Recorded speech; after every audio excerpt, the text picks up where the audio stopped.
Hi, welcome back guys. This is your sensei, back with another fanfiction. This is the first part of What If Naruto Became Bloody Whirlwind? Now before starting, please give this video a like and subscribe to the channel if you want more videos like this. Now let's get into the fanfic. It was October 10th in Konoha, and the children of the Hokage and the bloody habanero were being born. After many threats from the woman towards her husband, the little ones began to arrive. The eldest was a small blonde with red tips and blue eyes, along with strange marks on his cheeks. The second was a redhead with blue eyes and the same marks, and the youngest was a blonde with violet eyes and the same markings. Minato admired them and asked how Kushina wanted to name them. She thought for a moment and decided to name the eldest Naruto, the middle child Menma, and the youngest Mito. Minato praised the names, calling them beautiful. Everything was filled with happiness until a masked figure attacked, taking the caretaker's life and seizing Naruto. The figure demanded the 9 tails or the child would perish. Minato, feeling desperate, refrained from engaging in the battle, which mirrored the original story until the sealing. Minato called upon the Shinigami, asking for assistance to seal the 9 tails within Menma and Mito. The Shinigami agreed but warned Minato of the price he would have to pay. As the Shinigami prepared to seal the 9 tails, he noticed Naruto and, feeling compassion for the child, secretly sealed the spirit of the 9 tails within him along with a summoning scroll. He then sealed the chakra into Menma and Mito. The Shinigami left Minato with a warning to take good care of all his children, as one of them could endanger him and the ninja world. Time passed, and on his 6th birthday, Naruto was found crying in his room, feeling forgotten by his parents. When someone knocked on his door, he invited them in. The few who cared for Naruto entered: the 3rd Hokage, Kakashi Hatake, Mikoto, Itachi, and Shushi Uchiha. They all wished him a happy birthday, and he expressed his gratitude. Hiruzen presented Naruto with scrolls of jutsu for all elements. Mikoto gifted him a kit of shurikens and kunais along with a couple of changes of clothes. Kakashi, trying to share his gift, was interrupted by the other's intense stares, which made him clarify that his gift was a book on ninja history. Itachi gave him an umbu sword and a fox mask, while Shushi offered a scroll on beginner kenjutsu. Naruto felt overjoyed by the thoughtful gifts. As they were about to continue their conversation, Minato called everyone downstairs to make an announcement. Unfortunately, Naruto followed, curious about what was happening. Minato declared that Menma would be the heir of the Namikaze clan and Mito of the Uzumaki clan. A loud commotion erupted in the house as everyone congratulated the future heirs, except for those who cared for Naruto, who silently hoped he wouldn't understand the implications of the announcement. However, he did understand and ran out of the house, leaving his friends worried as they tried to find him. Kushina stopped them, questioning where they were going, but Hiruzen explained he had been called to the office for an urgent matter. Kushina, sensing something was off, asked if everything was all right. Mikoto, feeling unwell, insisted she would leave and urged the others to stay. They returned to the party, leaving Kushina puzzled by her friend's cold demeanor. Meanwhile, Naruto wandered through the dark, feeling abandoned by his family. It felt like a slap in the face, and his usual joy faded. Without realizing it, he entered the forest of death and kept running until a massive wolf attacked him, causing him to tumble into a nearby river. The current swept him away, and in his shock and exhaustion, he lost consciousness. In Naruto's mind, he awoke in a sewer and began to wander aimlessly until a voice from behind a cage caught his attention. The voice revealed itself as Kurama, the 9 tails. Naruto initially expressed disbelief, realizing that Kurama was sealed within him instead of his siblings. Kurama acknowledged Naruto's understanding and warned him that he was in danger of drowning. Naruto questioned whether Kurama wouldn't prefer him dead, to which Kurama replied that it wouldn't be entertaining for his jailer to die, as they were linked. Naruto, feeling despondent about his status as an outcast, lamented that no one cared for him. Kurama countered that he was the leader of the Uzumaki clan, which had 2 main rules: never abandon family and never be arrogant. He pointed out that Naruto's mother had broken the first rule by abandoning him, and his siblings were violating the second. Realizing he had a clan, Naruto pleaded for Kurama's help to survive. Kurama regrettably informed him that he couldn't assist. Just then, another voice chimed in, introducing itself as Shin, the goddess of death. She revealed that she had infused part of her chakra into Naruto when sealing Kurama, making him partially her son. Naruto, feeling a glimmer of hope, asked for her help as he was still in danger. Shin assured him that she would take care of it. An aura of purple light surrounded the body of a boy on the brink of death. Moments later, he began to cough up water. Kurama expressed concern for the boy's well-being, asking if he was all right. The boy, Naruto, replied that he had narrowly escaped a dire situation. Kurama admitted he had been startled to see the Shinigami within Naruto's mind, having sensed a strange chakra within him earlier, but never imagined it belonged to the Shinigami. Naruto inquired if Kurama had been frozen in shock, to which Kurama simply told him to be quiet. As Naruto walked home, he encountered his grandfather and maternal figure, Hiruzen, who was worried about him being soaked. Naruto brushed it off, saying he had merely fallen into the river. Mikoto, concerned, insisted he come inside to change. However, Naruto, with a serious tone, declared that he would leave the village. Both Hiruzen and Mikoto were taken aback by his statement. Naruto explained that he felt unnecessary in the village but reassured them he would return. He asked them to inform others of his departure, promising they would meet again. Naruto made his way to his old home, where he left a letter for his former parents, requesting that if they ever realized he existed, they should not seek him out. After writing the letter, he gathered his few belongings and left the village unnoticed. Kurama questioned where he intended to go, and Naruto revealed his plan to head to Yuzu, his true home, where he would train to become the leader of his clan. Kurama agreed to train him, warning that it would be challenging. Naruto was determined to endure it. He added that after training he would seek out members of his clan and others in need, vowing to restore Yuzu's strength. The next day, Naruto sought a place to spend the night in a nearby village close to the ruins of Yuzu. It was dark, and all the houses were darkened. He lamented that he might have to sleep outside. Kurama encouraged him, pointing out a house with lights on. Naruto hoped they would allow him to stay. He approached the house and knocked on the door, which was opened by an elderly man who appeared to be intoxicated. The man grumbled about who was knocking at such an hour. Naruto politely asked if he could stay for the night. A woman appeared, holding a sleeping child, and asked her father who was at the door.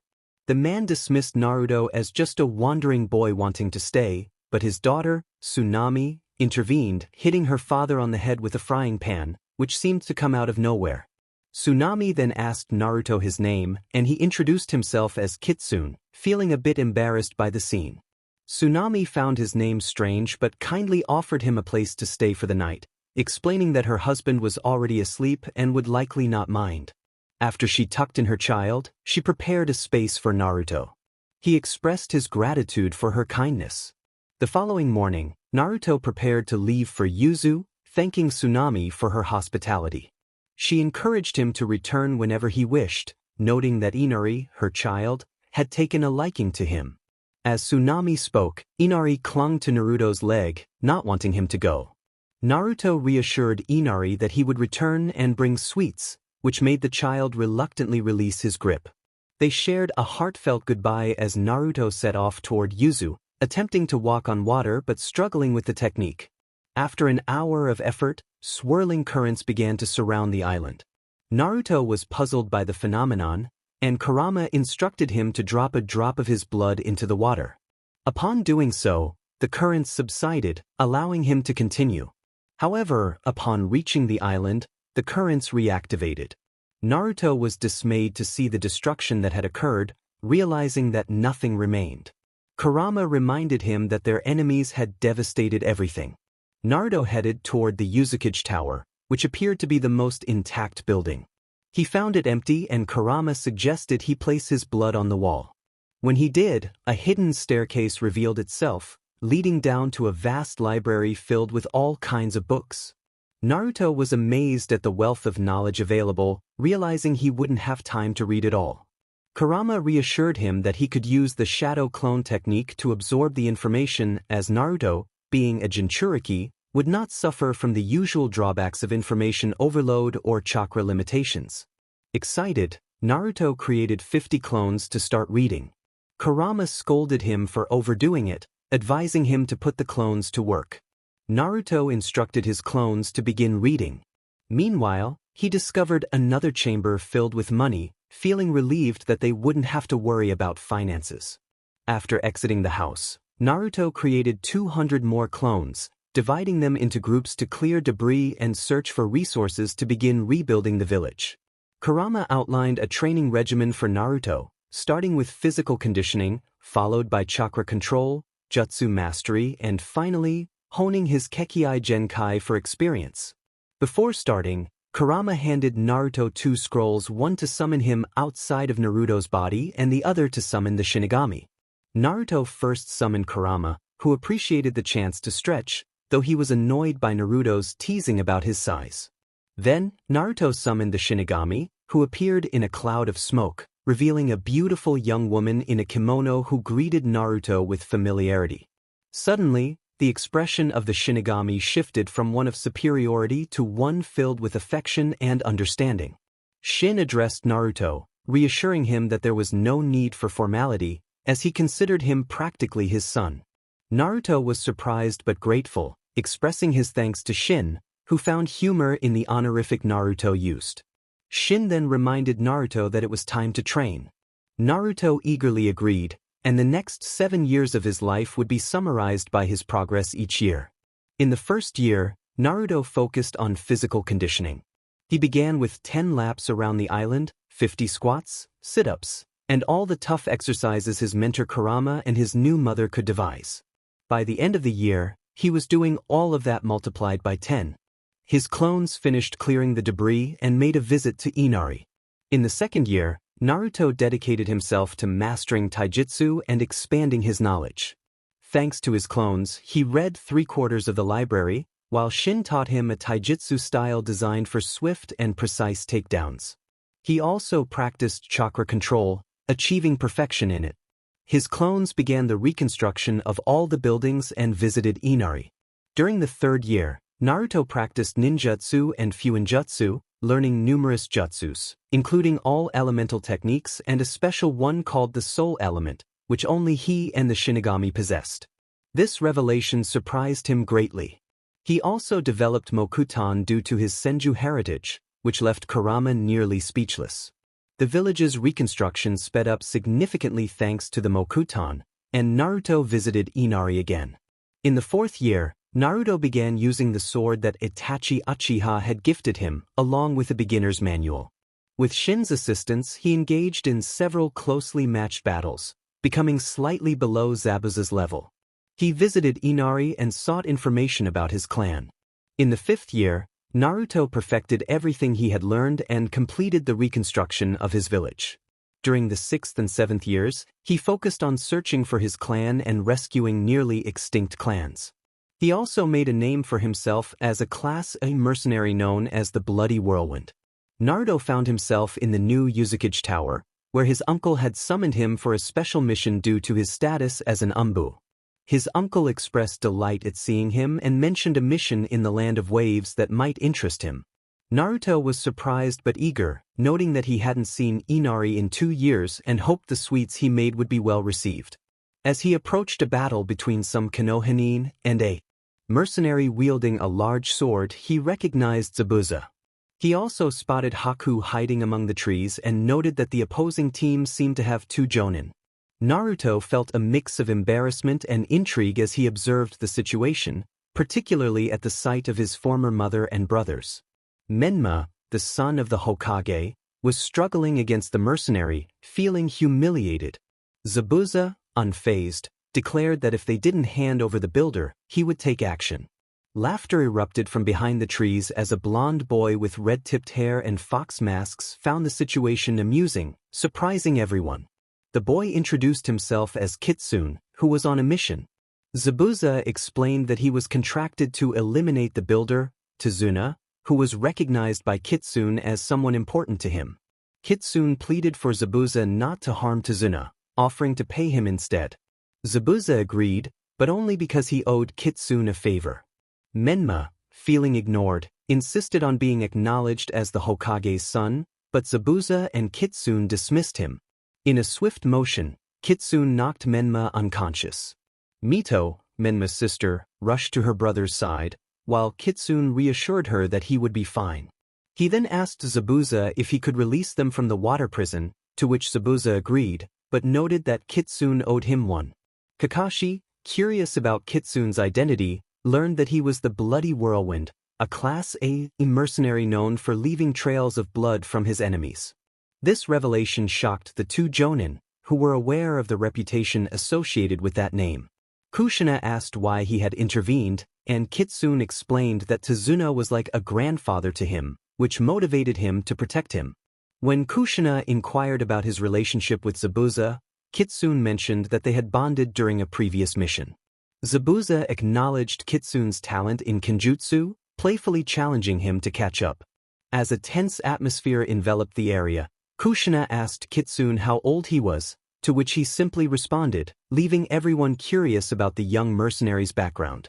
Kitsune was nearly 14 years old, and everyone was surprised by his age. Sasuke expressed disbelief, stating that no one their age could be an A-class mercenary. Kitsune explained that he had done his homework and was no longer a mercenary. He belonged to a newly formed village nearby. Zabuza remarked that he never thought Kitsune would settle down, to which Kitsune replied that his uncle was the kage of that village, and he couldn't continue living freely. Tazuna found this information new, while Kakashi inquired about Kitsune's presence. Kitsune mentioned that his leader had sent him on a solo mission to deal with a troublesome cat. Tazuna felt relieved, and Kitsune almost forgot to ask about two unconscious Chunin he had found on his way. He expressed his desire to recruit them for his village as they lacked Chunin. Zabuza agreed to help, stating that if the two were willing he had no objections. He planned to deal with the troublesome cat himself after receiving payment. Kitsune thanked Zabuza and decided to head to his uncle's house after speaking with the two Chunin. Everyone nodded in agreement, and Zabuza instructed Haku that they were leaving. Once everyone departed, Naruto woke the two Chunin. He introduced himself as the nephew of Uzukage, Uzumaki Naruto, and expressed his desire for them to come to his village to live and work as ninjas. He removed his mask, revealing his striking yellow eyes. Gozu, one of the Chunin, asked what they would gain from this. Naruto explained that he possessed a special dijutsu that allowed him to see a person's lifespan and, if he concentrated, their future and how they would die. He warned them that they would die in prison, forgotten by the world, and urged them to join him for a chance at a new life as part of a family. He assured them that in Yuzu, they would have no trouble dealing with their enemies. The two brothers exchanged glances before agreeing to join him. Naruto smiled warmly, a stark contrast to his earlier demeanor. He instructed them to touch a scroll that would teleport them to his uncle's office, where they would receive further assistance. The brothers left, feeling hopeful about finding a place where they wouldn't be treated as mere weapons. As Naruto walked toward Tazuna's house with a small smile, he put his mask back on, thinking about how surprised Ryuk would be. Meanwhile, the Uzukage was silently cursing the scare his beloved nephew had given him with the sudden appearance of the brothers in his office. Back at Tazuna's house, the ninjas from the Leaf Village and the two renegades sat in an uncomfortable silence. Kushina asked Zabuza about Kitsune's appearance, to which Zabuza admitted he had no idea, describing it as if a fox mask were glued to his face. Kakashi was surprised Zabuza had never seen his face. Tazuna recalled that 7 years ago, a young boy had asked to stay the night, and despite his initial reluctance, his daughter convinced him to let the boy in. The boy had stayed for only 2 days, but Tazuna's grandson had grown fond of him. He remembered that the boy had promised to return, but he hadn't been seen in 2 years, leading them to believe he was dead. Tazuna noted that the boy never revealed his true name or removed his mask, even on the day they met. Kushina remarked on how cautious he was, and Tazuna shared that he once asked the boy about his secrecy. The boy had replied that he didn't want to remind anyone of his existence and that it was best to erase all memories of those who did. Zabuza mentioned that Kitsune had told him something similar, adding that he would have to return home to see people who could remember him, a statement Zabuza still didn't understand. Suddenly, Kitsune appeared, having been present the whole time. He had been curious to see how long it would take them to notice him but had grown bored. Just then, Tsunami entered the room and rushed to hug him tightly, expressing her relief at seeing him and her fear that he was dead. Zabuza laughed, and Haku noted that Kitsune seemed unfazed by the encounter. Kitsune playfully reminded Tsunami that he needed air, and she apologized. Just then, a child entered the room, calling out to Kitsune. The boy jumped into Kitsune's arms, and instead of reacting with anger, Kitsune embraced him warmly, expressing how much he had missed him. The boy, Kiri, returned the hug, and they both smiled, bringing a bittersweet moment to the others who watched, grateful for another day of life. Later, everyone was resting except for Naruto, who was preparing breakfast with the help of 2 clones. He noted that Inari seemed a bit undernourished, just like his mother, and was glad he had brought plenty of supplies. After half an hour, the delicious aroma from the kitchen roused everyone from their slumber. Kitsune announced that it seemed everyone was hungry and began to set the table. Tsunami insisted she could handle it, but Kitsune insisted it was normal for him to make breakfast every day and wanted to do it for Inari and Tsunami, as well as for Zabuza and Haku. He recalled that his uncle had mentioned something important. Kitsune was preparing breakfast for everyone, so it turned into a feast for all. After serving a variety of dishes, from pancakes to egg toast, everyone was pleasantly surprised by the delicious flavors. Zabuza praised Kitsune's culinary skills, calling him a genius in the kitchen. Kitsune humbly acknowledged the compliment, mentioning his extensive cooking experience. Inari, filled with determination, expressed a desire to train with Kitsune, which caused a moment of shock among the others. Tsunami questioned Inari's sudden ambition, but Inari explained that he didn't want to feel helpless anymore. He wanted to become strong like Kitsune to protect their mother, grandfather, and Kitsune himself. Kitsune felt a wave of warmth, realizing that no one had ever cared for him quite like this. Tsunami expressed her concern, tears glistening in her eyes. She pointed out that Inari was too old to start using chakra, emphasizing that if one did not begin at a very young age, the ability would be lost. Inari felt a deep sadness at this realization and was about to leave the room when someone called out to him. Kitsune urged him to wait, explaining that the world of ninjas was dangerous and often turned good people into heartless beings. He described ninjas as disposable weapons for their villages, essentially assassins. If Inari wanted to become a ninja, he would need to come with Kitsune to his village, where he could help him. Menma argued that ninjas were heroes who protected their villages from enemies, but Kitsune countered that they did so by killing. He pointed out that the only difference between an assassin and a ninja was that assassins were often motivated by personal gain, while ninjas were not. Mito was about to retort but was interrupted by Kakashi. Inari, determined, stated that he just wanted to become strong. Kitsune suggested that Inari should talk to his mother and grandfather before leaving to gather something. The group sat in silence for a while, finishing their breakfast. Kakashi then announced that it was time for training, and the genin responded eagerly. They began to climb trees, with most struggling except for Sakura and Satsuki, who managed to succeed on their first attempt. After some time, Kitsune appeared at the top of the tree they were attempting to climb, munching on popcorn and wearing a mask that only covered the upper part of his face, revealing his cheeks adorned with 3 unusual marks. Kitsune laughed, encouraging them to keep trying. Menma, Sasuke, and Mito shouted for him to be quiet. Kitsune found the situation amusing, comparing it to watching his uncle struggle with paperwork. Sakura recognized that Kitsune's uncle was a kage, to which Kitsune confirmed, noting that he was better suited for fieldwork. Satsuki asked if he could train her and her brother, to which Kitsune inquired about the type of training they wanted. Satsuki mentioned kenjutsu, ninjutsu, and taijutsu. Kitsune hesitated, admitting that he did not have a fondness for the Leaf Village ninjas. When asked why, he revealed that he had belonged to that village long ago and wanted nothing to do with it now. Sakura was surprised to learn he had once been part of their village, leading her to label him a renegade. Satsuki corrected her, explaining that he would only be a renegade if he had been a ninja of their village, which he likely left before becoming one. Kakashi then asked Kitsune what his plans were. Kitsune stated he would complete his mission and leave. Kakashi noticed the marks on Kitsune's cheeks, which were unique to the children of Kushina, and asked about them.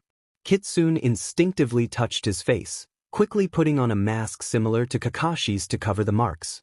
He claimed they were war wounds, and when Kakashi questioned why he covered them, Kitsune insisted they were not pleasant to look at. As the conversation continued, Sakura and Satsuki decided to leave to avoid any potential fallout. Suddenly, a masked figure appeared, brandishing a sword at Kakashi's neck, warning him not to disturb Kitsune and mentioning that he would have been executed in Yuzu for saying that name aloud. Kitsune asked the masked figure what he was doing there, and the figure explained he had come to deliver a mission from the Uzukage. Kitsune recognized the scroll handed to him and realized he would need to leave sooner than expected. He called for Leon, instructing him to ensure that a certain document was signed, transferring all of a man's fortune to the Wei village, and then to execute him. Leon complied and vanished in a swirl of red. Kushina approached, curious about the commotion. Kitsune explained that he had sent Leon to finish his mission and that he needed to go to Kiri to support the rebellion. Zabuza declared that they would accompany him.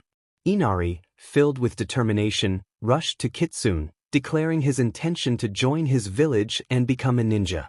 Kitsune expressed his eagerness to see Inari's progress and mentioned that Leon would assist them with their transfer when they were ready. Zabuza, Haku, and Kitsune then departed from the Leaf Ninjas, heading towards Kiri to put an end to the bloodshed once and for all. The group of Naruto approached the secret base of the Kiri resistance. Kitsune sensed an approaching presence. Moments later, armed resistance ninjas appeared, demanding to know who they were. Zabuza introduced himself as the hidden Mist Demon, presenting Haku as his apprentice and son. Kitsune interjected, wanting to introduce himself. Zabuza and Haku were taken aback when they saw Kitsune's face without his mask, revealing a young boy with heterochromatic eyes and cheek marks resembling whiskers, which he quickly covered. Kitsune introduced himself as Uzumaki Naruto, also known as the Bloody Whirlwind Kitsune. The resistance ninja questioned their purpose for being. Zabuza had once vowed never to return. He was now accompanying a young boy, having recently joined his village. The other ninja from Kirigakure pressed for answers, but Zabuza's companion, Naruto, introduced himself. He was the nephew of the Uzukage, hailing from Uzunagakure, the village hidden among the whirlpools. They had come to support the rebellion and put an end to the blood purge. The Kirigakure ninjas decided to take them to their leader. The new team of Uzukage ninjas headed to meet Terumi Mei, known for her powerful lava release and her cold demeanor towards enemies. Zabuza addressed Naruto, asking why he had removed his mask. Naruto explained that this was a diplomatic mission, and it would be rude to keep it on. Zabuza then inquired about Naruto's name, to which Naruto replied that he had chosen to reveal it because they were now all part of the same village. He expressed his joy at seeing Zabuza as a father figure and Haku as a brother, his warm Uzumaki smile shining through his mask. The two former mercenaries exchanged glances and smiles before shifting the conversation to lighter topics. After a while, they arrived at the revolutionary camp, which was in disarray, filled with injured from their last battle. One of the Kirigakure ninjas instructed them to wait while he informed Mei of their arrival. Haku remarked on the dire state of the camp, expressing his surprise at how close they were to losing. Naruto insisted they needed to help. Zabuza asked how Naruto planned to assist them, and Naruto mentioned there were many ways, but he would share them after discussing an alliance. The Kirigakure ninja led them through a long underground tunnel to a large room filled with people debating their devastating situation. Upon entering, Mei commanded silence, her voice echoing ominously. The leaders of the rebellion, visibly intimidated, complied. Mei recognized Zabuza and expressed her surprise at seeing him again, especially as part of another village. Haku introduced himself as Zabuza's adopted son, and Zabuza quickly clarified their relationship, noting Mei's intense gaze. Mei acknowledged Naruto's identity as the Bloody Whirlwind and the leader of the potential alliance. Naruto introduced himself as Uzumaki Naruto, stating that he had left his mercenary life behind to become a ninja of his village. Mei questioned their motives for helping, given that Kirigakure had once been destroyed by Uzukage. Naruto responded that they did not believe in passing down the mistakes of the past, emphasizing that it was time to move forward. Mei apologized on behalf of all past and present leaders of Kirigakure. Naruto accepted the apology on behalf of the Uzumaki clan, and they both bowed, receiving applause from those present. Naruto then offered their full support to the rebellion. A council member inquired about the arrival of more ninjas. Naruto explained that they could not afford to lose too many, so only he would come along with Zabuza and Haku. Mei expressed gratitude but asked how they could help. Naruto outlined their plan to assist the injured and provide refuge for civilians wishing to escape until the war ended. He also mentioned bringing weapons and food for everyone and that he would confront the current Kage. Mei thanked Naruto, clearly surprised by his commitment. Naruto expressed hope for a strong alliance once the conflict was over, and Mei assured him that it would be a certainty. Naruto stood facing Yagura, both observing each other for a few seconds before Yagura launched a powerful kick at Naruto. Naruto blocked it with both arms, igniting a fierce taijutsu battle. Naruto maintained a stoic expression while Yagura quickly grew impatient, leading to a clash of jutsus. In the distance, two renegades watched anxiously, concerned for the blonde with spiky hair. Haku expressed his worry, wondering if Naruto was all right. Zabuza reassured him, stating that Naruto was strong, much stronger than any of them. Zabuza watched the explosions in the village from his position, waiting for the signal to intervene and assist his son, whom he had adopted just hours earlier. In a flashback, Zabuza recalled calling out to Naruto, inviting him to sit down. Naruto, surprised by the question about being alone, shared that he had his uncle, his best friend Leon, and his mother, who was often away for work. He mentioned that they would meet Zabuza if he joined his village after everything settled. Zabuza expressed his admiration for Naruto's resilience and strength, having rebuilt his village on his own. He then revealed his desire to adopt Naruto. Tears welled in Naruto's heterochromatic eyes, and a smile formed on his youthful face as he nodded and embraced Zabuza tightly, fearing he might be forgotten. Zabuza, feeling a pang of protectiveness, assured Naruto that he would never forget him, as he was too special. As Naruto fell asleep in Zabuza's arms, a peaceful expression settled on his face, indicating he hadn't rested in a long time. Zabuza smiled at the sight and gestured to Haku to keep quiet, who responded with an amused grin, welcoming Naruto to the family. Back in the present, Zabuza smiled at the memory and focused on the village of Kiri, his former home. He had escaped after a failed coup to prevent his friend from committing a grave mistake. After finding Haku, they traveled as mercenaries until they met Naruto, a quiet boy who intrigued Zabuza.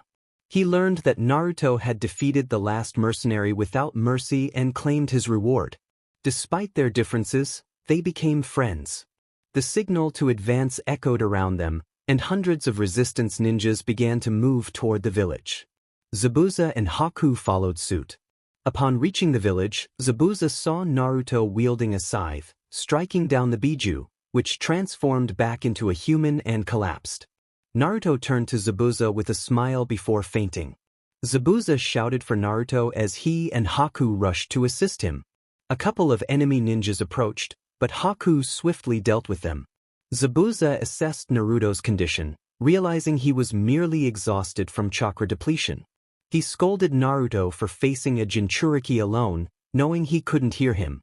Nearby, Yagura lay injured, and Zabuza felt a twinge of guilt.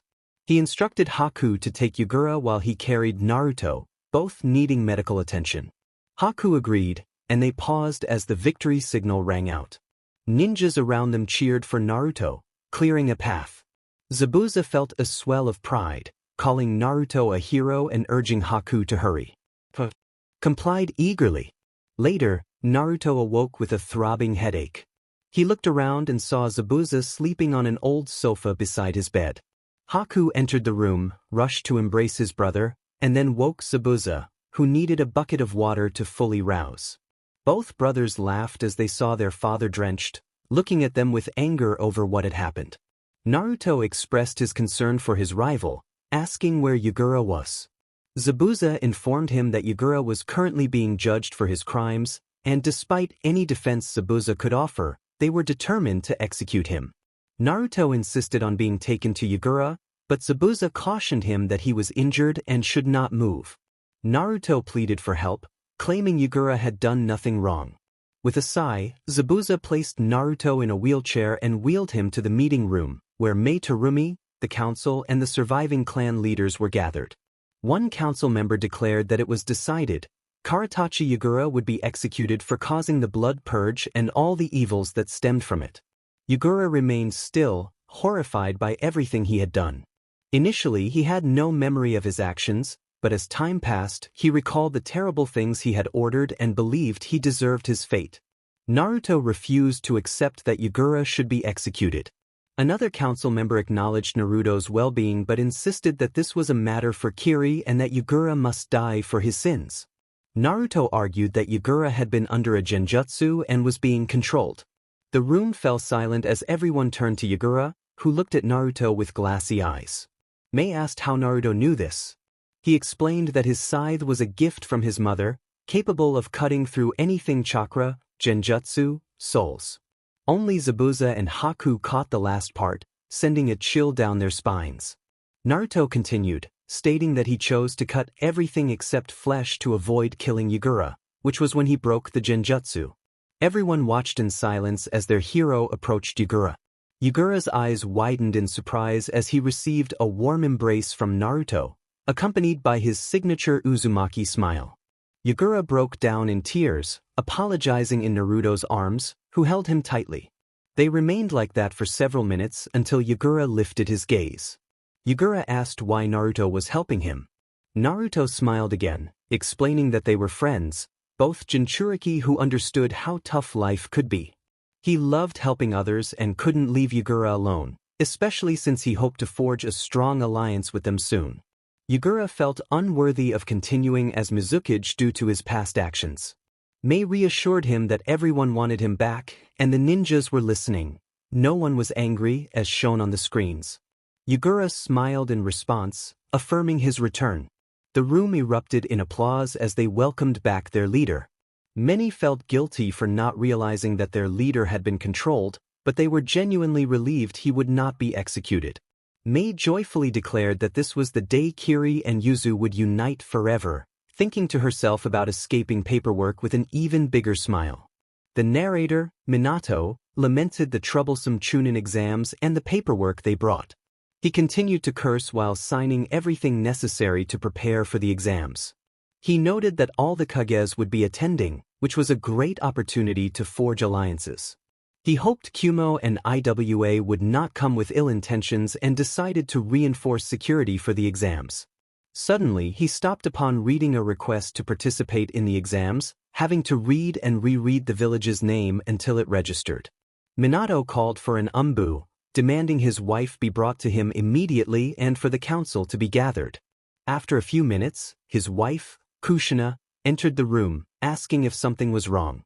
Minato showed her the request, and Kushina's eyes widened in surprise as she read the village's name.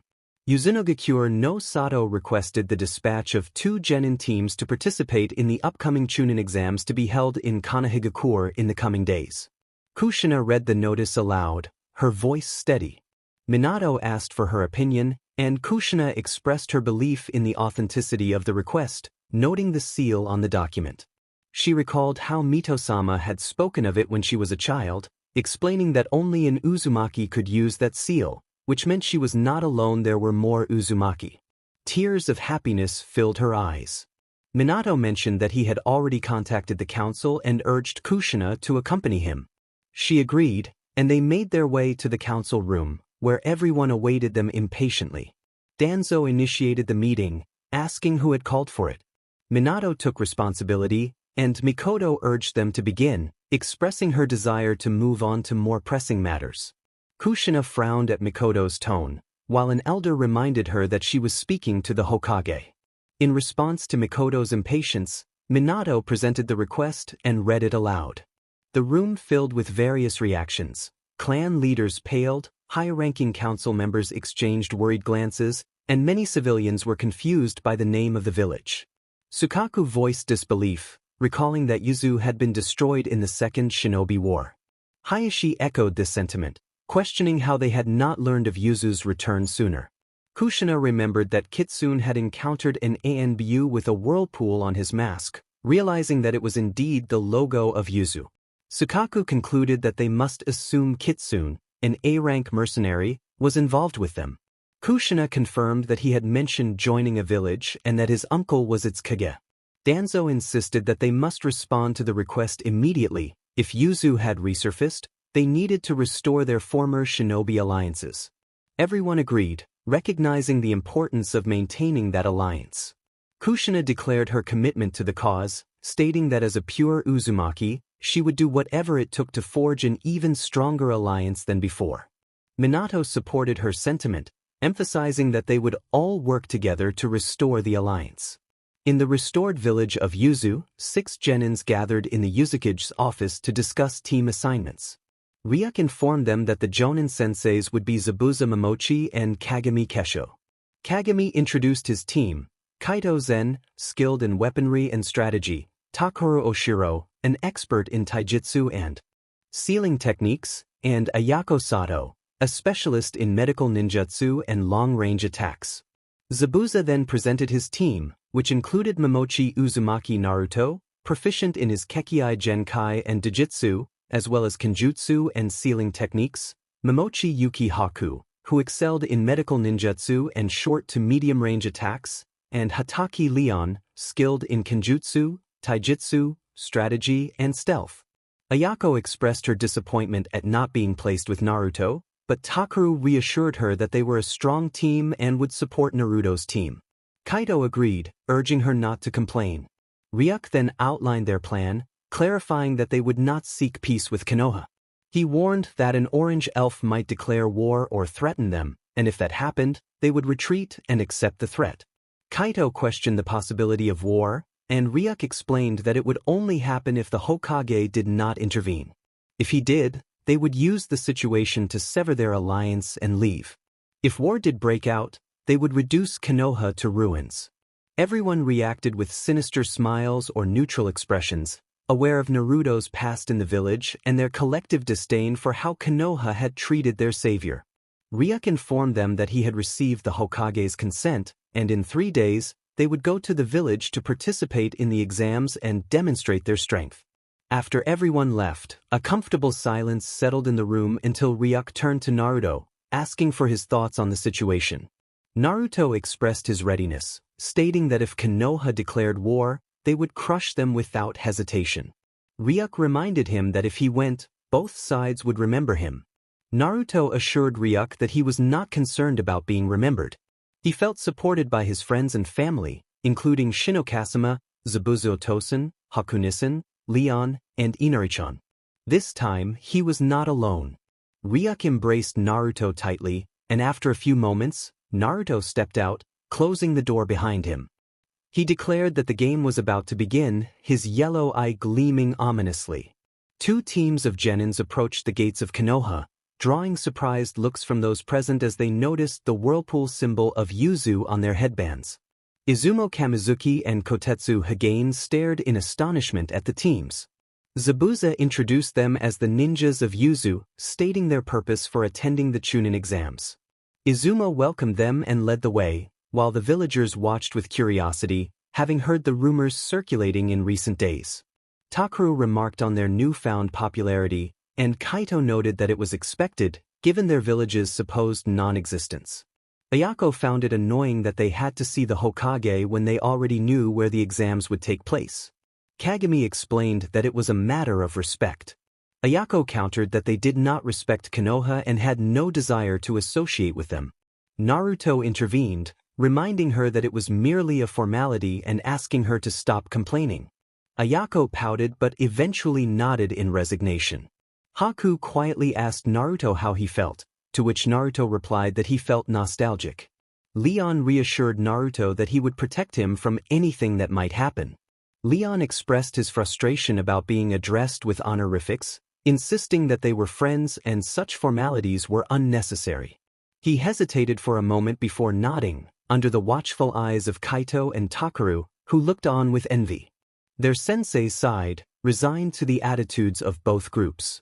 After a few minutes of silence, they arrived at the office of the current Hokage, where Minato, Kushina, and the main council members awaited the ninjas from Yuzu.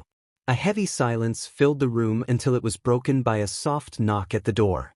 Minato welcomed them in, and both Jonin senseis entered the room, followed by their genins.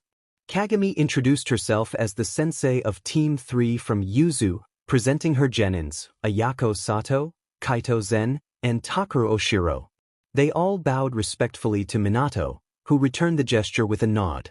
Zabuza then introduced himself as the sensei of Team 5 from Yuzu, presenting his genins, Leon Hataki, Haku Momochi, and Yuki. Minato expressed his pleasure in meeting them, eager to discuss matters, but he abruptly halted as he sensed a menacing aura emanating from the Yuzu genins directed at him. A voice from the entrance caught everyone's attention, revealing a boy dressed in an ambo outfit with blonde hair tipped in red, leaning casually against the wall with a calm smile that sent chills down the spines of those present. Minato, feeling a sense of familiarity, asked the boy to introduce himself.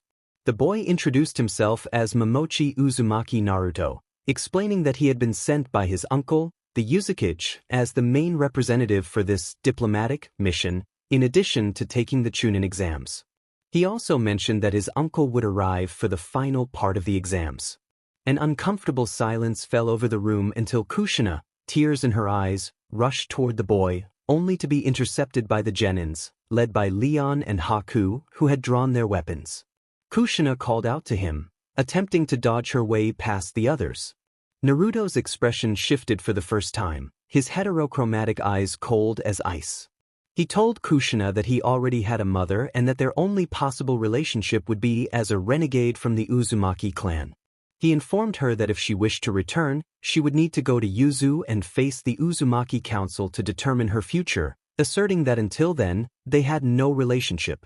Minato rushed to console his wife, crouching down to meet her gaze while trying to recall the last time he had seen his former son, the last birthday he had celebrated with him, or the last time he had tucked him in at night. Unfortunately, his mind was blank, filled only with memories of Menma and Mito, happy moments of a family, overshadowed by the absence of the red-tipped blonde. A deep void of guilt and pain formed within him. Naruto reminded everyone that they needed to leave for the exams, prompting Zabuza and Kagami to agree. The genins relaxed their stances and began to exit, except for Leon, who always followed his perceived master, viewing him as a friend rather than a servant. As Naruto left with Leon and Kagami, Zabuza felt a hand on his shoulder. Turning, he found Minato, eyes red and filled with unshed tears, looking at him with a glare of hatred. Minato inquired about Naruto calling Zabuza father, his voice laced with animosity. Zabuza smirked confidently, asserting that he had adopted Naruto long ago and that he was his son, warning Minato to stay away from him. He threatened to reduce Konoha to ashes if Minato interfered, his menacing aura causing the council members to shrink back in fear. Minato held his gaze but eventually withdrew his hand, allowing Zabuza to leave the room where his children and companions awaited. Naruto asked Zabuza why he had taken so long, to which Zabuza reassured him that he just needed to clarify a matter before urging everyone to hurry. They all proceeded to the academy, where the first part of the Chunin exams would take place. As the teams from Yuzu entered the exam building, also known as the Ninja Academy, they quickly realized they were caught in a genjutsu. They exchanged glances before moving silently upstairs, only to be interrupted by a loud shout from behind. A voice proclaimed that a foolish low-level genjutsu could not deceive the next god of shinobi. A child with spiky blonde hair, dressed in a bright orange jumpsuit, shouted in the middle of the room. Everyone from Yuzu thought the same thing. This kid was foolish, evident from the anime-style sweat drop on their foreheads. Naruto felt a wave of embarrassment at the thought of sharing genes with him. Menma turned at the sound of Naruto's thoughts and smiled with a hint of mockery and superiority. He pointed out that Naruto was simply the useless older brother, dragging himself for the attention of their parents after being exiled from their clans. Mito chimed in, laughing and agreeing that their parents must have no interest in him. Naruto's face remained calm as he looked at the twins with icy eyes, smiling while his companions radiated a dangerous aura towards them, causing Menma and Mito to take a step back in fear. Kaito, unable to contain himself, confronted the twins, questioning how they dared to speak to Naruto in such a way. However, Naruto quickly intervened, reminding Kaito that they were the Hokage's children. Kaito's eyes widened in surprise, mirroring the reactions of the others. He stammered, but Naruto continued, apologizing for Kaito's behavior and suggesting they leave.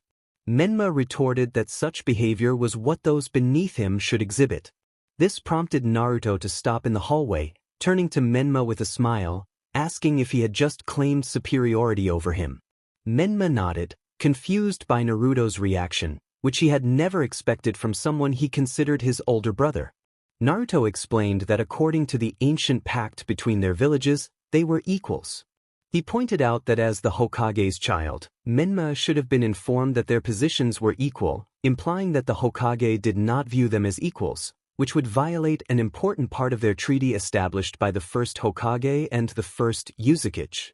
This revelation saddened Naruto. Menma's face flushed with embarrassment as he struggled to grasp Naruto's explanation. He urged Naruto to get to the point. Naruto's smile widened, along with those of his companions, causing some in the audience to shiver. He concluded that any potential diplomatic relationship was now stagnant, so to speak. The leaf ninjas around them, who had remained silent, grew extremely nervous, as they had been instructed not to provoke the Yuzu ninjas in any way. Sakura, however, was the most angered and surprised by the situation, demanding that Menma fix it in a cold voice, shocking her teammates. Naruto suggested it was better to leave, fearing they might even declare war, and the group from Yuzu retreated to a corner of the examination room, trying to remain unnoticed, though they were not very successful. All the ninjas from each village had been ordered to foster good relationships or at least gather information, but no genin team dared to approach them after witnessing the earlier scene, except for the lone team from the Mist Village. One of the Mist genin greeted Naruto respectfully, and he returned the sentiment, though he was surprised when Teo introduced himself, recalling their previous encounter during the civilian transfer to Yuzu, where Naruto's decision had saved his family. Naruto insisted that Teo drop the honorifics, and the other genin were taken aback by his casualness. Teo expressed their eternal gratitude, and Naruto extended the same sentiment to Kaito and Takeru, emphasizing their friendship. He then excused himself to speak with some ninjas from the Sand Village, and Leon accompanied him, though Naruto lightly admonished him for the formality. They approached the Sand Ninjas, and Naruto introduced himself to Gaara, extending his hand. Gaara, momentarily taken aback, was unaccustomed to receiving looks of compassion rather than fear. Before he could respond, his siblings intervened, warning Naruto to leave Gaara alone. Naruto acknowledged them, confirming their identities as Temari and Kankuro, and introduced Leon as his teammate and best friend. In Gaara's mind, the Ichibi warned him to be cautious of Naruto, sensing the essence of the Shinigami within him. This warning sent a chill down Gaara's spine as he returned to reality. Naruto continued, expressing his pleasure in meeting another Jinchuriki. Temari was surprised to learn that Naruto was also a Jinchuriki, and Naruto introduced himself as the host of the Kyuubi, asking Gaara if he wanted to be friends. Gaara was momentarily speechless but eventually smiled and nodded, prompting his siblings to smile as well, relieved that he was making a friend. Naruto suggested that Jinchuriki should stick together since no one else understood their struggles better. He offered to help Gaara with his seal, claiming to be an expert in Fuinjutsu, which surprised Gaara. Grateful, Gaara thanked him. Meanwhile, the Konoha ninjas observed as the Yuzu and Sand ninjas bonded, realizing that the opposite of their orders was occurring. In a flashback, the new generation of genin had been in the Hokage's office, where Minato, looking disheveled and slightly puffy-eyed, instructed them to create a strong alliance with Yuzu and to seize any opportunity to help or answer questions, emphasizing the importance of their mission. Hokage-sama. Menma expressed his confusion about the need for an alliance, stating that Konoha was the strongest village. Minato, with a cold voice, made it clear that his word was final, instilling a strong fear in Menma, who nodded vigorously in response. Minato then ordered everyone to withdraw. As the flashback ended, Sakura accused Satsuki of being at fault, while Satsuki retorted that it was the fault of both brothers for their big mouths. Menma and Mito questioned who she was calling useless, to which Sasuke responded that it was obviously them. After a long conversation with Kakashi and his sister, Sasuke had become less arrogant and vengeful, though he still sought revenge, while Sakura had toned down her fangirl tendencies thanks to Satsuki. A mysterious figure commented on the attention the Yuzu ninjas were receiving. Mito asked for the stranger's identity. The figure introduced himself as Kabuto, a veteran of the exams, claiming to have information on everyone due to his experience. Menma requested information about Gaara and the Yuzu ninjas, especially Naruto. Kabuto began to share details about Gaara and the Yuzu ninjas, specifically Team 5, which included Leon Hataki, Haku Momochi and Naruto Uzumaki Momochi, and Team 3 from Yuzu, consisting of Ayako Sato, Kaito Zen, and Takuro Oshiro. He noted that both teams had completed the same number of missions, but suddenly stopped when he felt a sword at his throat and sensed a deadly intent behind him. Holding his breath, he turned to see Leon, who was being restrained by Naruto to prevent him from carrying out his intentions. Naruto expressed his disapproval of Leon's actions and apologized to Kabuto for overhearing him. Kabuto, taken aback, struggled to respond, but Naruto interrupted him with a question about his affinity for snakes. Before Kabuto could answer, a smoke bomb exploded in the room. Akunoichi introduced herself as Mitarashi Anko, announcing that she would be overseeing the next part of the exam and instructing everyone to sit down. Naruto shrugged and took his designated seat next to Leon, feeling that things were about to get interesting. In the exam room, many genins were intimidated by Ibiki's words and left the room until Mito delivered a motivational speech that encouraged them to stay. Ibiki then declared that everyone had passed. Shortly after, Anko broke the window and informed the genins that they had 20 minutes to prepare for the next phase in the Forest of Death. As the genins began to move, Naruto instructed his teammates on what to do. The Yuzu ninjas vanished in a smoke bomb and reappeared at the entrance of the forest. Anko remarked that she never expected genins to know such techniques, hinting that this year's exams would be quite interesting.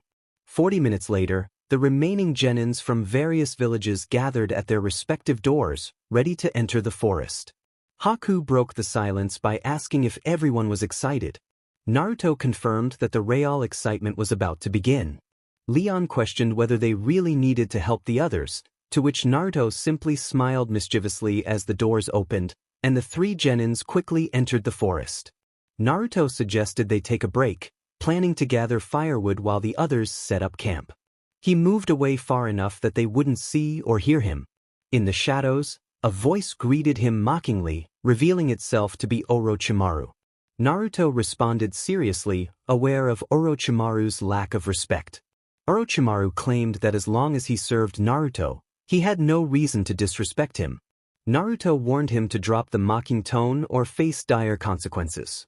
Orochimaru apologized, admitting he was still adjusting to the idea of serving someone. Naruto instructed Orochimaru to attack the male Uchiha and place the cursed mark on him, advising stealth since they were just genins. Orochimaru inquired about the female Uchiha, to which Naruto replied that she was not to be killed, as she was manipulable and could be useful as long as her brothers were under his control. Orochimaru asked how Naruto planned to deal with the older brother, Itachi Uchiha. Naruto calmly explained that if all went well, he would have what mattered most to Itachi, his beloved younger siblings. He expressed confidence that Itachi would not be able to oppose him and warned Orochimaru to do his job well or face dire consequences. After Orochimaru left, Naruto sighed and created clones to gather firewood while he hunted. He soon found some rabbits sleeping in their burrow, swiftly taking care of them and collecting their blood before creating another clone to carry them back. The original along with his clones arrived at the temporary base where Haku and Leon had already finished their tasks. Haku observed Naruto and remarked on how he continued to remember the techniques of hunting. Naruto, with a hint of nostalgia, acknowledged his older brother's influence. Leon, eager to contribute, offered to cook the food they had caught. After a brief wait, the ninjas from Yuzu were enjoying their meal. Haku inquired about the plans for the following day, and Naruto, with a serious demeanor, explained that they would begin their strategy to confront the entity his mother wanted eliminated. Haku and Leon nodded in understanding. They were well aware of Naruto's mother and the weight her desires carried. If she wished for someone to be taken down, the ninjas would go to great lengths to fulfill that wish. Leon asked if they could know the identity of the target, but Naruto declined, explaining that the being was adept at gathering information and would vanish without a trace if it sensed danger. Haku expressed hope that Naruto would eventually share the details, to which Naruto promised he would reveal it when he was cornered.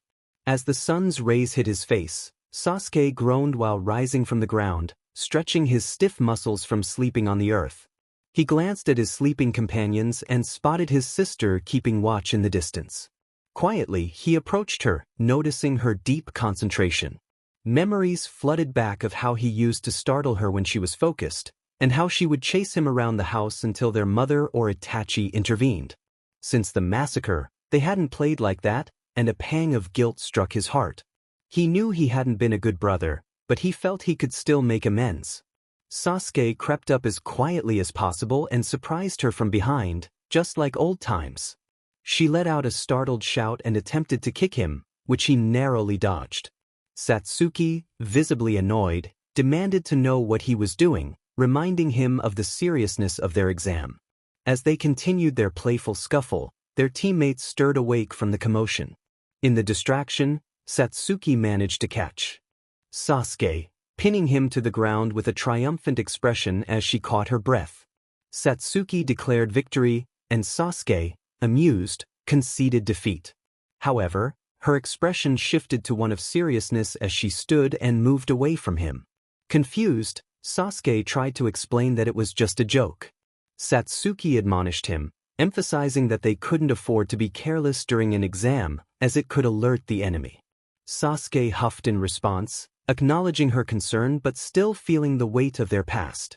As they watched in amazement, the rest of the team observed the unusual behavior of the two Uchihas. They had spent a long time together, yet they had never seen them act this way. To everyone's surprise, Sakura chose to approach Satsuki instead of Sasuke. Satsuki cursed her brother for his childish behavior, but deep down, she felt happy to see that the Sasuke who always cared for and played with her was still there beneath that layer of hatred and vengeance. She knew her brother would never abandon his quest for revenge, but thanks to a conversation with Kakashi, he was starting to change for the better. Sakura embraced Satsuki tightly, and after a few moments, they returned to the others. Menma asked if both of them were okay, to which the Uchihas responded with a dismissive grunt. Mito suggested they needed to find the other scroll. Team 7 from Konoha fell into an uncomfortable silence until a kunai suddenly attacked Satsuki, who dodged it effortlessly. A voice echoed, taunting them, as everyone felt a chill run down their spines and prepared for the unknown enemy. Haku observed the ninjas battling against the Sannin from a distance and asked if they should intervene. Naruto replied that they would wait until he marked the target. Haku acknowledged this, while Leon scoffed at the genins, expressing his embarrassment at their performance. Naruto defended them, reminding Leon that they were just kids facing a Sannin. Leon pointed out that they were the same age, and as an Umbu he was stronger than Naruto. Naruto agreed with him. In the distance, Orochimaru was seen with his neck stretched, biting Sasuke. Haku asked if it was time to act, and Naruto confirmed it. The three observers rushed into Scare, the snake, positioning themselves between the Konoha ninjas and the Sannin. Naruto challenged Orochimaru to face someone his own size. Orochimaru responded with a sinister laugh, claiming he had what he needed and would leave. Naruto sighed dramatically as he turned to assist the Konoha ninjas. Sakura thanked him for the help, to which Haku replied that it was normal to assist those in trouble. Sakura expressed her surprise that they wanted to help after what Menma had said. Leon whispered that he felt the same while awkwardly bandaging Mito. Naruto reassured Sakura that they didn't take Menma's words seriously. Sakura felt relieved and asked if diplomatic relations were still intact. Naruto's expression turned serious as he explained that just because they didn't take it to heart didn't mean they weren't offended, the relations were not intact. Sakura's face fell at this revelation. They fell silent as they noticed Sasuke beginning to wake up. Moments after opening his eyes, he threw a powerful punch at Naruto, who blocked it just in time, emerging from the wooden head he had created. Sasuke laughed, feeling more powerful than ever, declaring that Naruto would be his training dummy to test his new strength. Naruto acknowledged Sasuke's impressive surge of power but warned Haku and Leon not to intervene, which they reluctantly agreed to. Naruto encouraged Sasuke to show him his new power, smiling widely as his yellow eye glowed strangely. Sasuke charged at Naruto, who easily dodged the attack. This continued for 10 minutes until Sasuke began to lose his patience, calling Naruto a coward and demanding he attack. Naruto warned him to be careful with what he wished for. He unleashed his chakra chains, his hair turning a striking crimson. Naruto summoned 9 chains that resembled the tails of a fox, easily capturing the frenzied Uchiha. Sasuke felt his chakra being drained by the chains, and as Naruto approached with a calm smile, fear gripped him. It felt as if death itself was coming for him, and despite his instincts urging him to flee, he found himself unable to move. Naruto whispered words that left Sasuke in shock, telling him he was weak in both power and knowledge. He accused Sasuke of seeking vengeance without understanding the truth about his family and clan, suggesting that his parents would be ashamed of him. Overwhelmed by Naruto's words, Sasuke lost consciousness from the chakra drain. Naruto released the chains and turned to leave, informing Sakura that they were done and handing her the missing scroll. He assured her that they had another and would see her in the finals before the Yuzu ninjas vanished without a trace. Sakura whispered in awe as she dragged Sasuke back to the cabin to recover. As the final day approached, ninjas from various villages began to gather in the center of the forest. The stragglers were growing desperate to find the other scroll, with little luck. From his room, Naruto watched the remaining teams in the forest, smiling as he used his sensor abilities. He noted that there were too many finalists and speculated that there would likely be a semi-final to filter them out, a good way to gauge Konoha's weaknesses. Approaching his desk, he wrote a report for his uncle, recognizing that despite his foolishness, his uncle was one of the smartest men he knew. After finishing, he summoned a white fox.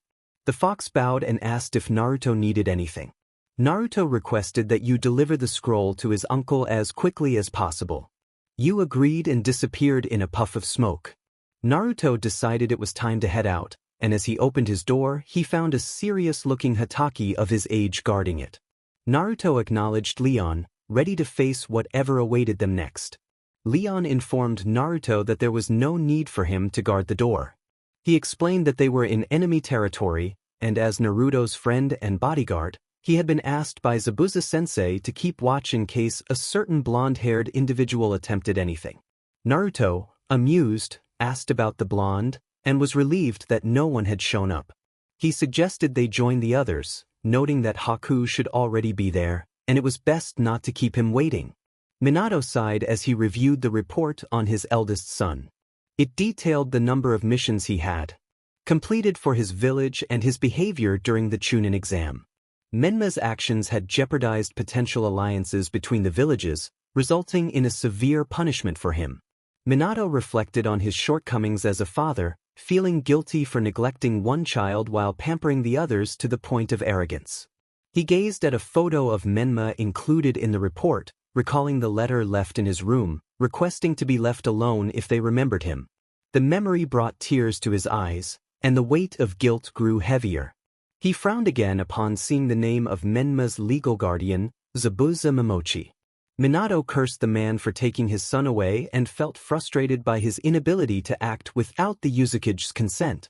He stood up to look out over Konoha, aware of the vulnerabilities of his ninjas.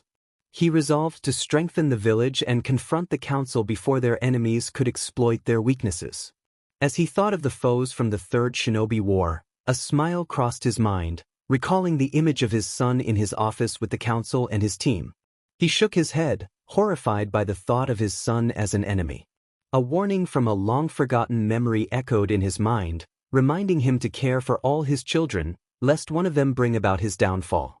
Determined to rectify the situation, he headed toward the Forest of Death for the semi-finals, promising Naruto that he would resolve the issues caused by his foolishness. Meanwhile, Naruto sneezed, feeling a chill run down his spine. Haku noticed and asked if he was sick, to which Naruto replied that he didn't think so, as he had never caught a cold. Ayako chimed in, suggesting that someone must be talking about him. Naruto hoped that wasn't the case. Takuru wondered if the Uchiha would join them, and Naruto expressed confidence that he would find them after seeking out the snake. Kaito expressed skepticism, doubting that the Uchiha would betray his village for theirs, given the hatred in his eyes. Naruto countered that the hatred he could instill in the Uchiha towards Konoha was far greater than the superficial animosity they currently shared. Leon remarked on the truth behind the Uchiha massacre, and Naruto confirmed it. The Hokage appeared in the arena, delivering a congratulatory speech and explaining the semifinals. Ayako found it boring, but Naruto reminded her that it was inevitable and to refrain from complaining even if she was right. Minato announced the start of the semifinals, wishing the contestants good luck. The matches unfolded as follows. Takuru Oshiro faced Sasuke Uchiha, who won after Takuru performed a few jutsus and then surrendered. Teo competed against Aburame Shino, with Shino emerging victorious. Ayako Sato activated her clan's frenzied mode, defeating Kankuro's puppets to win her match. Sakura and Ino fought to a draw, with Sakura nearly winning. Ten faced Temari, and Temari won. Kaito Zen surrendered to Shikamaru Nara. Hinata battled Neji Hyuga, with Neji claiming victory. The final match was between Gaara and Rock Lee. Gaara was not particularly sadistic in battle, yet he still emerged victorious. Haku Yuki Momochi faced Choji Akimichi, with Haku claiming the win. Naruto congratulated his brother, acknowledging Haku's easy victory. He then turned to Leon, who declared his intention to showcase the power of Yuzu as he descended into the arena alongside another ninja. Hayate announced the next match, calling for a clean fight between Hatake Leon and Murakami Haruki. Leon expressed his determination to prove Yuzu was the greatest village as he unsheathed his sword and charged at his opponent. In the stands, an albino watched in shock, dropping a book to the ground. Haku, incredulous, questioned his younger brother's awareness of the situation, while Naruto sighed in response. Kakashi observed the scene with concern, realizing that another Hatake was in the ring. He watched as Leon fought mercilessly against his opponent, noting their striking resemblance. Kakashi felt a mix of disbelief and recognition as he witnessed the young boy's brutality. He was startled when a familiar voice interrupted his thoughts, revealing his long-lost younger brother. Naruto explained that Leon was Kakashi's cousin and the heir of the Hatake clan, one of Yuzu's prominent families. Naruto recounted a harrowing mission from his past, where he was tasked with eliminating a band of bandits terrorizing villages near the Land of Fire. Upon arriving at Leon's village, he found it under attack. After dispatching the bandits, he discovered a tragic scene where Leon was trying to reach his mother. After saving Leon, Naruto was confronted by the boy's father and older brother, who initially blamed him for the chaos. However, Leon intervened, explaining the truth. They later assisted the survivors, but many had perished, and the village was in ruins. The mayor revealed that a plea for help had been sent to Konoha 3 days prior but was denied. Fueled by anger, Leon vowed to destroy Konoha, prompting Naruto to offer refuge to the survivors in Yuzu, a proposal they all accepted. Kakashi expressed gratitude for Naruto's actions, and Naruto reminded him that it had been his mission. Naruto rushed to stop Leon from inflicting further harm on his opponent, preventing a potential tragedy. Leon appeared horrified at the injury he had caused, while Naruto scolded him for getting carried away in the fight. The two acted as if they were oblivious to the audience until Hayate interrupted, insisting they continue. Leon returned to the stands, still being reprimanded by his teammate. Hayate announced the final match between Momochi Uzumaki Naruto and Inozuka Kiba. Kiba entered the arena with an arrogant demeanor, boasting about proving himself as the alpha male and claiming Ayako for himself. Naruto laughed, dismissing Kiba's bravado and mocking his belief that he was worthy of Ayako. Kiba threatened Naruto, who merely expressed his boredom. With a swift motion, Naruto unleashed his chains, ensnaring Kiba and effortlessly slamming him against the walls and floor until he stopped moving. With a smile, Naruto declared his victory and made his way back to the stands, while the audience looked on in horror, and medical personnel rushed to Kiba's side. Hayate announced Naruto as the winner. As Naruto processed the shocked expressions of those around him, he felt a vain throb on his forehead. He internally lamented the soft-heartedness of the Jonin, contemplating the harsh realities of the ninja world. Kurama urged him to remain calm, acknowledging Naruto's frustration with Minato and Kushina's attitudes. Naruto anticipated the final match, wondering how it would unfold. Upon reaching the stands, he was enveloped in a tight embrace from Ayako, who thanked him for defending her. Naruto playfully noted that she was making it hard for him to breathe. Ayako blushed as she acknowledged his strength. Haku teased them, suggesting they were acting like a couple. Both quickly separated, feeling embarrassed as their friends and mentors chuckled at their expense. Naruto resolved to ask his mother about his feelings later and suggested they prepare to return to Yuzu for training. Kushina called out to Naruto, insisting he stay for the month. He remained silent, awaiting his father's response, which was marked by a frown. Zabuza reminded Kushina of their orders to return to Yuzu immediately after the second phase. Kagami requested that she convey their regards to the Hokage and the council, assuring her they would return with the Uzukage for the finals. Kushina agreed, and Zabuza confirmed they would do so before bidding farewell. Naruto felt a sense of relief at the prospect of returning home. Menma, observing from a distance, expressed his frustration at Naruto's departure, taking out his anger on a nearby tree. I looked at my bandaged hands for a moment, remembering the last time my brother took care of me and a promise I had forgotten. In a flashback, two children could be seen sitting in their backyard. The older one was tending to the younger one's wounds. The older brother reminded the younger one to be more careful while training. The younger brother insisted that he needed to become strong, just like their parents wanted. The older brother sighed at his younger sibling's determination and explained that if he got hurt, he wouldn't be able to grow stronger or save anyone. The younger brother, however, believed that his older brother would always be there to heal him. The older brother expressed his concern that one day, the younger brother might look down on him for being weak and would refuse his help. The younger brother was horrified at the thought and declared that he would never do such a thing, believing his older brother to be strong forever. The older brother suggested they make a promise. He would always heal the younger brother if he promised not to look down on him in the future or think of himself as a god, reminding him that no matter how strong they became, they could never be gods. The younger brother eagerly agreed, earning a smile from the older brother. As I recalled that promise, I clenched my fists tightly. No matter how strong we are, we cannot be gods. The younger brother vowed to prove that he was a god and declared his intention to crush the village. For some reason, those words caused me deep pain. I remembered my older brother's feelings of embarrassment at my actions, which only intensified my sorrow. A tear fell from my eye, but I quickly wiped it away and returned to my training. I didn't stop until I collapsed onto the ground, staring at the clouds while catching my breath, and before I knew it, I had fallen asleep. Inside the dream, I woke up feeling someone calling me. I looked around and saw my older brother with a bottle of water and a towel, offering me his hand. He asked if I was okay and reminded me not to overexert myself, all while smiling gently. I stared at him for a few moments, noticing how different he was from the one I had known during the Chunin exams. His eyes were a clear blue, and he radiated warmth and security.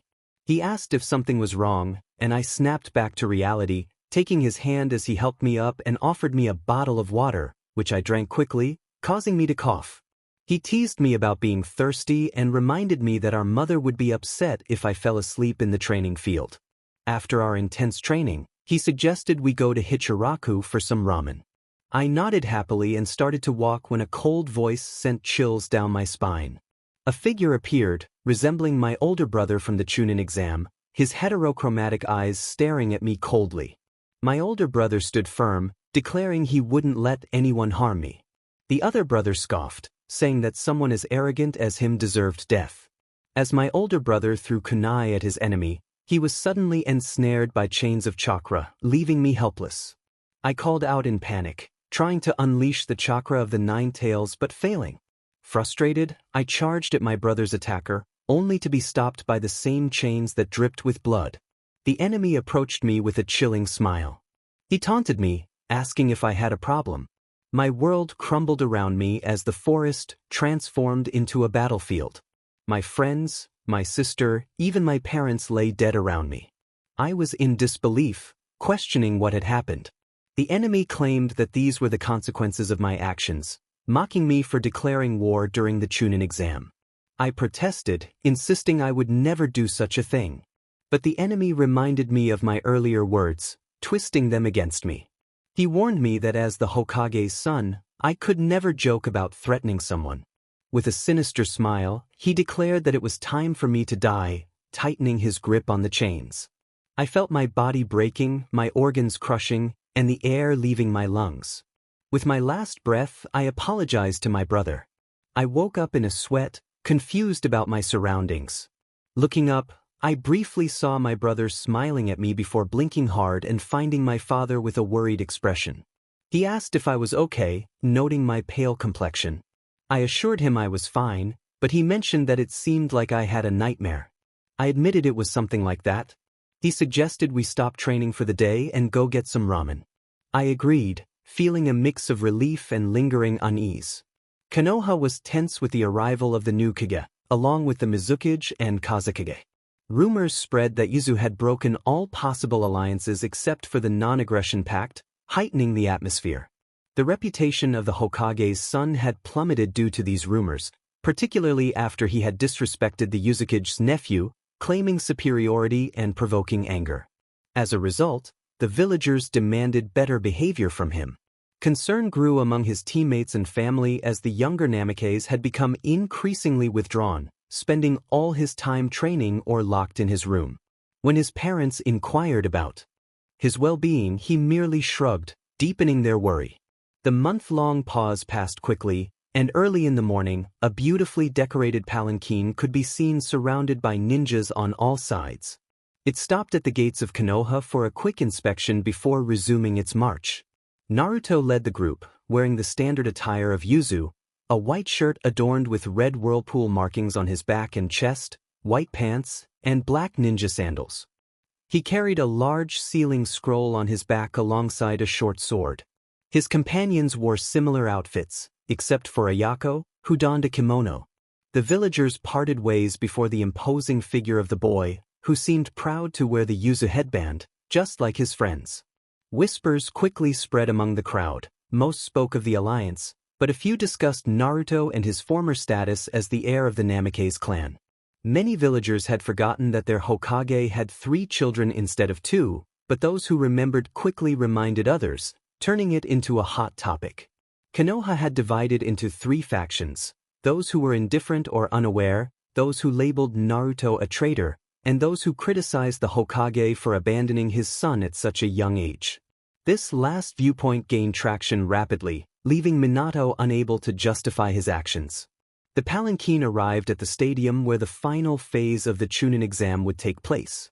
Though there was still an hour until it began, the stadium was already filling with people. Inside the room reserved for the kages sat the Kazekage, the Uzukage, and the Hokage, along with their guards and attendants, in an uncomfortable silence. The relationships between the 3 villages were strained. Konoha had not sent help to Kiri when it was needed, and Suna was always eyeing Konoha's natural riches. Minato pondered how to initiate a casual conversation when someone knocked at the door, followed by the entrance of 2 men and a boy. Naruto introduced himself as Uzumaki Momochi Naruto, the nephew of the Uzukage present, bowing respectfully before the high-ranking officials and allowing a man dressed as a kage to step into the center of the room.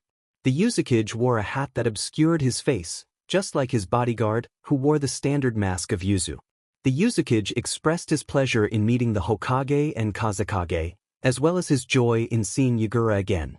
Yagura responded warmly, and the other kages were taken aback by their familiarity. Yagura remarked on how long it had been since they last met, and Naruto agreed, noting that it had been too long. Yagura expressed confidence that the one who had defeated him in battle would pass the exam, to which Naruto replied that luck would also be welcome. Yagura laughed, surprising the kages and their companions, as he was known for his serious demeanor. He wished Naruto good luck, shaking his hand, and Naruto thanked him before departing without even glancing at Minato and Kushina, which visibly saddened them. Raza, the Kazekage, inquired about the relationship between Kiri and Yuzu, to which Yugura explained that unlike the other villages, Yuzu had supported them during the rebellion and helped him escape from the genjutsu he had been trapped in. Yuzu provided financial support and basic resources, from food to medicine, and during the war, Yuzu sheltered civilians and clan members with Kekei Genkai who could not fight. Kiri would be eternally grateful to Yuzu. Unnoticed by anyone, the Uzukage smiled beneath his hat. Raza expressed skepticism, recalling Kiri's attack alongside other villages to destroy Yuzu, making it hard to believe that Yuzu would help without asking for something in return. A heavy tension filled the room, and Raza shrank slightly under the intense gazes of Yugura, Minato, and Kushina, as it seemed a confrontation was about to erupt. However, the Uzukage began to laugh, along with his attendant, who was trying to maintain a serious demeanor. The Uzukage remarked that he hadn't laughed so much in a long time, prompting a cough from the Yuzu ninja behind him to stifle the laughter. Shio, the attendant, reminded the Uzukage to maintain seriousness and suggested calling Naruto to reinforce the point. The Uzukage's expression turned serious at the implied threat from his ninja, and he slowly removed his hat to reveal a young man with red hair and several scars on his face, his sharp eyes reflecting the many battles he had fought. He introduced himself as Uzumaki Ryuk, the current Uzukage of Uzushiogakure, and addressed Raza's question, stating that it was his nephew who made all the important decisions, focusing on Yuzu's benefits rather than past grudges. He mentioned that he had been present during the attack and that their true resentment lay with Konoha, as the other villages were of little concern to them. They had forgiven the others, so to speak. Minato appeared visibly nervous, questioning why their animosity was directed at Konoha. Ryuk explained that Konoha had abandoned them despite their mutual support alliance, stabbing them in the back. Now that they approached with good intentions, Konoha disrespected his nephew, the one who had saved them all and rebuilt their village, making it powerful again. Ryuk's voice dripped with deep-seated anger as he questioned Minato's audacity to ask for the reason behind their feelings. Minato seemed to shrink in his seat under the weight of Ryuk's threats. Minato claimed he had punished the one responsible, to which Ryuk retorted, questioning if he meant his spoiled and useless son. Naruto had informed him of everything regarding Minato's son, and Ryuk swore by the first Uzukage that if anyone disrespected his nephew again, there would be no remnants left of Konoha. Kushina had remained silent until now, searching for a way to intervene, but she was left in shock upon realizing who the Uzukage was. She addressed him as Enisan, drawing the attention of everyone in the room. Ryuk's gaze turned sharply toward Kushina, and he warned her that if she wished to return to their clan with her children, she would have to face the Uzumaki Council. Until then, she had no right to call him brother. The room fell silent for a moment as everyone witnessed the reunion between the siblings.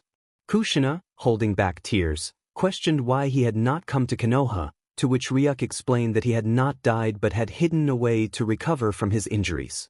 She pressed him on why he hadn't returned to Konoha, and he reiterated that Konoha had betrayed them, and he had no desire to be there, as if nothing had happened.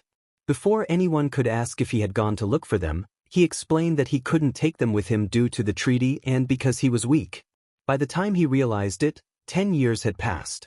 The war had ended, and he had rebuilt his life, forming a family. However, the ninja world never allowed him a moment of happiness. They were murdered, leaving him alone once again. He wandered the world for years after avenging them, and just when he was ready to give up, Naruto found him. Naruto shared his story and his dream of rebuilding Yuzu.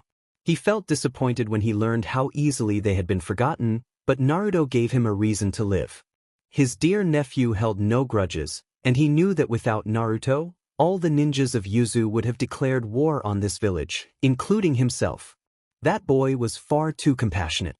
He sighed, earning a nod of agreement from his companion and the Mizukage. Minato promised they would try to make things right. Ryuk merely shrugged in response and turned his gaze toward the arena, where the first match was underway between a genin from Suna and one from Konoha. Noticing Ryuk's demeanor, the other members of the room began to watch the fight as well.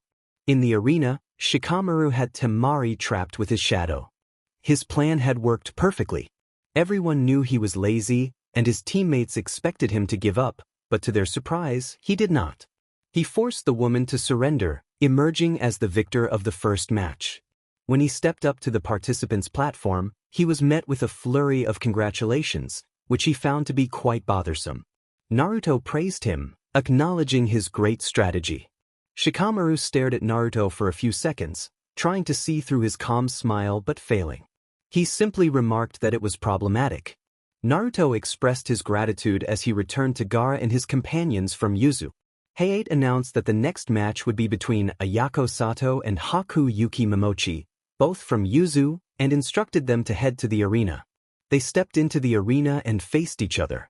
Hayate asked if they were ready. Both Haku and Ayako affirmed their readiness, taking their combat stances as the temperature around them began to drop, their breaths visible in the cold air. Hayate signaled for the match to begin. Ayako, aware of her opponent's strength, decided to unleash her full power from the start. She activated her berserker mode, her eyes glowing a fierce red. Haku acknowledged her choice, noting that using her bloodline technique early was wise but not enough to secure victory. Haku launched an attack using his ice release technique, delivering a series of swift strikes with his senbons followed by powerful kicks, finishing the combo with an upward slash. He then kicked Ayako into the air, creating several ice spikes on the ground to pierce her upon her descent. However, Ayako quickly adapted, her current mode enhancing her resilience. She growled in response to the blows, forming a chain from her arm to defend against the spikes. She landed and charged back at Haku, who awaited her with a dragon made of ice. In the contestants' area, Naruto commented on how well Ayako's brother had trained her. Gaara inquired about her brother, and Naruto explained that she was the younger sister of the Sato clan leader, with only the two of them remaining. Gaara expressed his admiration for Ayako's berserker mode, and Naruto elaborated on its effects, noting that while it allowed her to absorb natural chakra and enhance her physical strength, it could also lead to a loss of rationality if uncontrolled. He was surprised by her ability to maintain control for so long. Curious, Gaara asked for her brother's name, and Naruto replied it was Yugo Sato. Gaara returned his focus to the match, followed by Naruto and Leon. Back in the arena, the battle seemed to be nearing its conclusion. Ayako was covered in cuts and struggling to stay upright, while Haku had a few bruises and was breathing heavily. Ayako took a deep breath and raised her hand, signaling her surrender. Hayate declared Haku Yuki Momochi the winner. Haku rushed to assist Ayako, helping her to the infirmary as the audience applauded. Hayate announced a 10-minute break before the next match, Aburame Shino vs Menma Namikaze. Naruto expressed that he wasn't particularly interested in the upcoming fight. Leon suggested they visit Ayako in the infirmary, but Naruto noted that she was already there. Haku praised the match, calling it a great fight, and Naruto agreed, acknowledging both as exceptional shinobi. Menma approached Naruto, appearing contemplative. He apologized for disrespecting Naruto in the first phase of the tournament, hoping for forgiveness. The audience was surprised by Menma's unexpected humility.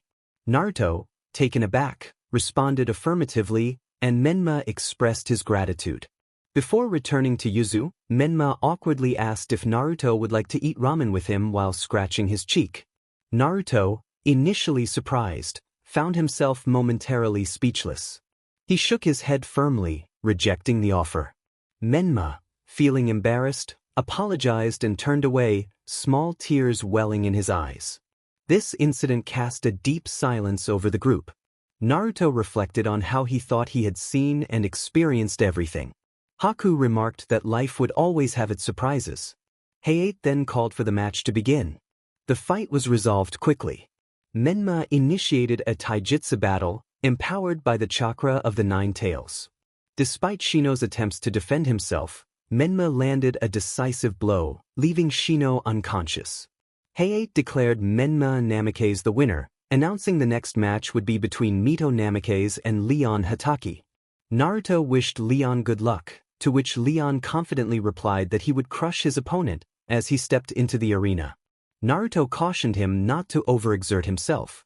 In the stands, Shio expressed concern that her son might go too far, noting that even with Naruto's support, He had not been able to forget his hatred for the village.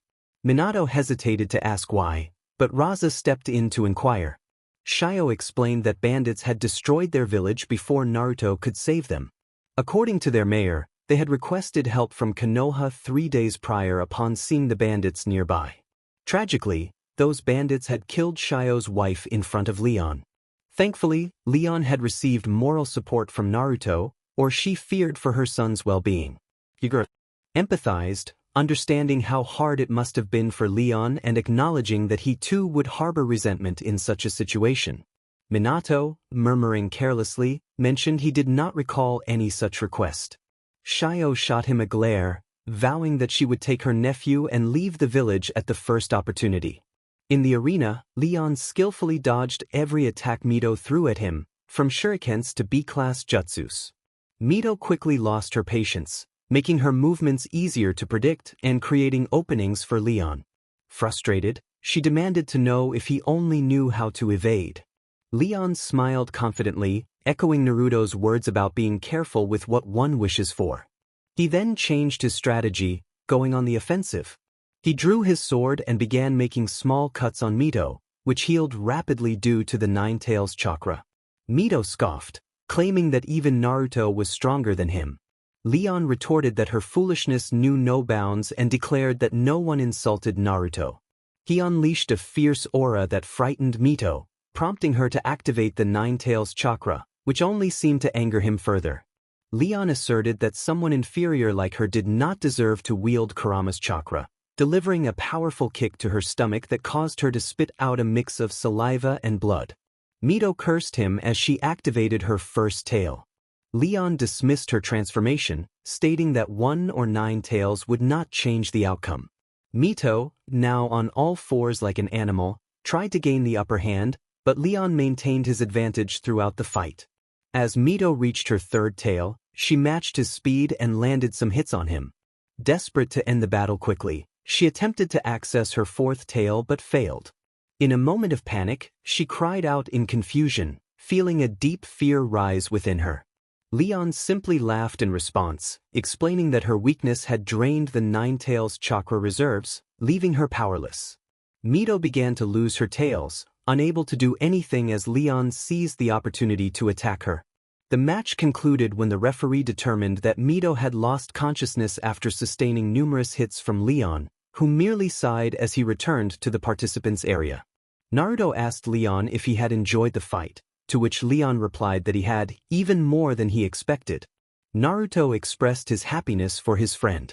Hayate announced the next match: Naruto Uzumaki Momochi vs Neji Hyuga. Both competitors descended into the arena in silence, facing each other. Hayate signaled the start of the match. Neji was the first to move, declaring that his destiny was to defeat Naruto. He executed a technique aimed at closing Naruto's chakra points, but Naruto easily dodged the attack. Naruto suggested that he could remove Neji's caged bird seal, allowing him to escape his fate. He smiled as he noticed Neji hesitating in his attacks, revealing his expertise in seals. Neji appeared to waver at Naruto's words but continued his assault. Naruto maintained his smile while evading Neji's strikes. Neji unleashed a series of precise attacks, targeting all of Naruto's chakra points, with the intention of immobilizing him or, in the worst-case scenario, defeating him. That attack struck Naruto directly. When Neji paused, the seemingly defeated Naruto on the ground transformed into smoke, exploding moments later and injuring Neji's arms. Naruto, shrouded in the mist created by the explosion, declared that Neji should pay better attention to his surroundings. Several chakra chains shot out at high speed from all directions. Neji dodged the first 3 before being ensnared by the others, which grabbed each of his limbs, leaving him with no chance of escape. Naruto expressed his desire to end the fight quickly and proceeded to perform the necessary hand signs to touch the Hyuga's forehead, causing him intense pain that rendered him unconscious. The announcer, Hayate, declared Naruto Uzumaki Momochi the winner. The next match was announced as the last fight of the day, featuring Gaara of the Sand and Sasuke Uchiha.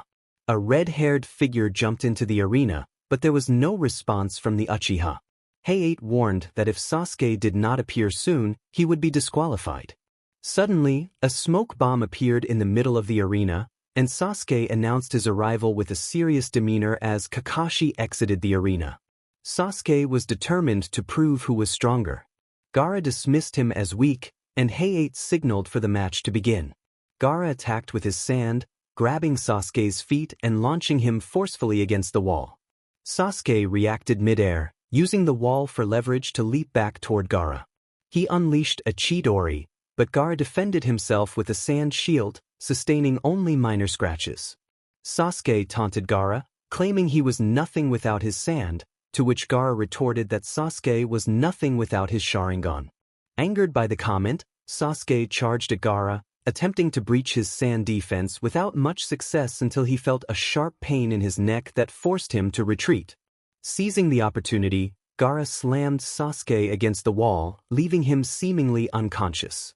Just as the referee was about to declare the match in favor of Suna, Sasuke stirred, his appearance altered. His skin was covered in dark spots with a slight purple hue.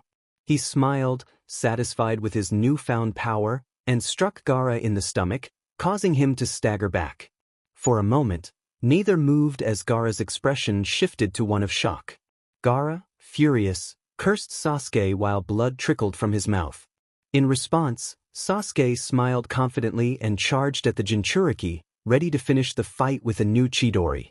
Gaara created a new wall of sand, twice as strong as the previous ones, but it had little effect. When the Chidori, charged with excess chakra, collided with the sand wall, it caused a mini-explosion, raising a large cloud of dust. As visibility returned, the Jinchuriki was seen unconscious, while Sasuke knelt, his arm bloodied from the technique. Hayate nodded at the outcome before channeling chakra to announce the result, declaring Sasuke Uchiha the winner. A deafening cheer erupted from the stands as a group of medical ninjas rushed into the arena to assist the injured genins, carrying them away to great applause. Hayate announced that the matches would continue the next morning, featuring Haku Yuki Momochi against Menma Namikaze, Naruto Uzumaki Momochi against Sasuke Uchiha, and Leon Hatake against Shikamaru Nara. He officially concluded the first round of finalists, congratulating the winners before bowing slightly and leaving the arena. Naruto expressed disappointment that Gaara did not win, and Leon agreed. Naruto warned Leon to be cautious against Nara, while Haku remarked that his match would be easier. Naruto reminded Haku that Nara still had a decent reserve of Kurama's chakra. Haku acknowledged the need for caution but expressed a preference for facing the Uchiha woman, regretting her disqualification. Naruto noted that a battle against Orochimaru was no easy feat, and it was a miracle she was still alive. As they made their way to see the Uzukage, they quickly reached the Kage's box. Naruto urged the Uzukage to return to the hotel to rest, to which Ryuk responded that he should be the one resting since they had been the ones fighting all day. Yugura praised the participants for their performances. Naruto thanked Yugura before announcing that Yuzu would take its leave with the Kage's permission. Ryuk stood, adjusted his hat, and smiled at Yugura before exiting the room. Yugura followed suit, bidding farewell to Hokage-dano and Kazekage-dano. After a moment, Kushina sat down, exhausted, in the seat where her brother had been. She remarked that everything had ended well, relieved that no war had started. Minato agreed, but Kushina expressed concern about her son and older brother's feelings toward her. Minato reminded her that Ryuk had suggested she visit Yuzu. Kushina acknowledged this but worried that returning to her clan would mean joining Yuzu's forces. Minato reassured her that they would find a solution. Meanwhile, Ryuk was lost in thought during the walk back to the hotel, feeling remorseful about his behavior toward Kushina. He reflected on how she was his younger sister and recalled the time his nephew had saved him from despair. He reviewed his life since then. Aside from the paperwork, everything had been perfect, but he realized he had neglected his younger siblings. He couldn't predict how Naruto would react to the proposal he had made to Kushina, but he sensed that Naruto might already know, possibly from Shio. A wave of melancholy washed over him as he recognized that his shinobi were more loyal to Naruto than to him. Naruto seemed to sense his thoughts and smiled as he walked beside him, assuring Ryuk that his followers were also loyal to him. Ryuk lamented that if Naruto ordered them to harm him, they would not hesitate. Naruto affirmed that he would never do such a thing, emphasizing that Ryuk was family and he would never wish him harm. Ryuk acknowledged that there were still many things to do and many clans to consider. Naruto reassured Ryuk that there was no need to worry about the situation at hand. Their Umbu operatives were working tirelessly to locate the missing Uzumakis, and each day, more people were joining their cause. He believed that Yuzu would emerge even stronger than before. Ryuk pondered whether this would fulfill Naruto's dream, to which Naruto affirmed that tomorrow would be a decisive day, determining whether the Leaf Village would declare war. Ryuk asked for Naruto's thoughts on the matter. Naruto speculated that the threat would not come from Menma, as it seemed he had shed his reckless behavior. Ryuk remarked on the unusual circumstances, and Naruto explained that only Mito could pose a significant challenge. He noted that her loss of the Kyuubi's chakra had plunged her into deep despair, making her unpredictable. Ryuk inquired if Naruto intended to provoke Mito into declaring war. Naruto replied that he would lay all his cards on the table, but ultimately, the decision would rest with Mito. A sinister smile crept across his face as he considered the possibilities. The audience was filled with anticipation for the upcoming battles, with countless bets placed on the participants. One person stepped into the arena to begin the semi-finals of the exam. Hayate announced that Haku Yuki Momochi and Menma Namikaze should enter the arena.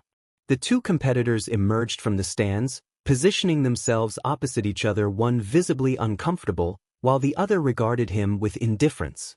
With a commanding voice, Hayate signaled the start of the match. As in the previous fight, Haku initiated the battle by freezing everything around him and launching a row of ice spikes toward his opponent, aiming to impale him. Aware of Haku's abilities, Menma quickly distanced himself from the master of ice. Haku taunted him, suggesting that all Namikaze were cowards, testing the blonde's patience. Menma, however, refused to rise to the bait, stating that he had many questions for Haku, who was his brother's older sibling. Haku smirked with a hint of arrogance, challenging Menma to defeat him.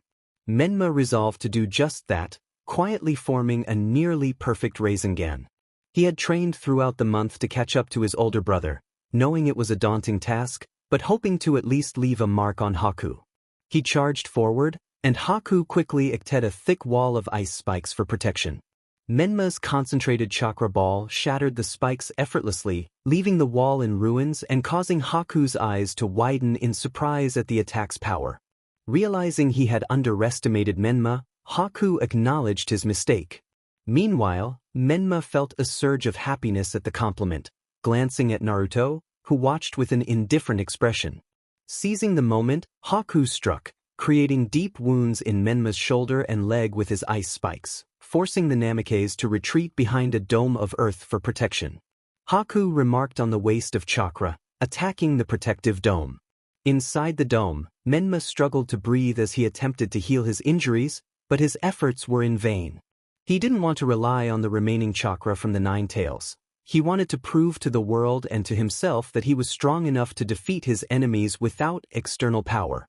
However, the blood loss was taking its toll, and he risked losing consciousness, which he could not allow. He needed to face his brother in the final match and prevent the nightmare he had seen in his dream from becoming reality. Driven by the desire to see his brother, the boy who radiated warmth, he decided to tap into that power one last time. His features began to shift, his whisker marks becoming more pronounced, and his eyes turning red. Just as Haku launched another attack, Menma's wounds healed completely. Haku remarked on the timing of Menma's transformation, calling him a coward. Menma declared that he was doing this for his brother, to face him in the final. Haku retorted that Menma would have used his power in vain. For the first time, Menma frowned, gathering chakra to create a massive energy sphere.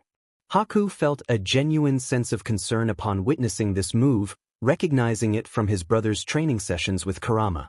He began layering ice of various sizes in an attempt to prepare for the impending attack, but soon realized he was running low on chakra, pausing to see if his defenses would suffice against Menma's assault.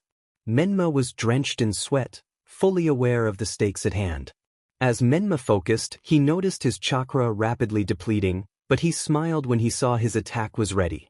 He unleashed a powerful Bijudama, sending it toward the ice walls, which shattered effortlessly, creating a strong explosion. As the smoke cleared, the ice master lay unconscious on the ground, while Menma knelt, exhausted from the chakra drain. The announcer declared Menma Namikaze the winner. Menma smiled as he observed the audience, who struggled to raise their fists in celebration of his victory. Leon expressed disbelief at Menma's victory over Haku, while Naruto reminded him that he had warned against underestimating Menma. Leon nodded in agreement as they watched their friend being escorted away alongside the Namikaze. The announcer waited for the applause to fade before calling for the next match. He summoned Naruto Uzumaki Momochi and Sasuke Uchiha to the arena. As they descended, one wore an expressionless face while the other glared with intensity. The announcer sensed the tension and took a deep breath, reminding them that killing was not permitted. He then signaled for the match to begin. Neither moved initially, instead sizing each other up before making a move. Naruto broke the silence, asking Sasuke if he felt better after his battle with Orochimaru. Sasuke responded with a dismissive grunt. Naruto expressed his condolences for Sasuke's sister, mentioning that he had heard she might never walk again. Sasuke merely glared at him, his Sharingan activated. Naruto urged Sasuke to send his regards to her, stating that no one deserved such a terrible fate. Sasuke snapped back, telling Naruto to be quiet. Naruto pressed on, questioning whether Sasuke cared for his sister, which only fueled Sasuke's anger further. In a fit of rage, Sasuke threatened Naruto, who laughed at the comment, aggravating the Uchiha even more. Fire. Naruto thought that Sasuke would have to do more to even leave a scratch on him. Sasuke snapped out of his shock and activated the cursed mark, causing Naruto to smile slightly. Sasuke then created a fireball twice the size of the previous one, but to his annoyance, the result was the same, as it was stopped by the strong wall formed by the wood release technique. Naruto questioned if that was all Sasuke had. Sasuke responded with determination. Sasuke unleashed a powerful technique, creating a massive fireball that took the shape of a dragon. He struggled to control it as the scrolls of his clan instructed, but ultimately managed to breach the barrier, resulting in a large cloud of smoke. With a triumphant smile, he declared that he would defeat his opponent. Naruto acknowledged the challenge, admitting that Sasuke had indeed bested him, or rather his wooden clone, as he pointed to a charred dummy amidst the smoke. Shifting to a more serious tone, he whispered a new technique, summoning strong roots that emerged like spikes, easily overpowering the Uchiha. Observing the unconscious state of the dark-haired fighter, Hei decided to conclude the match. He announced Naruto Uzumaki Momochi as the winner. Naruto shrugged casually as he released Sasuke from the hold of the technique. Before stepping up to the podium, he infused Sasuke with his chakra to help him regain consciousness. He reminded Sasuke of their earlier exchange, hinting at the rivalry that continued to drive them both. "You are weak. The proof lies in your sister's current state alongside this crushing defeat. Do you know why I didn't use the chains? It was to show you that even without my Kekkei Genkai, I can crush you like an ant," he whispered before stepping onto the platform with a neutral expression while being congratulated by Leon. Sasuke glared at Uzumaki with hatred before falling unconscious again, attended to by the medical ninjas. Hei called for Shikamaru Nara and Leon Hitaki to come down to the arena. Leon wished for good luck, while Naruto reminded him to be cautious of Shikamaru's strategies. Leon acknowledged this as they positioned themselves opposite each other. Hei signaled for the match to begin. Leon took a considerable distance for precaution, keeping his eyes fixed on his opponent. Shikamaru found the situation troublesome and asked if it was true that people in Leon's village could turn into clouds. Leon was taken aback by the question but shook his head. He clarified that they transformed into smoke, as it was one of their main clans. Shikamaru expressed curiosity about visiting them once the match was over, to which Leon replied that it would be possible with the permission of the Uzukage and Naruto, but Shikamaru explained that his dream was to be a cloud. Leon, surprised by this response, felt a drop of sweat form on his forehead. He shrugged, acknowledging that if that was Shikamaru's desire, he saw no reason to question it. However, he soon realized he couldn't move. Shikamaru pointed out that Leon should have been more cautious with his shadow. Leon, feeling a mix of frustration and disappointment, whispered about his desire for revenge. Shikamaru calmly stated that Leon's chances of victory were dwindling, and he admired Naruto greatly.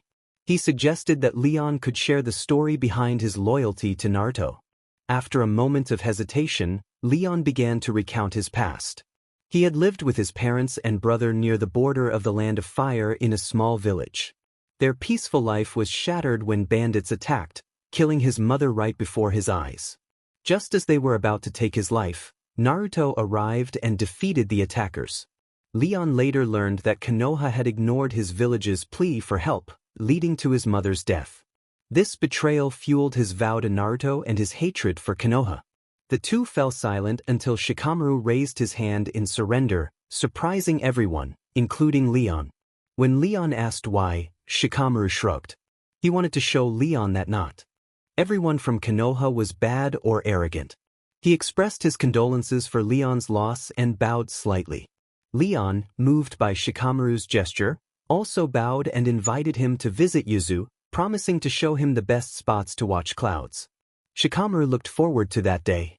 Hayate announced Leon Hitaki as the winner due to Shikamaru's surrender.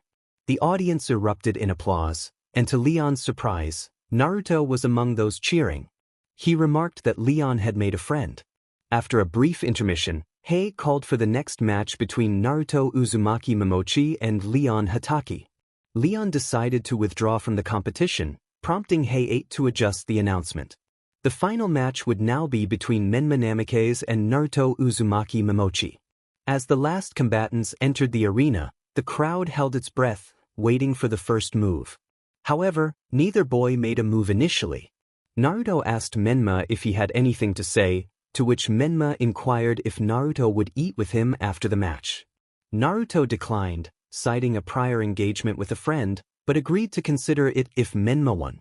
Menma, feeling hopeful, was soon disheartened as he saw Naruto enveloped in the chakra of the nine tails. Naruto, smiling, activated his first tail and teased Menma about his nervousness. Menma, determined, created a nearly perfect Rasengan and charged at Naruto. Naruto calmly countered, sending Menma flying across the arena. As Menma struggled to recover, he questioned why Naruto used the Nine Tails chakra when he was strong enough without it. Naruto explained that the reactions of the villagers to his power were gratifying, contrasting his past as an unnoticed shadow in the Namikaze household. He activated a second tail and launched Menma into the air, wondering if he would be okay. Naruto noted that Menma would likely remain unconscious for a while and placed him on the ground without much care. He declared his victory, but before Hayate could announce it, Mito interrupted, accusing Naruto of cheating. Naruto calmly pointed out that Mito had also used the Nine Tails chakra in her previous matches, questioning her right to accuse him. Mito argued that the power was hers by birthright, but Naruto countered that he possessed the chakra because he housed the Nine Tails within him. Hayate intervened, urging Mito to stop. Mito insisted that Naruto admit to cheating or face the wrath of Konoha. Naruto asked if that was a threat, to which Mito affirmed it would be if he didn't comply. Naruto firmly stated that he would not admit to any wrongdoing, asserting that he had played fair. He pointed out that someone like Mito had no right to make decisions, as that authority belonged to Hayate, who was present and would have declared him the victor before the interruption. Mito declared that Konoha would face destruction at the hands of her village, along with all its inhabitants. Naruto, taken aback, questioned if Mito was truly declaring war against him. Hayate attempted to intervene, but his efforts were in vain. Mito proudly proclaimed her lineage as the daughter of the fourth Hokage, Minato Namikaze, and the blood-stained Habanera, Kushina Namikaze, declaring war before Hayate could silence her. Naruto, with a cold demeanor, remarked on the unpleasantness of the situation, indicating that they were not welcome in the village and that they would be leaving. He assured everyone that they would soon receive news from him. Surrounded by the ninjas of Yuzu, he ordered that they collect his uncle, stating that the location was not safe for him, before vanishing in a swirl of red along with his companions. The general narrator described Ryuk, who questioned the Hokage about the validity of Mito's declaration, releasing a menacing aura alongside his companion. Minato, shocked, denied the claim, insisting that it could not be true. Ryuk pointed out that Mito had just declared war as the Hokage's daughter, asking if he was mistaken. Minato clarified that she did not mean it seriously. Yagura interjected, suggesting that it seemed serious to him, and Ryuk agreed with Yagura. Before they could delve deeper into the matter, a group of individuals entered the room. Naruto urged his uncle to leave. Ryuk ominously warned that they would soon hear from them before disappearing. Yagura concluded that their stance in the impending conflict was clear, bidding farewell to the Hokage and Kazekage before departing with his entourage. Minato stood frozen for a moment, then reacted with anger, commanding the Umbu to bring Mito to him immediately and to convene an urgent meeting with the council. Raza, expressing his support as an ally, acknowledged the bond between Naruto and Gaara, suggesting that Gaara might not want to participate. He hoped for a peaceful resolution to the situation. Minato thanked Raza for his support, assuring him that they would find a way to resolve the conflict. Kushina insisted that they needed to stop this, to which Minato reassured her that they would take action. In that moment, both the civil council and the shinobi were enveloped in an uncomfortable silence as they awaited the arrival of the Hokage and his family. Fortunately for them, they did not have to wait long. Both adults appeared with dark circles under their eyes, indicating they had not slept, much like the children. However, Mito was shackled with chakra-suppressing chains and kept her head bowed. Minato apologized for the delay, explaining they had to clarify some matters with their daughter. Danzo stated that it was time to clarify their strategy for winning the war. Minato asked if there was any way to avoid it, to which Danzo replied that considering it was their daughter who declared it, there was none. Kushina insisted that Mito would apologize. Sukaku interjected, explaining that if they backed down from their declaration, they would lose credibility. They would need to fight for at least 6 months. Minato agreed to extend the battle to that time frame, suggesting they could seek peace agreements afterward. He noted that if the opposing side refused, they would also suffer socially. He turned to Sukaku for suggestions. Sukaku explained that their territory consisted of islands surrounded by whirlpools, making a sea attack impossible. The best option would be to lure them to land, particularly to areas without water, as that was the Uzumaki's main element. They could also target their main trade routes to isolate them, but he acknowledged that the enemy would likely find ways to sustain themselves even if cut off from the continent. The main issue was that aside from a few known clans, they did not know the true strength of their opponents, while the enemy was aware of their power. They had knowledge of seals, meaning the barrier protecting Konoha would be ineffective. They were uncertain about the levels of their genin, chunin, and especially their jonin and umbu. Based on what was shown in the exam, it seemed they had a formidable force, and with the unconditional support of Kiri and limited support from Suna, the situation was dire. Essentially, it was a battle of Konoha against the ninja world. After this deduction, a heavy silence fell over the room. Minato decided to shorten the minimum duration of the war to 4 months, hoping that Kumo and IWA would not have enough time to intervene, even if it was detrimental in the long run. Danzo proposed an action that could free them from the war. Minato urged him to speak.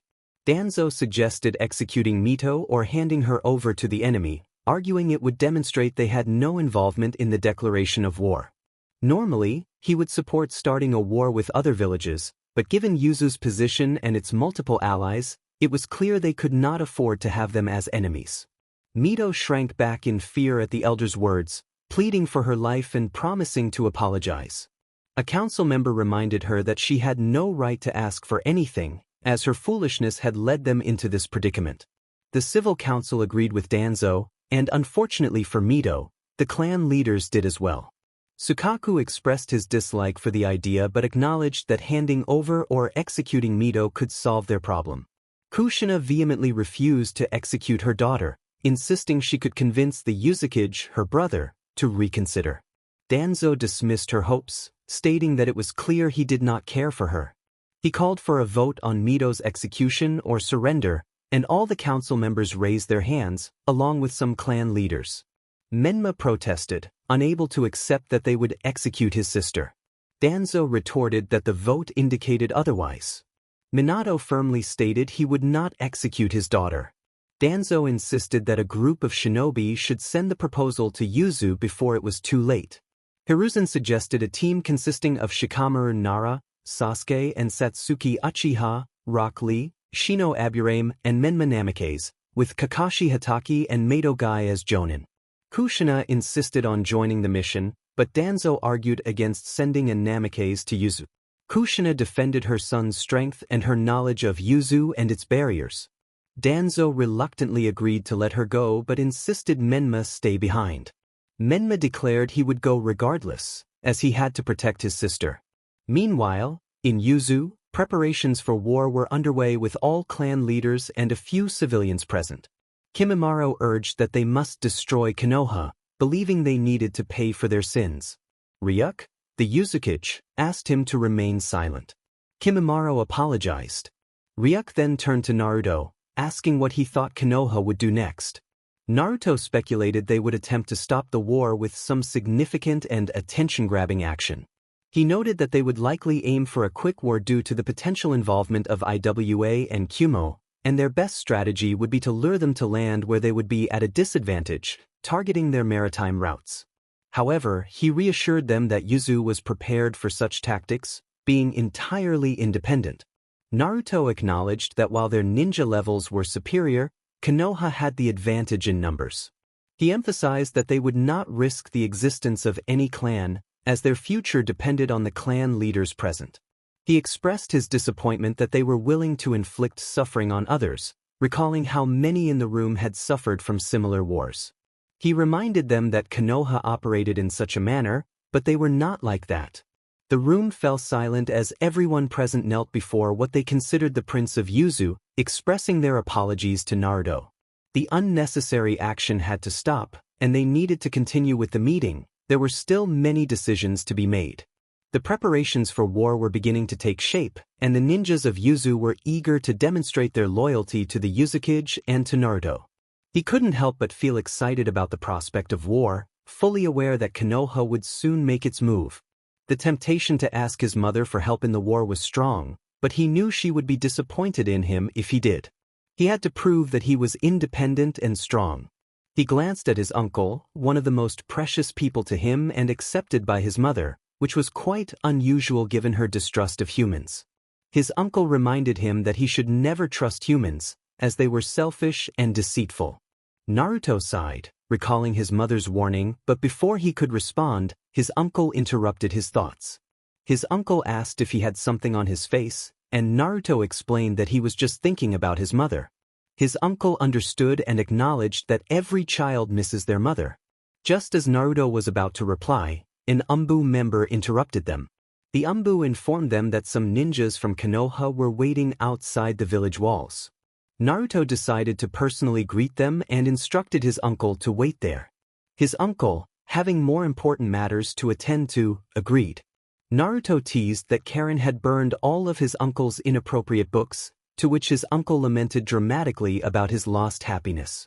Ignoring his uncle's antics, Naruto made his way to the main gate of Yuzu. Upon arrival, he found himself surrounded by several elite ninjas from Yuzu, particularly Leon, who appeared very serious. Naruto acknowledged the Konoha ninjas and asked them the purpose of their visit, noting that they were busy preparing for the impending battle. Kakashi explained that they had come to clarify the misunderstandings between Yuzu and Konoha to avoid bloodshed. Naruto assured him that there was no misunderstanding. Konoha had disrespected them and declared war.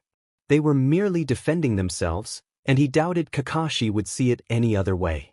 Kakashi pleaded for them to at least be allowed to enter and discuss matters with Naruto's uncle, emphasizing that war would lead to nothing beneficial. Naruto countered that it would serve them well, especially in terms of revenge.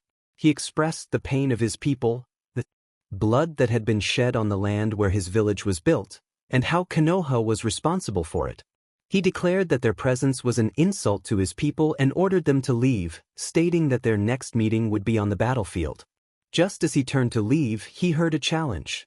Menma, an outcast, declared that he had the right to challenge Naruto as the heir of the Uzumaki clan to reclaim his lineage. Leon reacted angrily, suggesting that Menma deserved to be punished, but Naruto intervened, asserting that this was a matter for the Uzumaki clan and that the Hatake clan could not interfere. It was a completely normal day, yet serious. Naruto smiled as he addressed the gathered ninjas of Konoha, who were suddenly weighed down by a strong gravitational force that pressed them into the ground. He explained that the village viewed them as enemies and that it was one of the many barriers in place. After deactivating the force, he added that no one could enter or leave the village without his permission or knowledge, making escape impossible. He instructed them to follow him to the Uzukage Tower. The ninjas of Konoha struggled to rise from the ground and followed Naruto, surrounded by Yuzu ninjas who were not there to protect them but to keep a close watch. The Yuzu ninjas did not intercept any projectiles thrown with hostility by the villagers, which saddened and surprised the Konoha ninjas. As Naruto walked by, he greeted everyone with a warm smile, which they returned, while the Konoha ninjas were met with pure disdain and objects thrown in their direction. One villager expressed outrage at the presence of the Konoha ninjas, questioning their audacity to enter. Another villager mentioned that the son of the Hokage had challenged Naruto to a duel for the leadership of the clan. The first villager, shocked, asked for a bottle and threw it at Menma, only for it to be intercepted by Kakashi. Shikamaru commented on the situation, noting how problematic it was that they were not well received by the villagers. Leon pointed out that it was no surprise, as they had declared war without reason and were now challenging someone beloved by the people. He warned that even if Menma won, he would face the villagers' wrath, as they harbored deep-seated resentment for various reasons. An Yuzu Umbu member acknowledged Leon's point, mentioning that they had been instructed by Naruto to protect the Konoha ninjas from the villagers, but it was a request, not an order. Kakashi inquired if the Umbu member was from the Hatake clan, to which he affirmed and explained that family was paramount in Uzushiogakure. Kakashi remarked that he was more like a secondary branch, to which the Umbu member agreed, stating that it would remain so until Kakashi changed his mind. After this brief exchange, the group fell silent, focusing on dodging the objects thrown by the villagers. Fortunately, as they approached the Kage Tower, the projectiles ceased. At the entrance stood a red-haired woman wearing glasses and dressed in a secretary's outfit. She introduced herself as Karin Uzumaki, the secretary of Ryuk, and instructed them to leave their weapons in the designated area before entering the office. Once the ninjas had set down their weapons, Karin led them to a large door adorned with a red whirlpool emblem. Before entering, she requested something from Kakashi, who was puzzled. Karin explained that pornography was not permitted in their country, and her smile sent a chill down Kakashi's spine as he looked pleadingly at Naruto. Naruto confirmed that Karin was right, pornography was frowned upon, and failing to comply could lead to trouble with the women of the village. Kakashi protested, but Kushina reminded him that she had warned him not to bring it. With a defeated aura, Kakashi handed over the book, which Karin promptly took.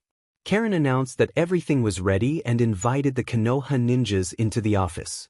Ryuk expressed surprise at seeing them again so soon, especially under the current circumstances.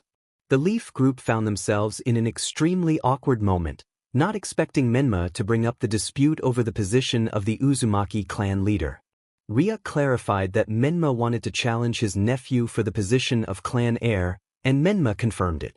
Ryuk then laid out the terms. If Naruto won, Mito Namikaze would perish, and Konoha would return all the seals and money they had given to the first Hokage for the village's creation. They would also have to remove the whirlpool symbol from their ninja uniforms and would be prohibited from seeking support or forming any alliances with Yuzu. If Naruto lost, Menma would become the heir of Yuzu, deciding everything from continuing the war to which Genin would graduate. Ryuk noted that this battle would serve as a substitute for war, as many daimyos had requested that he not associate the girl with Konoha. He would settle for her immediate execution, regardless of the outcome. Menma protested, not wanting his sister to die, but Ryuk dismissed his concerns. Kushina pleaded with Ryuk, reminding him that she was also his niece. Ryuk frowned at Kushina and the Namikaze family, expressing his disdain for her and claiming she brought shame to their clan. Despite her tears, Kushina struggled to speak up. Naruto, sensing the tension, suggested they get to the point, prompting Ryuk to agree that they had much to do. He informed them that the combat would take place the next day and instructed them to go to a hotel, where an umbu would guide them.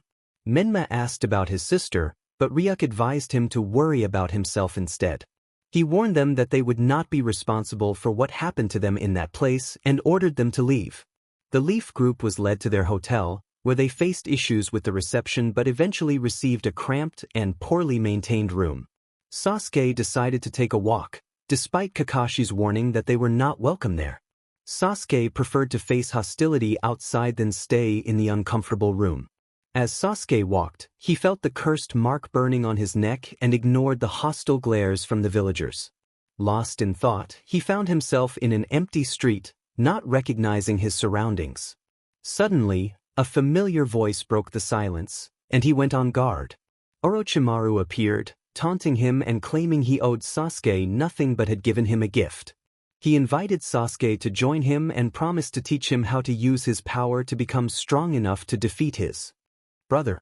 Meanwhile, Naruto entered one of Yuzu's main buildings, greeted by a cheerful boy named Ranmaru, who ran to him.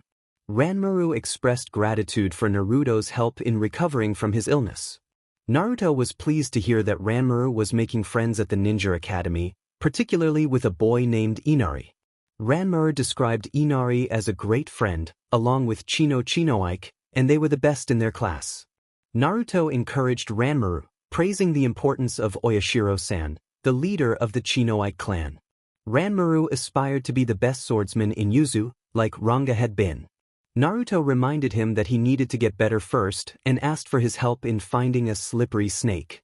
Ranmaru activated his Dojutsu and provided Naruto with a map showing Orochimaru's location. Grateful, Naruto ruffled Ranmaru's hair affectionately before setting off to confront Orochimaru, determined to see who would have the last laugh. Back with Sasuke, he questioned how to use the cursed seal. Orochimaru insisted that he must follow him and become his disciple. Sasuke hesitated, contemplating the implications of being a renegade.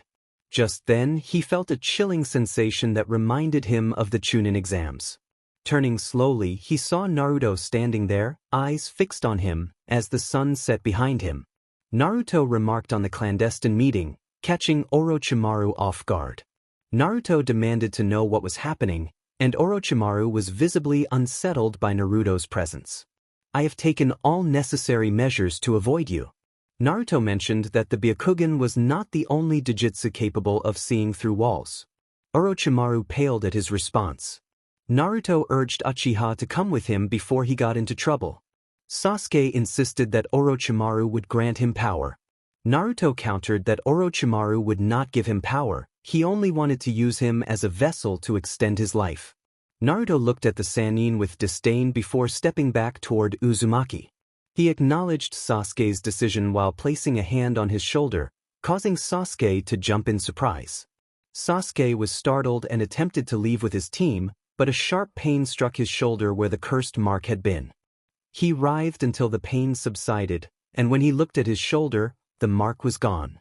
Naruto offered Sasuke a greater power than what Orochimaru could provide, but he could also reveal the truth about his clan and what truly happened during the massacre, including who was truly responsible. He whispered this in Sasuke's ear, causing Sasuke's eyes to widen in surprise as he searched for the Sannin's gaze, but he had vanished into thin air. Naruto reassured Sasuke that he would deal with Orochimaru as he deserved and suggested that Sasuke return to his team, not wanting them to worry. The entire ninja world was stirred by the upcoming confrontation, with news spreading quickly and many curious onlookers heading to Yuzu to witness the clash. Naruto planned to summon his mother before the battle, wanting her to see how he would defeat his opponent. Kurama cautioned him that it would cause a stir, but Naruto believed that his mother's identity would remain hidden unless she chose to reveal it. He noted that not everyone was ready to face death. Kurama questioned whether Naruto was prepared to confront his brother and condemn his sister. Naruto decided that the judgment would be left to his mother. If she desired his brother's soul, she would have it. He felt that Menma had disrespected him too many times. Kurama reminded Naruto that this was a poor excuse, as even a blind person could see Menma's change in attitude. Menma wanted to be part of their family, and the girl did not deserve to die for this. Naruto argued that Menma had threatened his village and disrespected him. Kurama pointed out that Naruto was pretending to be hurt, knowing he had anticipated such actions. He needed an excuse to give the world after his revenge. Naruto insisted that revenge served no purpose. Kurama urged him not to be hypocritical and to remember that he had a village that cared for him, a family, and even a girlfriend. He advised Naruto not to throw everything away for the Namikaze, reminding him that he was an Uzumaki Momochi, not a Namikaze Uzumaki. Naruto conceded that Kurama had a point. Kurama pressed for clarification, asking what part of his reasoning was incorrect.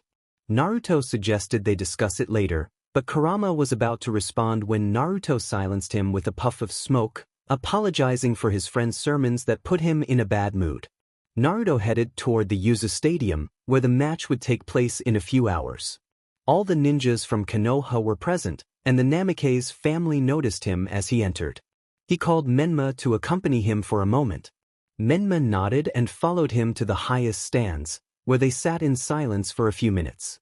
Menma finally spoke, but Naruto interrupted, stating that he only needed a yes or no answer. Did Menma want to take his position as heir? Menma hesitated but ultimately said no.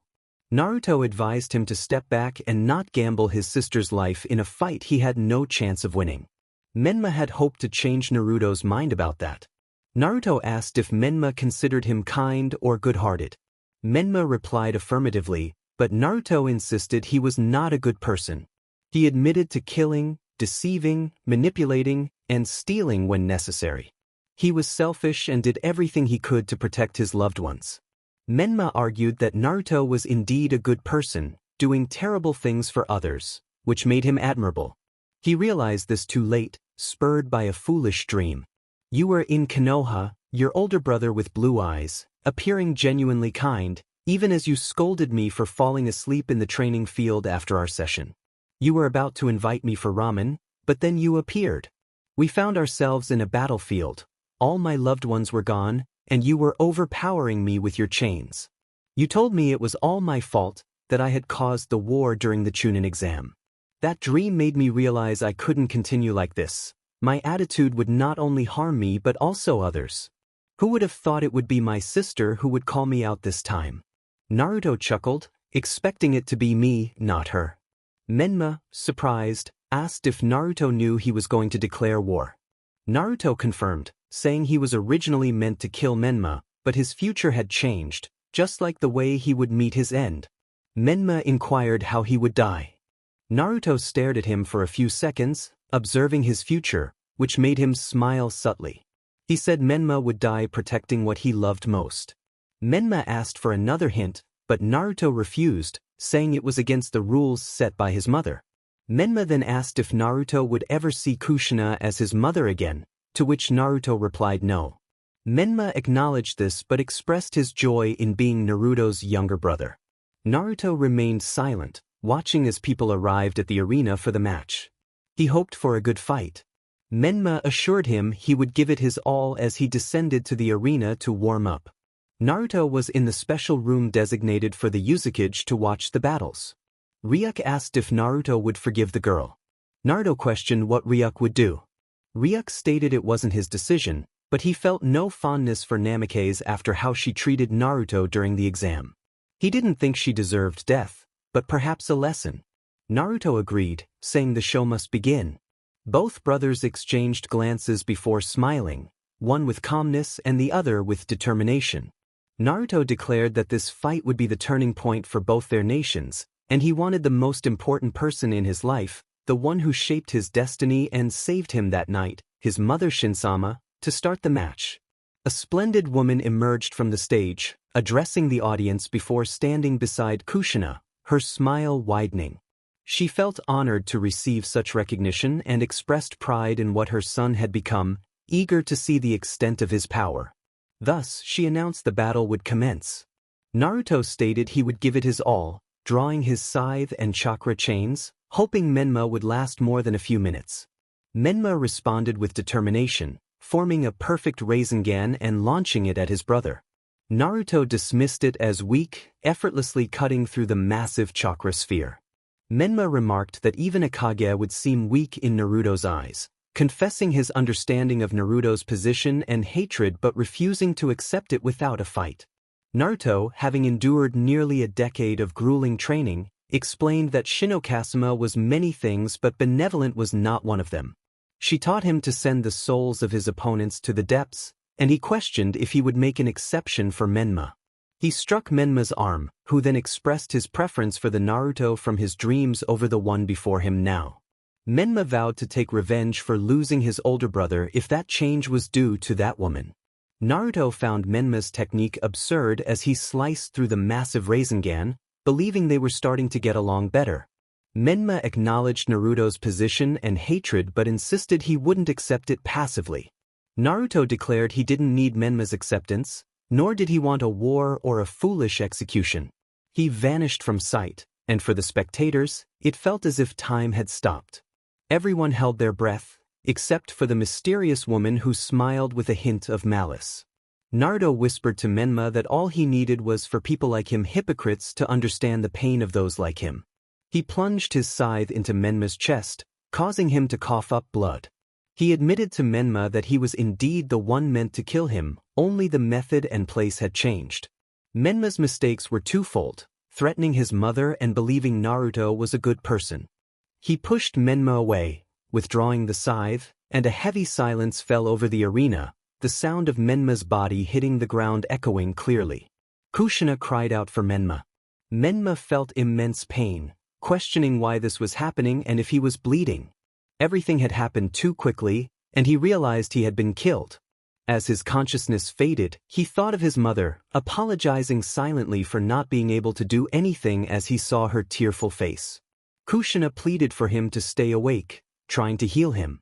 Menma thought he wouldn't be able to do something so simple, tears streaming down his face as he looked at his brother, now also his killer, who watched the scene with an unreadable expression.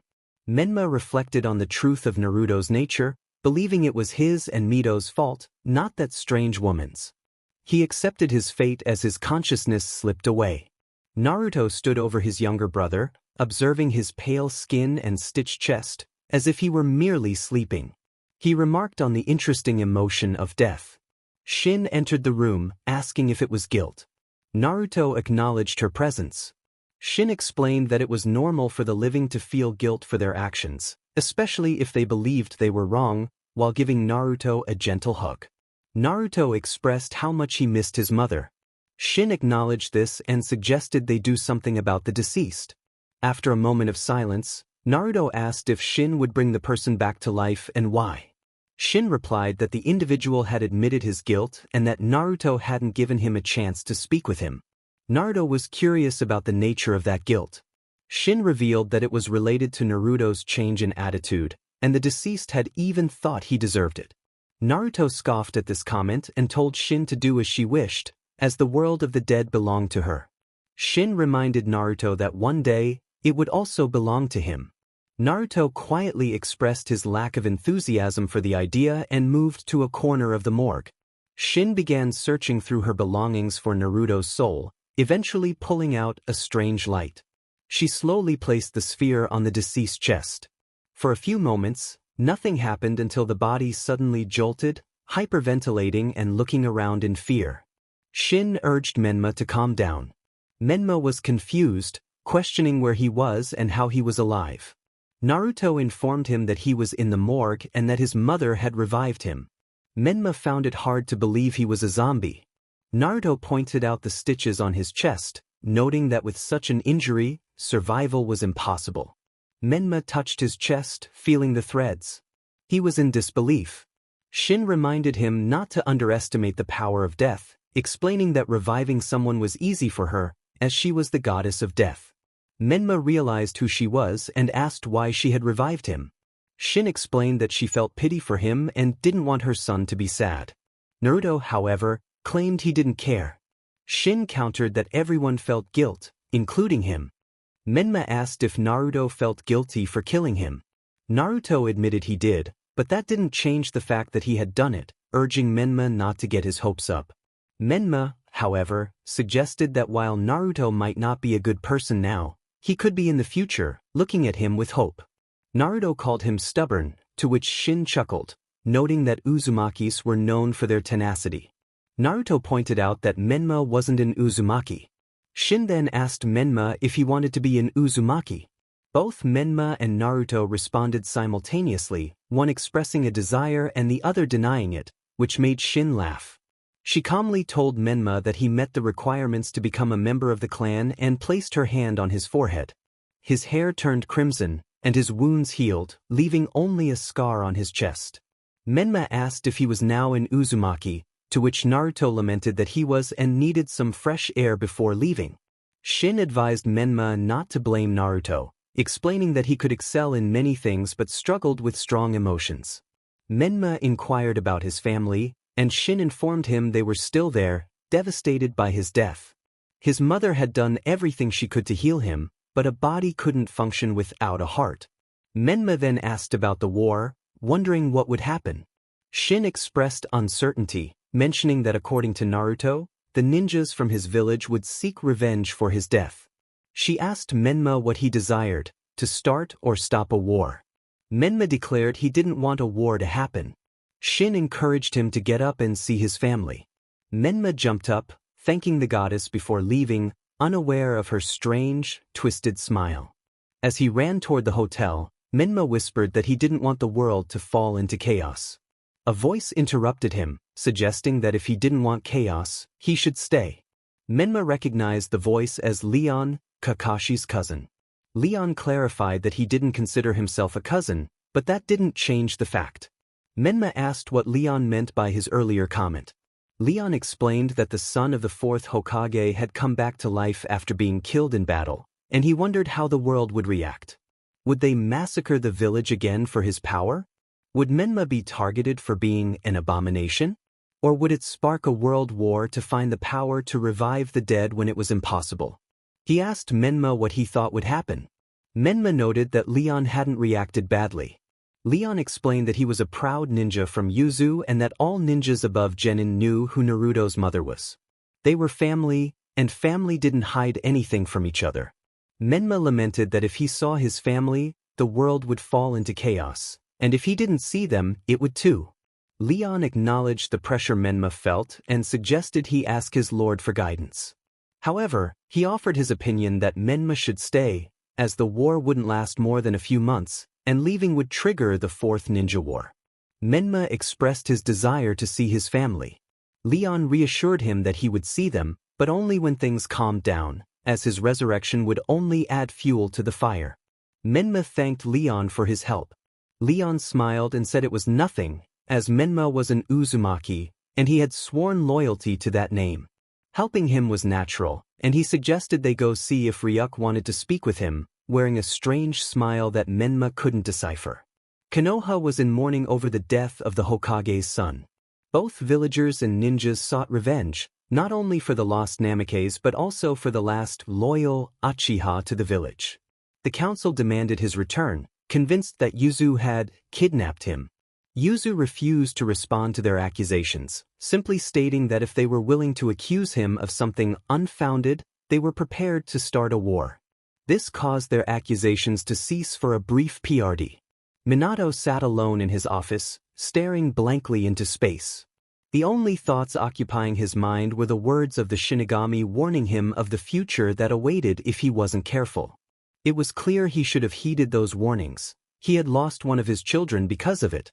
Yuzu had decided that the execution of Mito was no longer necessary, but she felt responsible for her brother's death, just like the rest of the team, except for Sasuke Uchiha, who had disappeared the day after the battle. He left a note in his room stating that he was leaving to train with those who would truly make him strong enough to defeat his brother. They went to confront the Uzukage, but he simply shut the door in their faces and demanded they leave his village if they didn't want more trouble. Kushina knocked on the door of her husband's office and, without waiting for a response, entered and embraced him tightly. After hours of staring into space, Minato looked at his wife and returned the embrace. They consoled each other in silence for a while. Kushina urged Minato to take action, insisting that they could not leave things as they were. She encouraged him to assert his authority over the council, to demonstrate why he was Hokage and resolve the situation. She reminded him that while they could not bring their son back, they still had Mito, and despite everything that had happened, Naruto was also part of their family. It might sound foolish given the circumstances, but there was still a glimmer of hope. However, first, they needed to go to war and show the ninja world that Konoha remained strong and that its great leader had not crumbled. Minato gazed out the window for a few seconds before nodding and grabbing his Hokage hat, adorned with the symbol of the will of fire. He called for the Umbu, instructing them to gather all council members. If they were not in the meeting room within 20 minutes, he granted permission for them to be executed for insubordination. There was no verbal response to his order, only movement, and in less than 20 minutes, the entire council was assembled. Danzo questioned Minato, implying that some members were busy doing his work. Minato shot him a deadly glare before responding, reminding Danzo to address him as Hokage-sama and asserting his authority.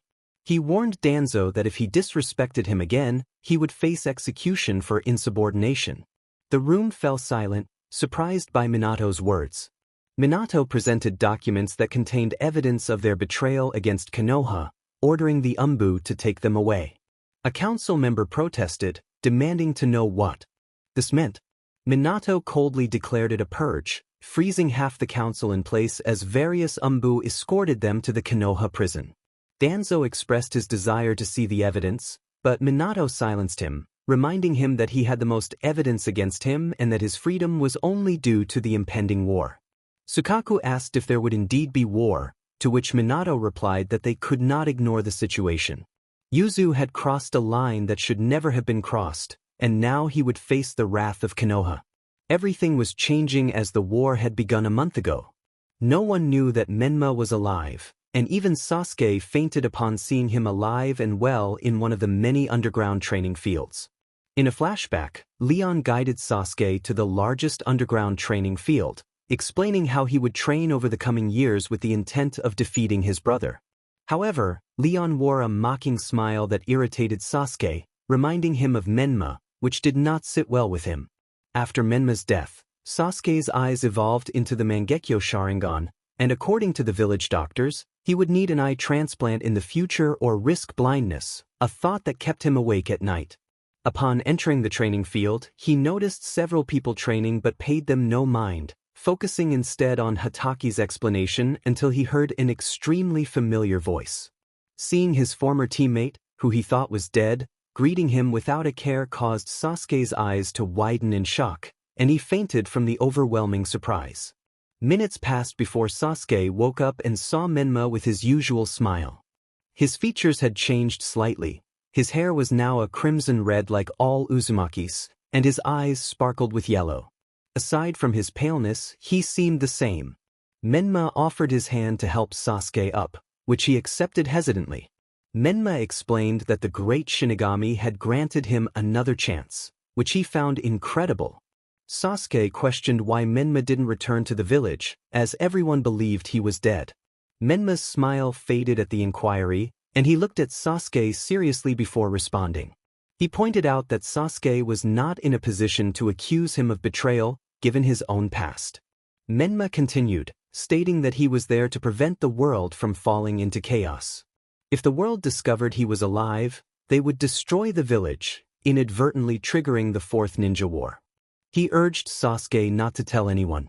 As Menma walked away to join his brother, Sasuke noticed the warmth in Leon's smile, but now he could also see the underlying coldness. Leon gave a small bow, prompting Sasuke to imitate him before starting his training. Now, Sasuke headed directly to the training grounds where Menma awaited him. Since their arrival, their levels had risen remarkably, advancing from low jounin to mid-high in just a few weeks. Sasuke felt his power increasing with each training session and was confident he would soon surpass his brother.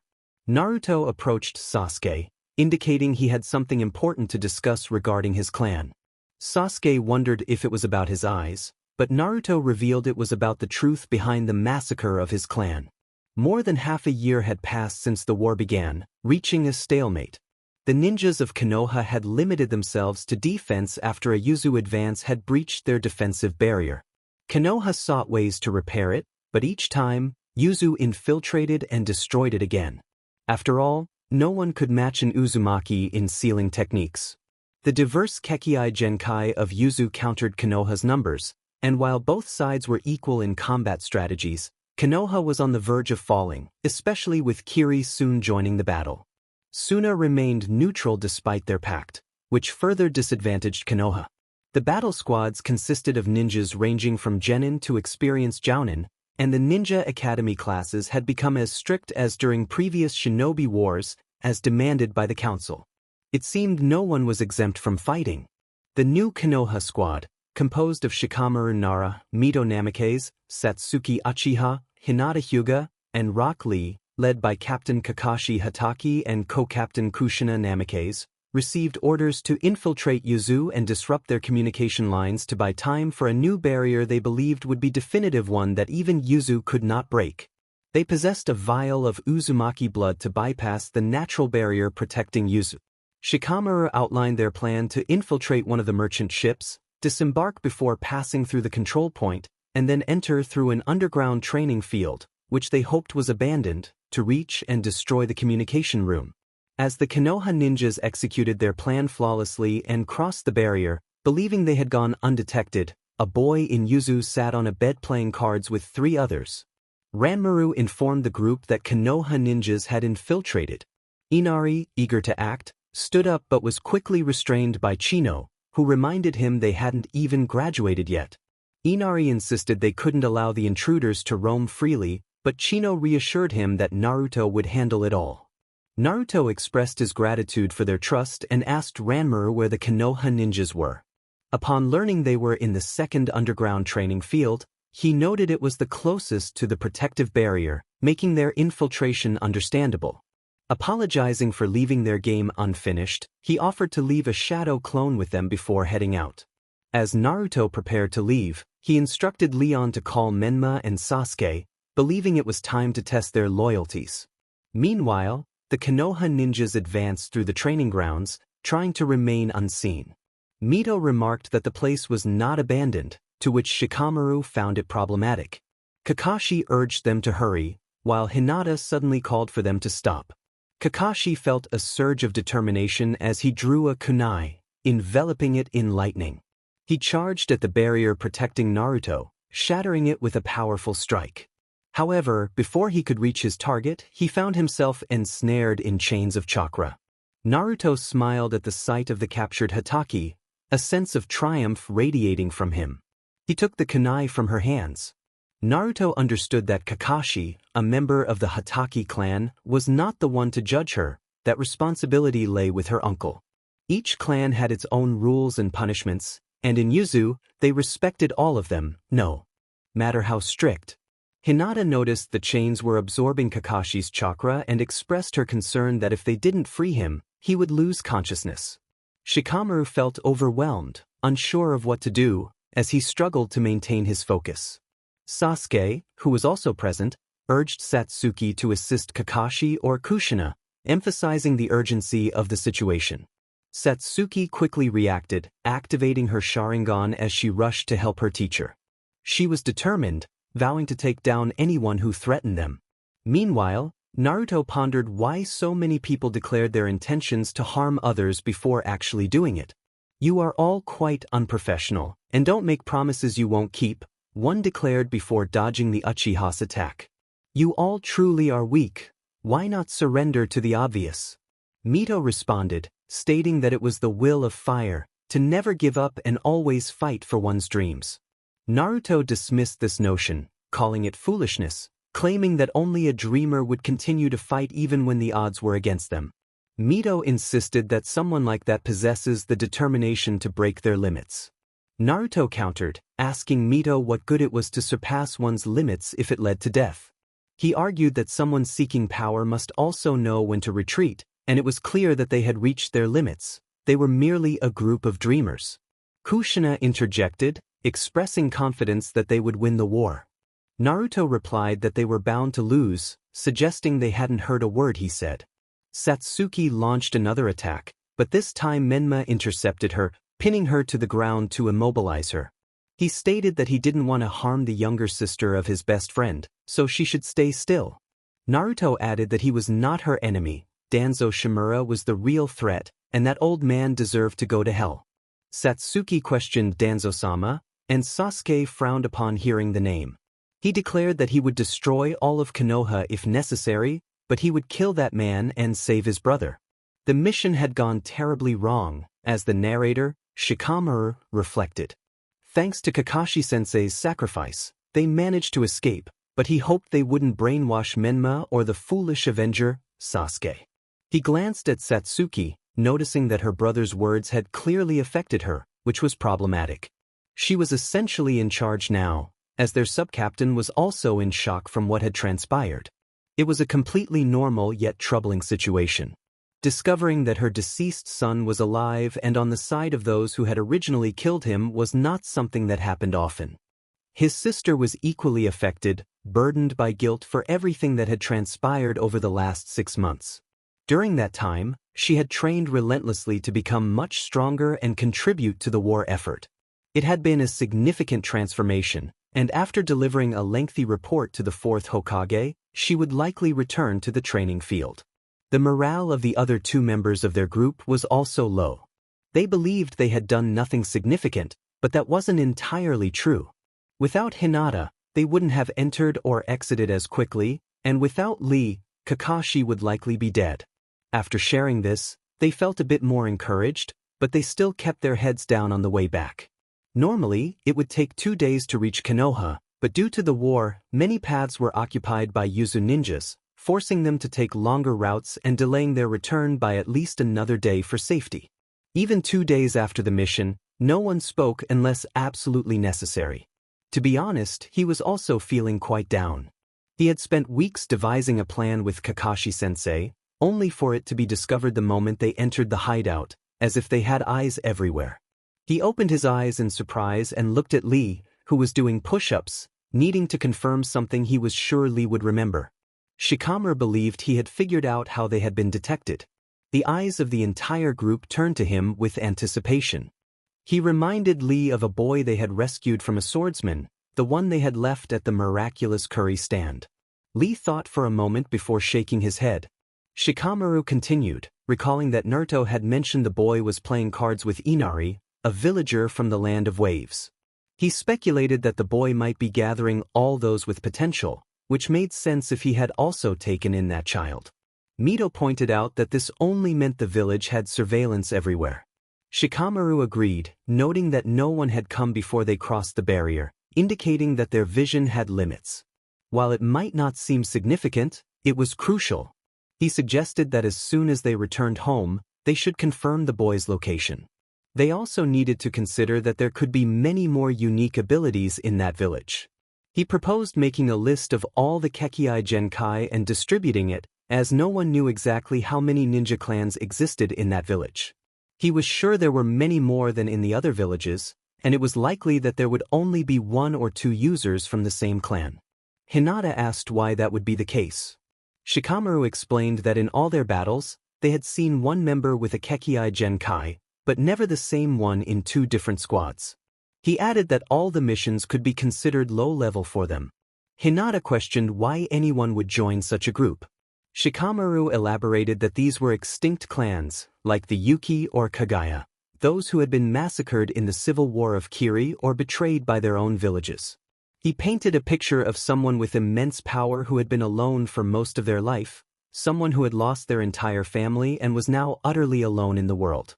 Suddenly, someone with a warm smile offers a helping hand, a gesture that had never been extended to them before because they were seen as an outcast. This person promises a home, a family, and a village where most are like them, people abandoned by the world. He asked Hinata if she would take that hand or push it away, if she would give her total loyalty and devotion to that person. As he spoke, the image of Leon came to mind, a perfect example of the kind of person Naruto would take in someone vulnerable, from whom one could extract everything they desired with just a few words. Hinata responded that she would accept. Mito was surprised by her answer. Hinata urged Mito to think about it, stating that not just she, but everyone would do the same.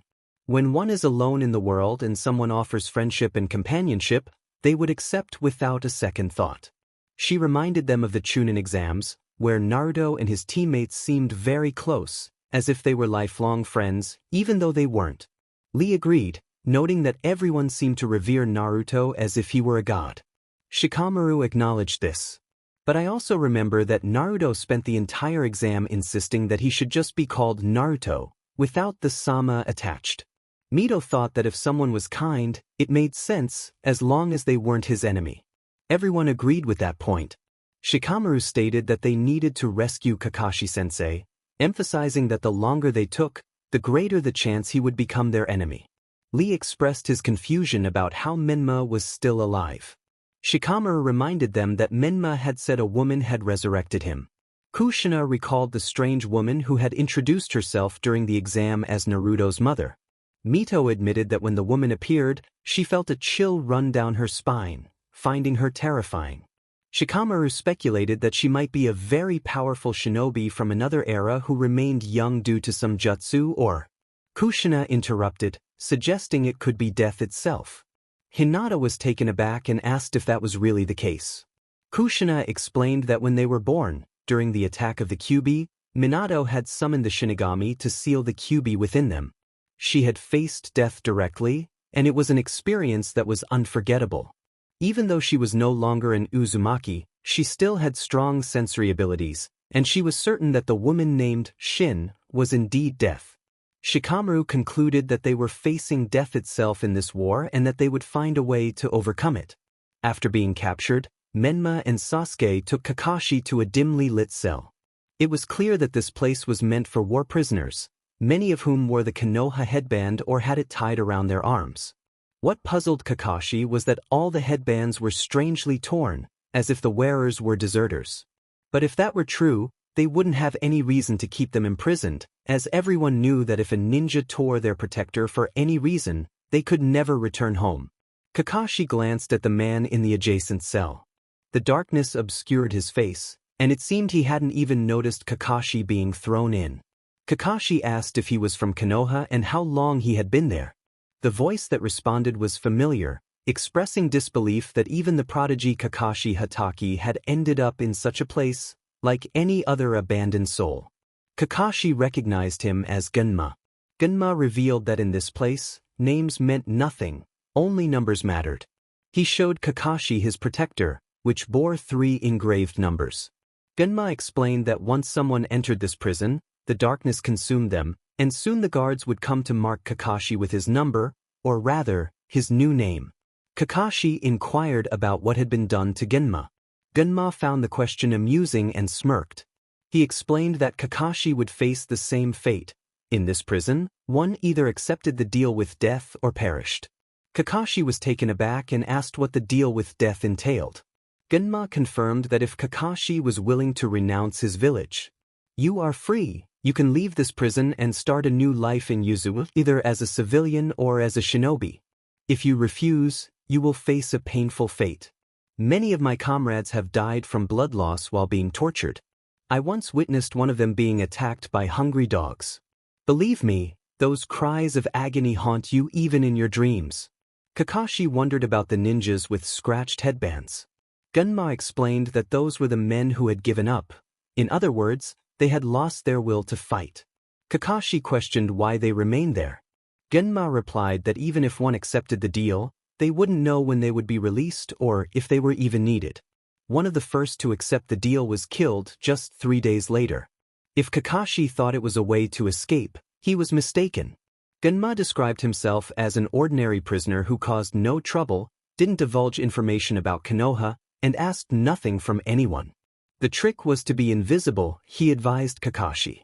After saying this, Genma retreated into the darkness of his cell and fell silent, despite Kakashi's endless questions. Eventually, exhaustion took over, and Kakashi collapsed onto the hard bed of his cell. He dreamed he was in Yuzu, listening to his uncle talk about the history of the Hatake clan, with Leon just a few steps ahead. Everything around him seemed to move in slow motion until Leon turned to look at him, asking if he would take responsibility and lead their clan. Before Kakashi could respond, a loud scream jolted him awake.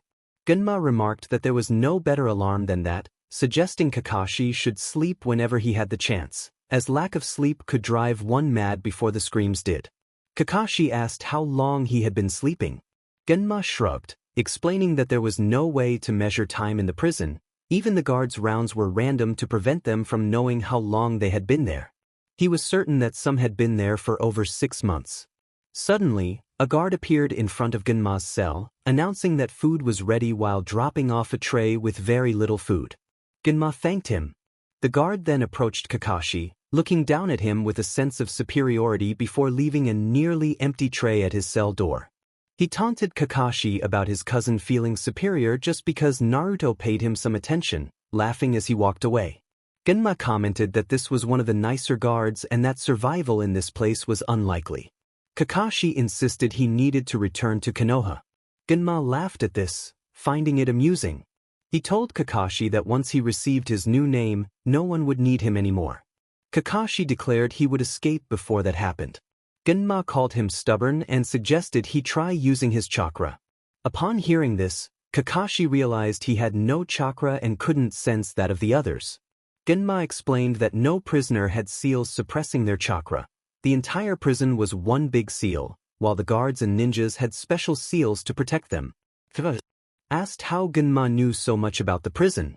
Genma revealed he was one of the first to arrive and learned about the seal from Leon Hatake when he tried to escape. Since then, he had given up on the idea. Kakashi inquired about his cousin, and Genma mentioned the rumors surrounding him, noting that he was the right hand of the leader of Yuzu. Kakashi confirmed that the Uzukage was Ryuk Uzumaki. Genma reminded him that no one moved in the village without Naruto's consent, not even the Uzukage. Kakashi asked if Genma knew who Naruto's mother really was. Genma stared blankly for a moment before responding. He explained that they called it the Deal of Death because every time that boy came to the prison, he brought despair. That child was like a demon who seemed to coexist with death. Kakashi asked how often he visited. Genma estimated he came about once every 2 months, but measuring time in the prison was impossible. Suddenly, the screams stopped, and footsteps echoed throughout the prison. Genma looked frightened and hid in the back of his cell. If Kakashi hadn't known better, he wouldn't have noticed him. The footsteps stopped in front of Kakashi's cell, and the light from a lantern blinded him momentarily. Leon greeted him, noting that he seemed to be adapting well to the place after 2 weeks. Kakashi was shocked at the time that had passed. Leon informed him that Konoha was about to lose the war, as Kiri had joined them, and they now had equal numbers. Kakashi insisted that Konoha wouldn't surrender easily. Leon admitted he hoped they wouldn't, as the longer the war lasted, the better for them. However, he lamented the losses, even if they were few, as it always hurt to see a comrade fall. Kakashi asked why Leon had come. Leon explained that Oto-san wanted to speak with him, wishing to have a talk between uncle and nephew, and he wanted Leon to attend. He envied his brother, who was on a mission and would avoid this situation. As Leon opened Kakashi's cell, he noticed the envious stares of the other prisoners. Kakashi asked if Leon would put shackles or chakra suppression seals on him. Leon replied that it didn't matter. If he escaped, he wouldn't be able to leave the village anyway, as he bore the prisoner's seal on his neck. Kakashi was surprised by the mark on his neck and tried to recall when it had been placed there. Leon suggested it had been done while he was asleep, warning him that it was dangerous to fall into a deep sleep in prison. Kakashi chose not to respond to what felt like a taunt and simply followed Leon through Yuzu, noticing the negative reactions from the people at the sight of his headband. In the village of Yuzu, the Hatake clan found themselves enveloped in an uncomfortable silence. Leon warned Kakashi that he should remove his headband, or he might face trouble from the villagers. Kakashi, however, stood firm, declaring his allegiance to Konoha and refusing to take it off. Leon noted their shared stubbornness, and they continued in silence until they reached a small food stall where a strong man with white hair awaited them. Kakashi recognized him immediately as his uncle. Shio greeted Kakashi warmly, expressing his joy at their reunion. He encouraged Kakashi to lift his head, reminding him that as a Hatake, he should never bow down. Kakashi looked up, struck by how much his uncle resembled his father. Under different circumstances, he could have easily mistaken them for one another. He expressed his surprise at Shio's presence, questioning why he was considered a member of the clan. Shio dismissed the notion, turning to Leon for confirmation. Leon, though hesitant, nodded in agreement. Shio suggested they take a walk while they talked. He expressed regret that his eldest son was not present, as he had been sent on a special mission to Kiri, a reality of being an umbu, which Kakashi was already aware of. Kakashi acknowledged the darkness that came with being an umbu, and Shio explained that they protect their village from the shadows, often having to do things that are not well regarded. Shio then posed a question to Kakashi, asking if he had any inquiries. Kakashi asked if he would be allowed to leave. Leon interjected, stating that it would only happen over his dead body, earning a disapproving glance from Shio. Shio explained that Kakashi's situation was complicated. He elaborated that Yuzu welcomed all ninjas, regardless of their village or clan, as long as they pledged loyalty to Uzukage-sama. In return, they could start anew in the village either as civilians or shinobi. Kakashi questioned the fate of those who had died while swearing loyalty. Leon responded that those individuals had tried to escape, their words empty.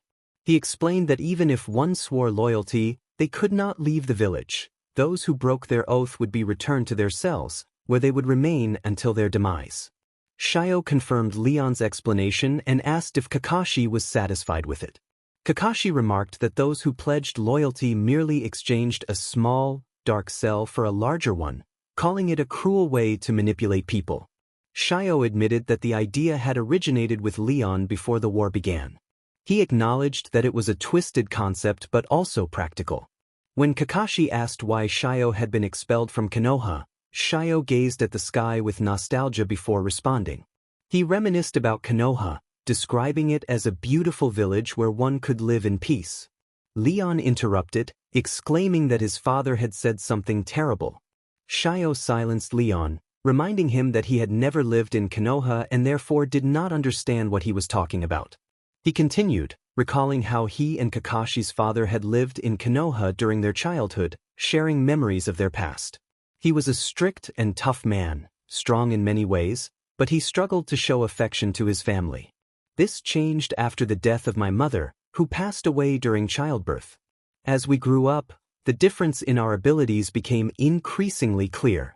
While my younger brother became a celebrated genius, I felt like a failure, unworthy of anything but disdain. No matter how hard I tried, I could never catch up to him. Yet, I believed my father cared for me, but I was mistaken. On the day my brother turned 16, he expelled me from the clan to make way for him as the heir. My brother didn't say a word, he simply looked down, just as you did a moment ago. After my expulsion, I went to the third Hokage for help, and he provided me with a house on the outskirts, where I could settle down. I suppose you already know the rest of the story. Kakashi learned that his father had never spoken of him and had always regarded their grandfather as a great shinobi. He never thought such a thing could happen. Shio explained that he hadn't expected it either, but after the death of Kakashi's father, he became the patriarch of the Hatake clan due to Kakashi's age. However, he wanted Kakashi to be the leader now. Kakashi questioned why he should be the one, to which Leon replied that he was an inexperienced child. Shio added that they were a small clan in need of a good leader, and he needed Kakashi to take on that role. Kakashi expressed his reluctance, stating that they weren't even from the same village. Shio suggested that he could simply leave Konoha and join Yuzu, a village that had only brought him misfortune. Kakashi countered that there were also joys in Konoha, mentioning his mentors and friends, asserting that those who break the rules are scum, but those who abandon their friends are worse. Shio lamented that it seemed Kakashi wouldn't change his mind. Leon ordered Kakashi to return to the hole from which he had come as he stepped back toward the prison. Just then, Naruto appeared, reminding Leon to treat his family well. Leon was visibly startled by Naruto's presence, who was accompanied by his brother, staring intently at his former sensei. Naruto explained that he had finished early and decided to check on the family meeting, which didn't seem to be going well. Shio reassured Naruto that it was just a matter of his nephew not wanting to take his place. Naruto understood that it was a family matter and didn't want to interfere, but he urged Kakashi to reconsider, suggesting he could stay with the Hatake resistance in the meantime. Shio had just been about to propose the same thing, asking Kakashi if he would stay. Kakashi felt he had little choice. Shio instructed Leon to guide Kakashi while he spoke with Naruto. Leon shot a glare at his father before leaving, bowing to Naruto. Kakashi observed the two brothers before following his cousin. Naruto inquired if things had gone poorly, and Shio admitted it wouldn't be easy but he would manage. Naruto hoped for the best and suggested they go eat. Menma agreed. A week passed without anything particularly noteworthy happening. The inhabitants of Yuzu seemed completely oblivious to the war, living their lives normally, a stark contrast to the heavy atmosphere in Konoha. Even Kakashi had relaxed for the first time in over 6 months. He had managed to slip away from his cousin's watch and was taking a stroll at night. During that week, he had met another cousin and his wife, who were expecting a child, and he had gotten to know Leon better, discovering they weren't so different after all. However, the village felt deserted until a sunban shot out from an alley toward his neck, which he narrowly dodged. Menma appeared, commenting on how Kakashi seemed to have adapted to the peaceful village. Kakashi asked how he had gotten there, and Menma explained he had obtained the keys from a rookie guard. He inquired if Kakashi was now a ninja of Yuzu, to which Kakashi firmly replied no. Menma noted that Kakashi seemed very calm and questioned why he didn't escape. Kakashi explained that the seal prevented him from doing so, but Menma pointed out that he hadn't even tried. He explained that the seals had a range and needed someone to activate them, suggesting that this would be a good moment to escape while everyone was asleep. Kakashi was skeptical but listened as Menma shared how he had crossed the barrier before being recaptured by Leon. Menma urged Kakashi to make a decision, stay or go, as he didn't have all night. Kakashi looked toward the towering structure of the Uzukage before nodding in agreement to leave. They made their way to the edge of the village, where Menma pointed out a cliff they could use to escape. Kakashi expressed concern about the guards, but Menma assured him that the security was much lower there. Kakashi was curious about how Menma knew all this, and Menma explained that board guards often shared stories, including one about a perfect date at the northern cliff. As they reached the cliff's edge, they turned to find Leon waiting for them. He had anticipated their attempt to escape. Kakashi apologized, explaining that Konoha was his home and that wouldn't change. Leon made it clear that he would put Kakashi back in his cell to rot for eternity. Menma urged Kakashi to jump, suggesting they could take Leon down without killing him. Kakashi assumed a battle stance as Leon prepared to activate the seal. Everything seemed to slow down for Kakashi as he was unexpectedly pushed off the cliff by Menma. He heard Menma telling him to run as fast as possible and saw the pain on Leon's face as he activated the seal.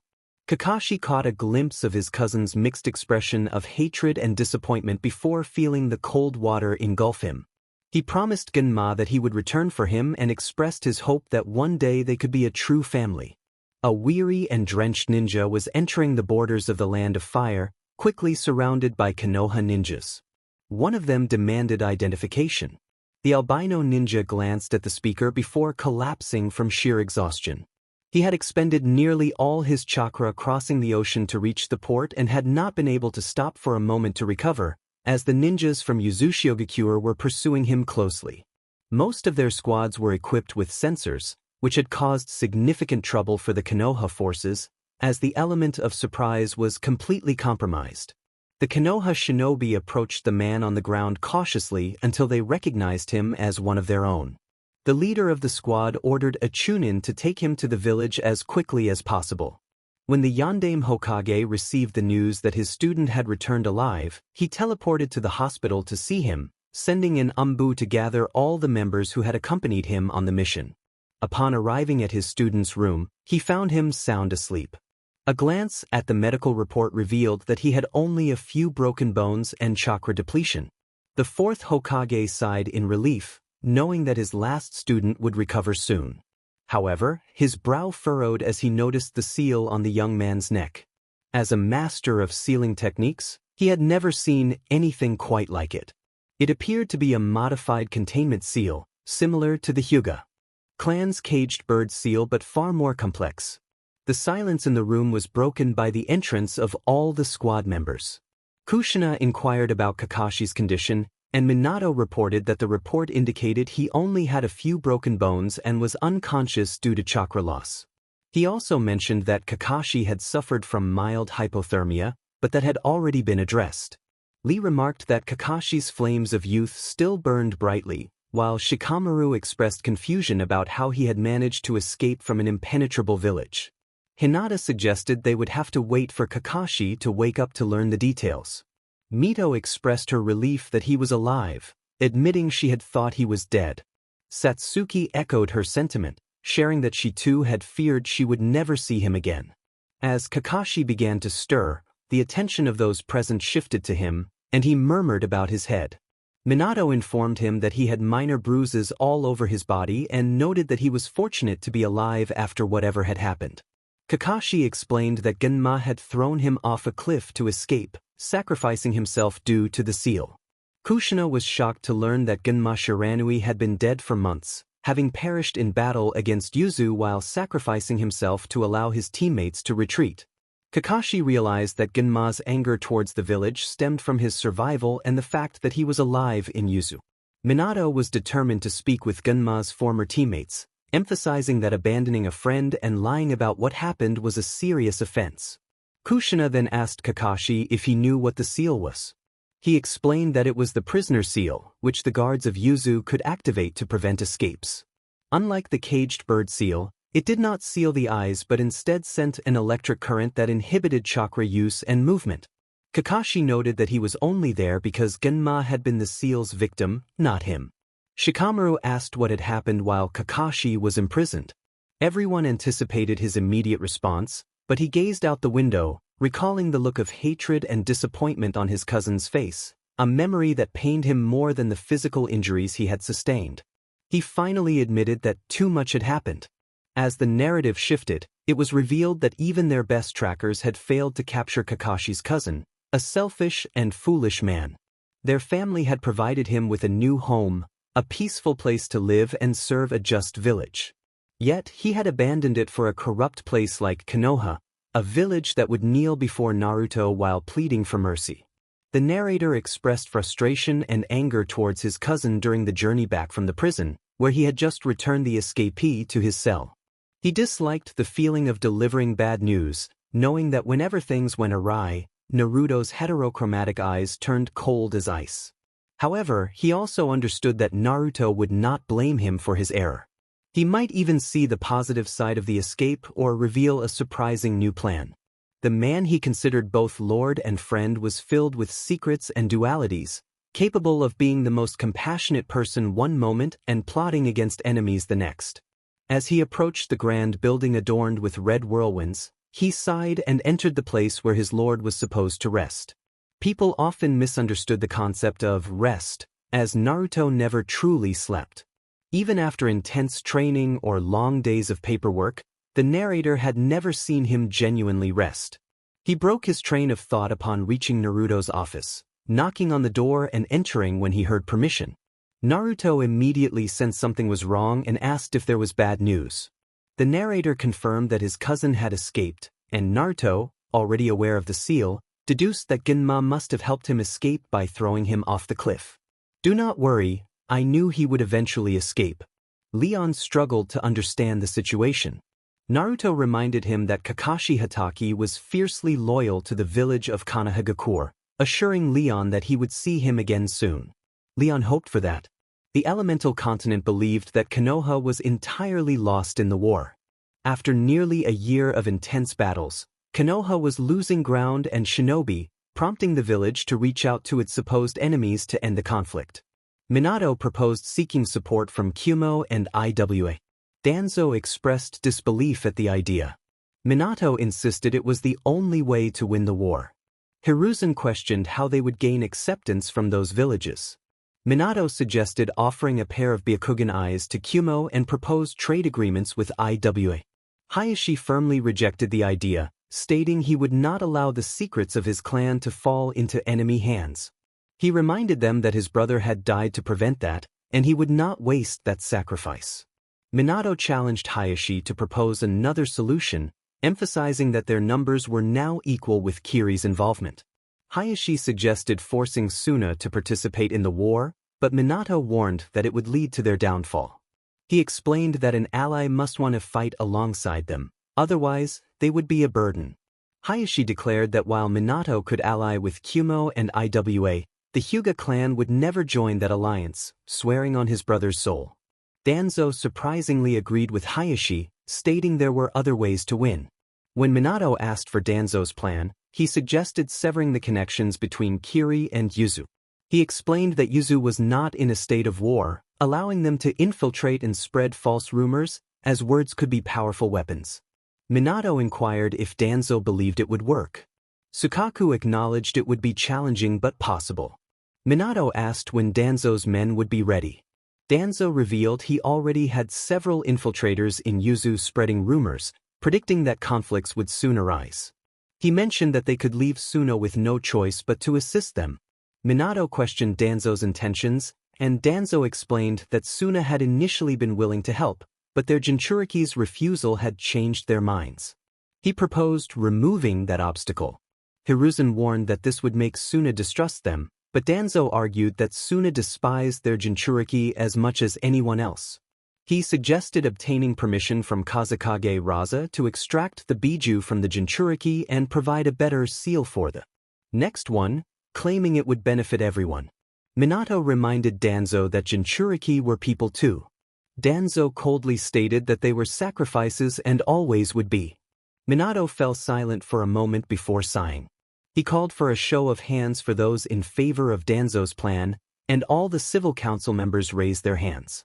When he asked for those against it, half of the shinobi council members raised theirs. Finally, he asked for neutrals, and the other half of the clan leaders, including the Sandaime, raised their hands. Minato declared that Danzo would send a letter with the proposal to Raza, making it clear that Danzo would take full responsibility if it went wrong. Danzo confirmed he understood. Minato concluded the meeting, and everyone left after bowing to the Hokage, except for Hayashi, who shot Minato a glare filled with hatred before departing. Minato expressed his concerns to Kushina, who had stayed out of the discussion.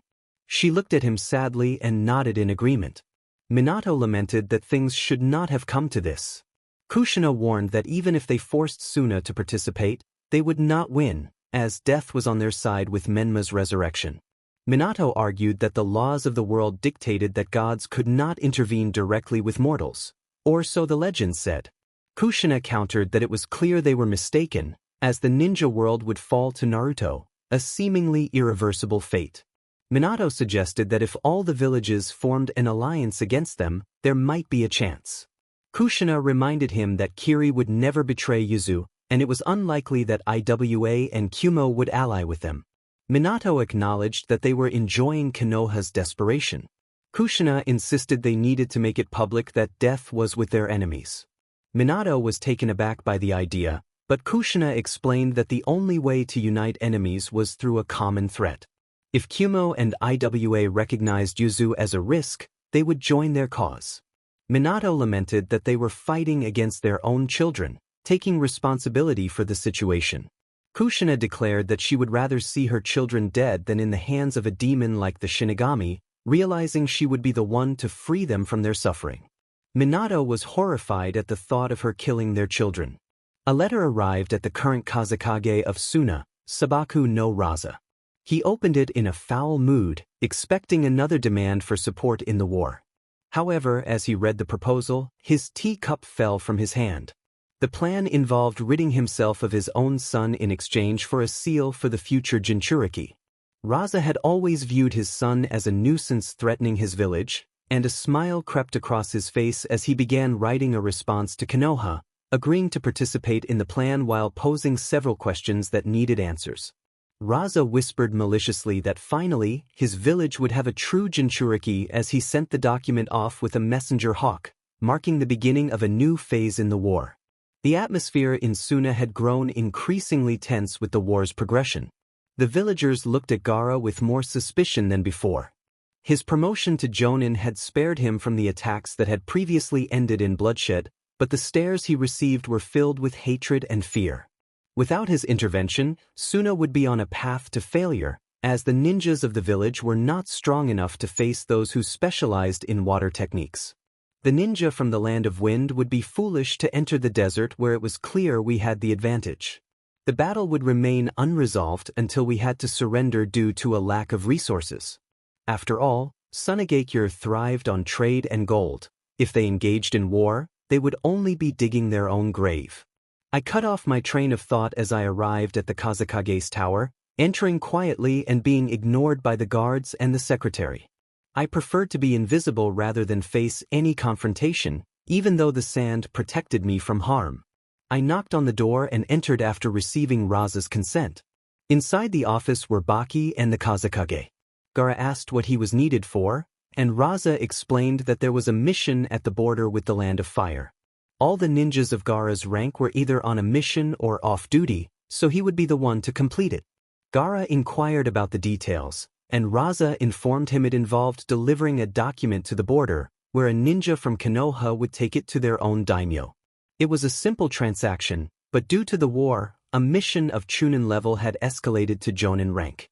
Raza was confident Gaara could handle it without issues. Gaara agreed to leave immediately and asked where the document was. Raza pulled a scroll from one of his drawers and handed it over, emphasizing that he was strictly forbidden from opening it, as per the daimyo's orders.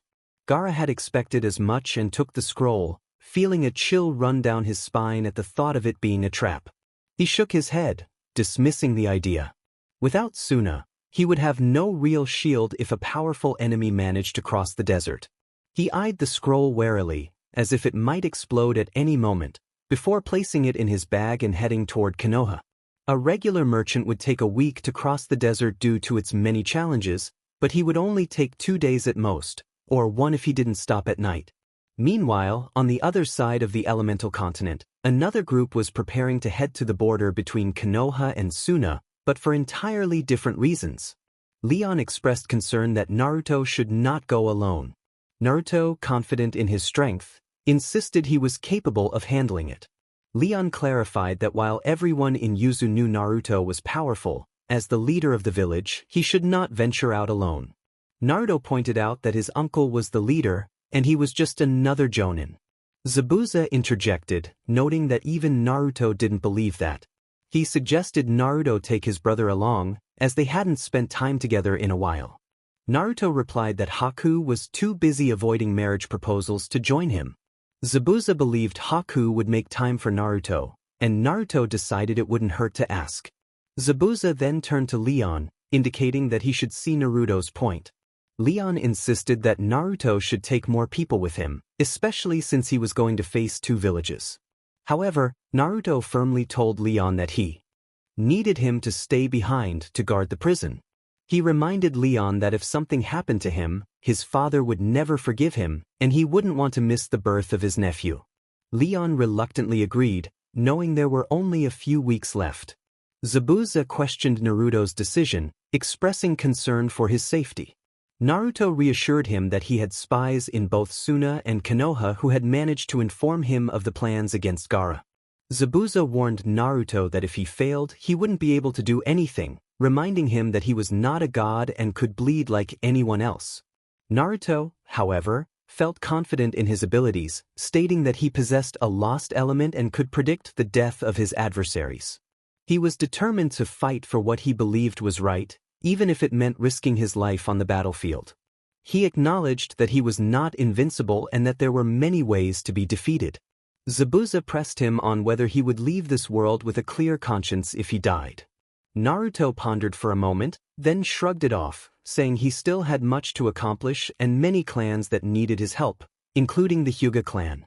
Zabuza hoped that when the time came, Naruto would be able to smile, satisfied with his life's actions. Naruto shared that he hoped for the same. As Naruto prepared to leave, Zabuza placed a hand on his shoulder, advising him to take someone else along besides his brother. Naruto agreed to bring Kimimaro, which pleased Zabuza more than he let on. He sought out Kimimaro, asking him to accompany him on a special mission. Kimimaro promptly agreed, ready to serve. Naruto mentioned that he would explain everything once they met with Haku.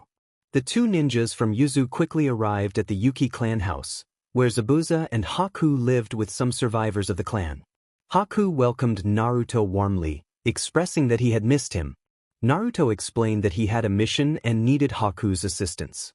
Without hesitation, Haku took Naruto's wrist and dashed out of the building, with Kimimaro following, puzzled by Haku's urgency.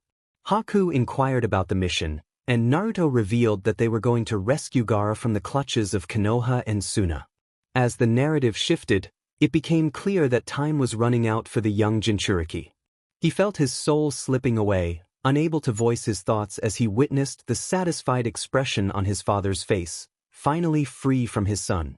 He saw the helplessness in his older brothers' faces and wished he could reassure them, but he could only emit low sounds. The young Jonin closed his tear-filled eyes, accepting his premature fate. Memories of his lonely life flashed before him: mistreatment, the death of his uncle, and his father's disdain. He recalled the Biju's voice demanding blood in his mind and the solitary moon that accompanied him through sleepless nights. He remembered Uzumaki, the first person to extend a hand in friendship, whose warm smile had allowed him to find peace and understand his tenant better. As he approached his destination, a bitter feeling settled in his stomach, warning him to stop. Ignoring his instincts, he pressed on, determined to prove that Jinchuriki were not mere weapons for their villages. However, his instincts soon proved correct when he encountered a Konoha shinobi meant to deliver a message. The moment he got close, the shinobi transformed into a smoke bomb, blinding him. He quickly covered his mouth to avoid inhaling the poison, but it was too late. The effects began to take hold, and everything blurred around him. Surrounded by enemies, he summoned his sand to defend himself. Just as he was about to strike one of his attackers, he recognized the face of the man he nearly harmed.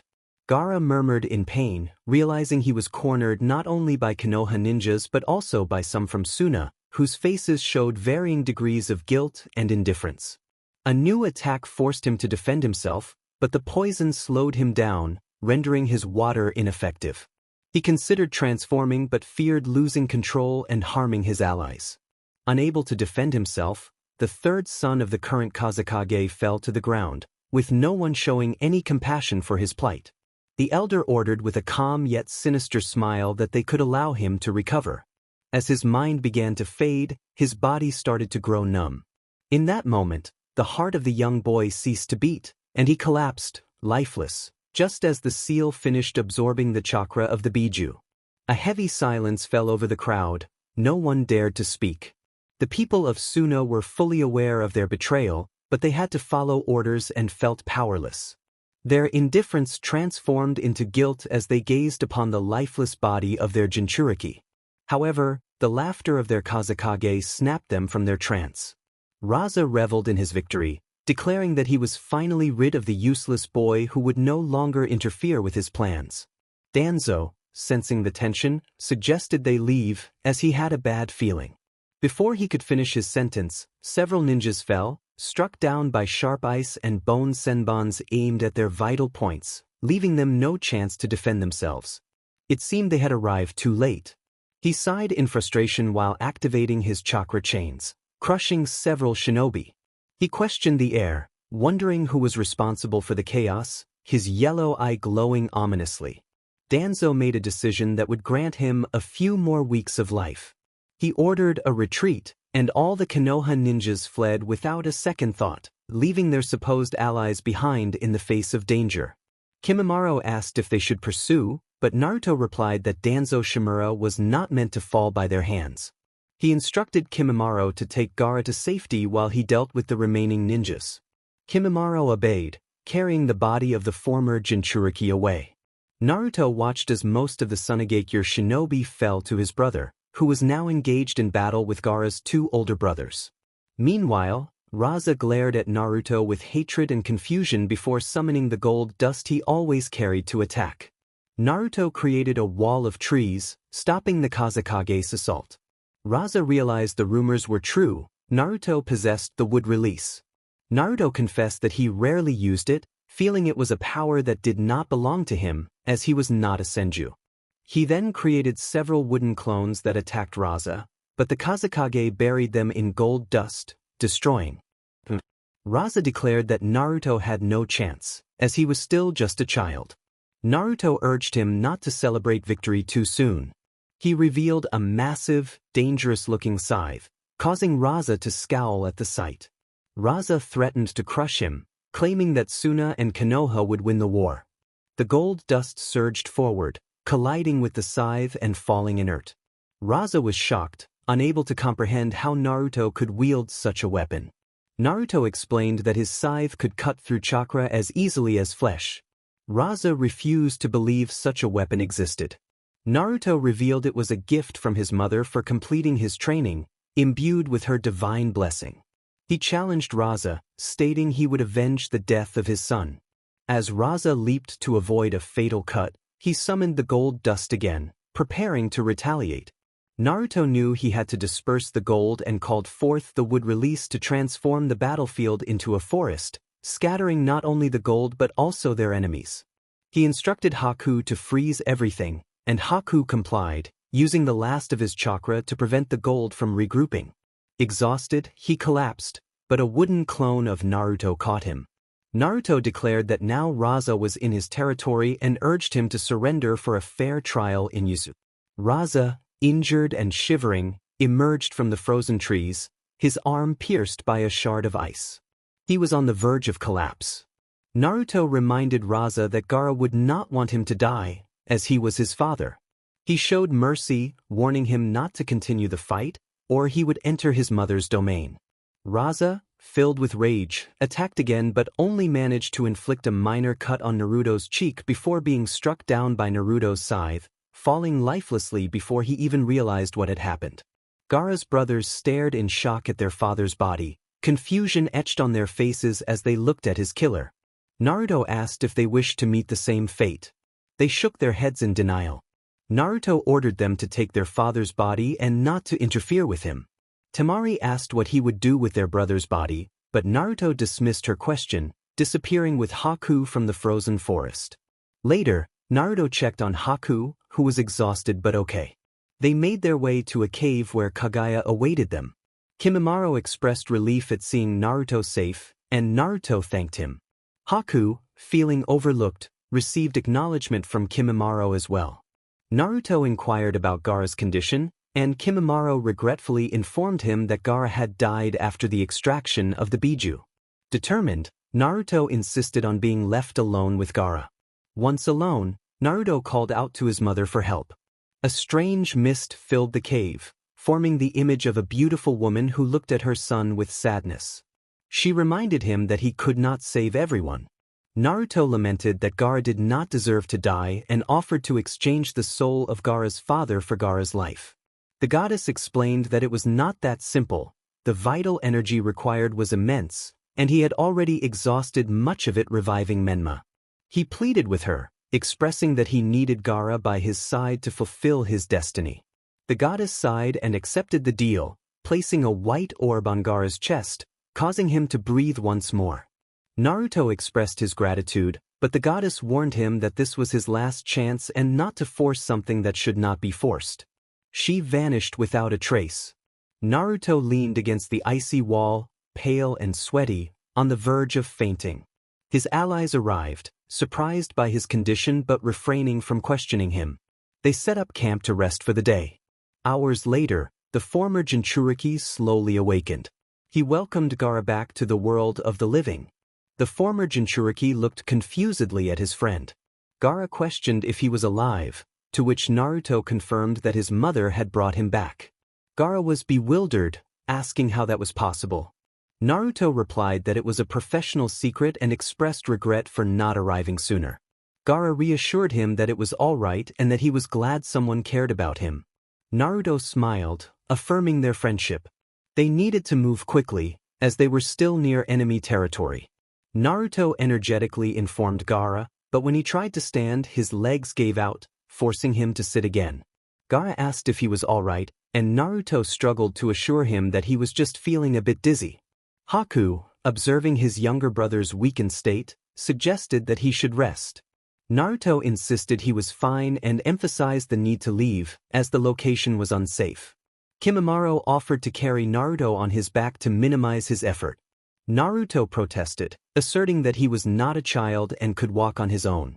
Haku glanced at his younger brother, noting his pale complexion and the sweat on his forehead, which betrayed his fatigue. He recalled how Naruto had never explained how he managed to revive people, like Menma and now Gaara. Haku remembered Naruto mentioning that death could only be influenced through deals, where one had to give something up for another. It was clear to Haku that Naruto had sacrificed something to bring Gaara back, but he knew Naruto would never reveal it. Sighing at his brother's stubbornness, Haku covered his fist with chakra and struck Naruto's stomach, causing him to cough before losing consciousness. Kimimaro and Gaara looked on in surprise. Haku then instructed Kimimaro to carry Gaara, who also lacked the energy to reach Yuzu, while he took on the responsibility of carrying Naruto. With that, the group from Yuzu moved quickly, avoiding enemy ninjas as they traveled. After a long day, they finally reached the shores and searched for a boat to Yuzu. Half an hour later, Naruto began to awaken and, upon realizing where they were, glared at Haku. Haku told him not to look at him that way, explaining that he did what was necessary to get them there quickly. Naruto countered that he didn't need to be punched. Haku reminded Naruto that he had a tendency to bear the weight of the world, even when it was clear he couldn't. Naruto insisted he wasn't carrying the weight of the world but rather the burden of a village at war. Haku pointed out that he could barely stand and reminded him that he had sacrificed something to bring Gaara back. He urged Naruto to remember that he couldn't die, as many people cared for him and depended on him. Naruto dismissed the notion that Yuzu couldn't survive without him, claiming he was replaceable. Haku, filled with anger, shook his head, asserting that Yuzu wouldn't be what it was without him and that he wouldn't even be alive if not for Naruto. The conversation ended, and the group traveled in silence for the remainder of the journey. An hour later, they arrived at the port of Yuzu, where they were greeted by many people. Leon welcomed Naruto back, expressing how Yuzu hadn't been the same without him. Naruto downplayed his absence, saying it had only been a week. Ryuk complained about the paperwork he had to deal with due to Naruto's absence and requested he not leave again. Naruto introduced Gaara as the new member of their group. Menma expressed happiness that Naruto had succeeded in bringing Gaara back. Gaara was shocked, believing Naruto was supposed to be dead. Naruto reiterated that it was a professional secret and led Gaara away to find him a new home. As the group moved forward, Naruto pulled Ryuk aside for a private conversation, inquiring if their offer had been accepted. Ryuk confirmed that it had, given the generous terms Naruto had proposed. Meanwhile, in Konoha, dark alliances were forming.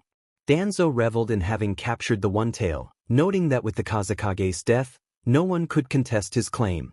He believed this would help him become Hokage and remove Minato from power. Just as he was about to secure the Biju, a vortex appeared in his office, and a masked man emerged. Danzo recognized Madara and questioned his presence.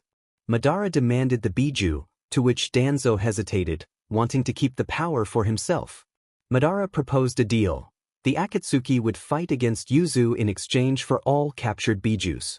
Danzo was skeptical, believing it was excessive and doubting Madara's ability to capture the Nine Tails. Madara assured him there were other ways to achieve his goals without the Nine Tails. Danzo expressed interest in hearing more, but Madara warned him that it wouldn't be wise to have them as enemies. Danzo insisted he didn't need them, claiming that Kumo had allied against Yuzu and that victory was imminent. Madara countered that IWA had allied with Yuzu and Kiri, putting Danzo at a disadvantage. Danzo was outraged, demanding to know why he hadn't been informed. Madara explained that his spies were more efficient than Danzo's. Realizing the gravity of the situation, Danzo reluctantly accepted Madara's offer, handing over the Biju and hoping it would be worth it. Madara took the Biju and vanished, leaving Danzo seething with frustration. Naruto frowned as he studied the map laid out before him. Each allied village had its role. Kiri was holding back Kumo and Suna to prevent a pincer attack, IWA was pressuring Suna, and Konoha, along with its former ally Kumo, was crucial to the war effort. Yuzu was constantly attacking Konoha, providing support on all fronts. If Konoha fell, Suna would no longer be a problem, and Kumo could be defeated quickly. The challenge lay in Konoha's resilience. His thoughts were interrupted by hurried footsteps. And Uzumaki rushed in, announcing an attack. Kiri was under siege. Naruto's mind raced as he processed the information. Kumo and Suna had breached the barrier, which seemed impossible without assistance. Only someone capable of teleportation could manage it, and Minato lacked the chakra for such a feat. Naruto's expression darkened as he realized who was behind the attack. Madara had allied with Konoha to covertly obtain the Biju, and he likely already possessed the Ichibi. He ordered the Uzumaki to bring Uchiha Sasuke and Menma immediately. As they left, Naruto prepared to address Leon, who entered the room, ready for instructions. Naruto warned Leon about a couple of very dangerous individuals and outlined what to do if he encountered them. After a brief explanation, Leon departed to prepare for the mission. Kurama, the fox spirit within Naruto, suggested they eliminate their enemies. Naruto acknowledged Kurama's presence, noting it had been a while since he had spoken. Kurama had been resting as usual during critical moments. Naruto confirmed that Leon would lead the team and explained his strategy for retaliation. Suna would be cut off from resources, while Kuma would face double the attacks. Kurama noted the plan involved both direct and indirect assaults, ensuring Konoha would be left without allies. Naruto assured Kurama that he would ensure all but Itachi from Akatsuki would perish. Naruto felt a surge of determination as he exited his mind, sensing two Umbu kneeling behind him. Menma inquired why they had been summoned. Naruto instructed them to provide support in Kiri, emphasizing that he wanted no survivors, his icy tone sending a chill down their spines. Sasuke asked if anyone else would join them. Naruto informed them that Leon would lead their squad and that he awaited them outside. This mission would test their abilities and determine if they were ready for the next level. He warned them not to disappoint him. Menma acknowledged the order, and Naruto had one last thing to say to Sasuke. It was possible that his brother was there, so Sasuke needed to stay alert. He felt a surge of determination as he thought about bringing his brother to the village, even if it meant overcoming significant obstacles. Naruto had encouraged him, and now he was alone with his thoughts, planning the best way to defeat their enemies. Leon reflected on the situation, feeling burdened by the presence of his inexperienced teammates, blinded by their hatred. He recalled Naruto's orders to endure and wait for reinforcements while he assessed their capabilities. He sighed, recognizing that they were just a couple of novices. Naruto had instructed him to eliminate all enemy ninjas and locate Yagura, the Mizukage, as quickly as possible. As a Jinchuriki, Yagura would be a target for the Akatsuki, and if they encountered Sasuke's brother, he had permission to confront him. Sasuke acknowledged the mission's importance and vowed to be useful to Leon. They boarded one of the fastest boats and arrived in less than an hour.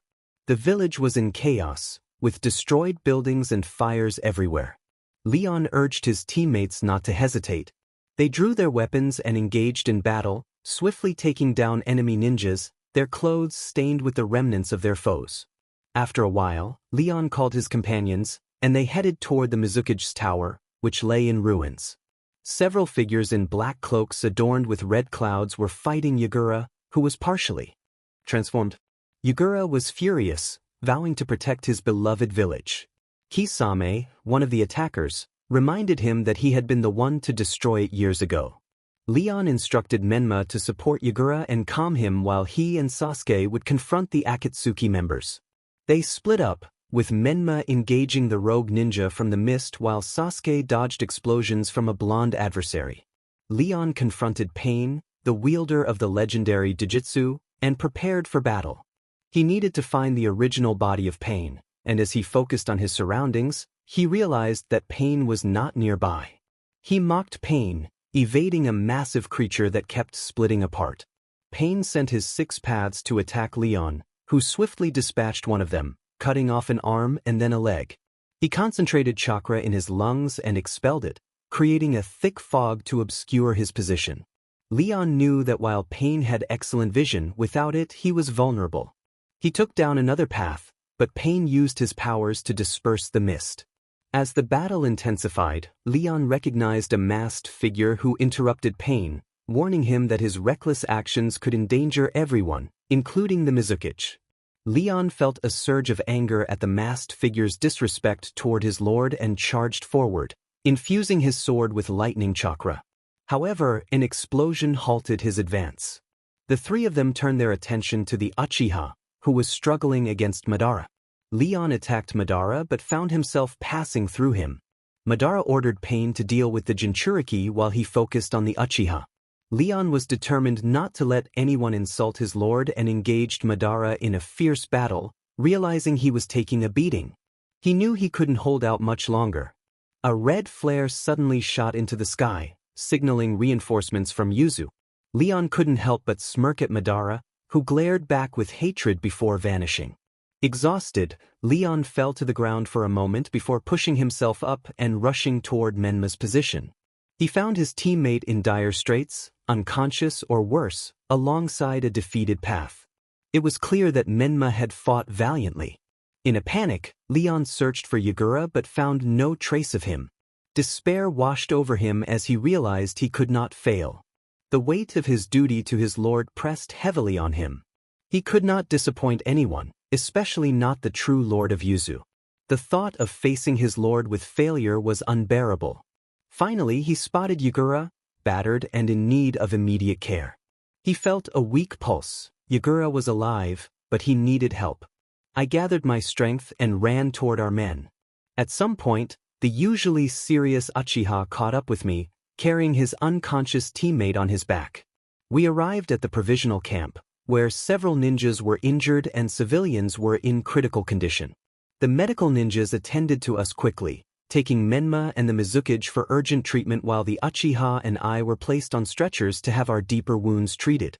Leon asked for a report, and Sasuke informed him that he had taken down one of the enemies, who had self-destructed, injuring a couple of Akatsuki members known as the Immortals. He believed they wouldn't be moving for a while.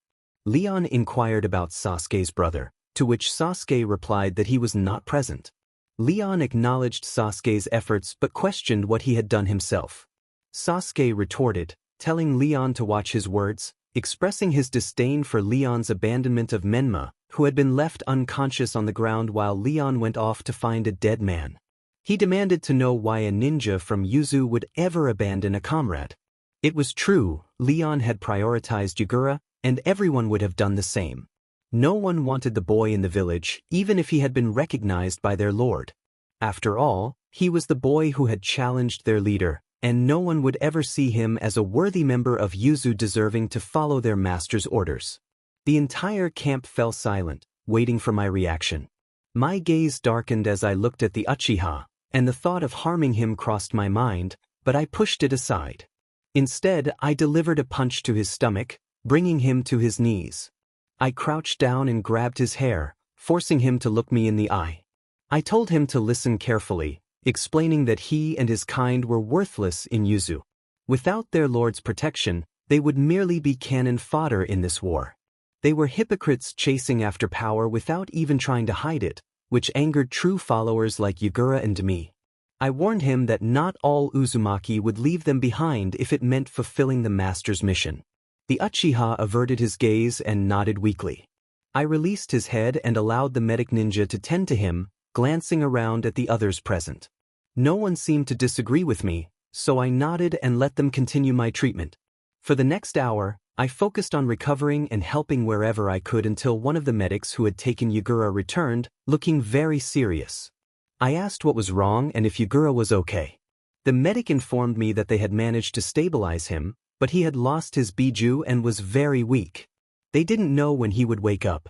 I asked if he was in a coma, feeling a wave of desperation wash over me as I sat down and covered my face with my bandaged hand. The medic confirmed this and said they would take him to the Yuzu hospital, where they could do more for him. I thanked the medic, who then mentioned that Menma was stable and would wake up soon. I felt a sense of relief. The medical ninja left, leaving Yuzu alone with his thoughts. He pondered how he would convey the news to Naruto. Yuzu felt tense for the first time since the war began. Rumors of the Mizukage's coma spread rapidly, and everyone believed that their leader would seek revenge in a terrible way. He gathered the best ninjas from Yuzu, who, alongside the ninjas from Kiri and IWA, formed a squad tasked with eliminating Akatsuki, under orders to bring back their heads.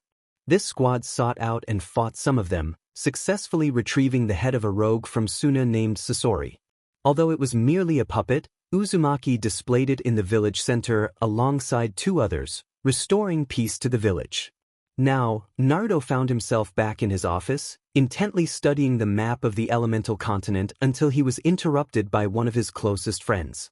Gaara urged Naruto to rest, but Naruto insisted that as long as Akatsuki existed, everyone would be in danger, including Yuzu and his legacy. For a moment, Naruto appeared much older than he was, showing the toll the war had taken on him. Gaara vowed to protect Naruto's legacy at all costs, acknowledging that he owed Naruto his life. Naruto expressed that the final battle was approaching and wanted Gaara by his side, ready to crush their enemies. Gaara promised to be there, but insisted that Naruto needed to rest. Naruto assured him that he would rest when the time came. Meanwhile, their enemies were discussing their next move.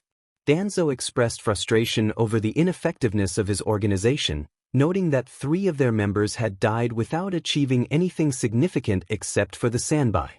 Madara pointed out that Yuzu had created a squad specifically to hunt them down, preventing them from continuing their pursuit of the Bijus. Danzo was losing patience as his Umbu were disappearing without a trace. Madara noted that this squad was also targeting Danzo's special Umbu. Danzo realized he needed to act quickly and instructed Madara to go after the 8-tailed Biju, which was the last one they needed. Madara confirmed that capturing the Kyuubi was no longer necessary, but it would die trying to escape. After Madara vanished, Danzo contemplated how to draw out the Kyuubi. In Konoha, Danzo had taken a bold step, mocking one of the strongest villages by hanging the bodies of fallen ninjas on the walls. The Hokage ordered their removal, but no one complied, as Danzo's influence was too strong.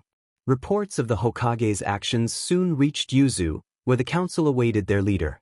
Ryuk declared that Konoha was mocking them and they could not allow it. Zabuza agreed but questioned how they could act, given Konoha's tight control over their surroundings. Naruto noted that they had previously limited their actions to dismantling Konoha's barriers as a warning, but that would change.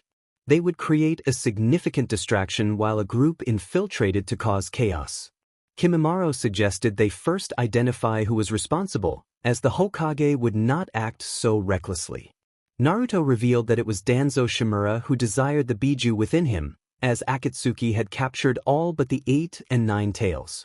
Oyashiro insisted that Naruto could not go alone, but Naruto was determined to proceed, knowing that Oyashiro's power would be invaluable. They planned to empty the enemy prison, and Oyashiro confirmed his daughter would be eager to help. As they strategized, Naruto expressed that while he would free the Kyuubi, Oyashiro's human bombs would create chaos in the village. Kimimaro raised concerns about Danzo, but Naruto explained that attacking him would bring Akatsuki's remnants into play, and they could not kill Itachi Uchiha, who was innocent. Haku argued that Danzo's attacks on the Bijus warranted punishment, but Naruto assured them that while Danzo would not escape justice, death would not be his punishment. Ryuk questioned the implications of their actions, knowing many deemed innocent would perish. Naruto acknowledged the war's increasing brutality but believed this attack would bring it to an end. Ryuk offered his support, along with all of Yuzu, and Naruto felt grateful not to be alone. The 2 Uzumakis embraced before setting out, determined to respond to Konoha's challenge with overwhelming force.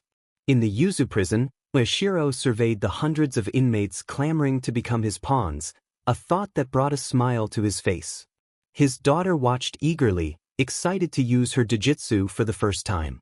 Oyashiro was guided to the strongest prisoners, and he remarked on their potential, while his daughter enthusiastically agreed.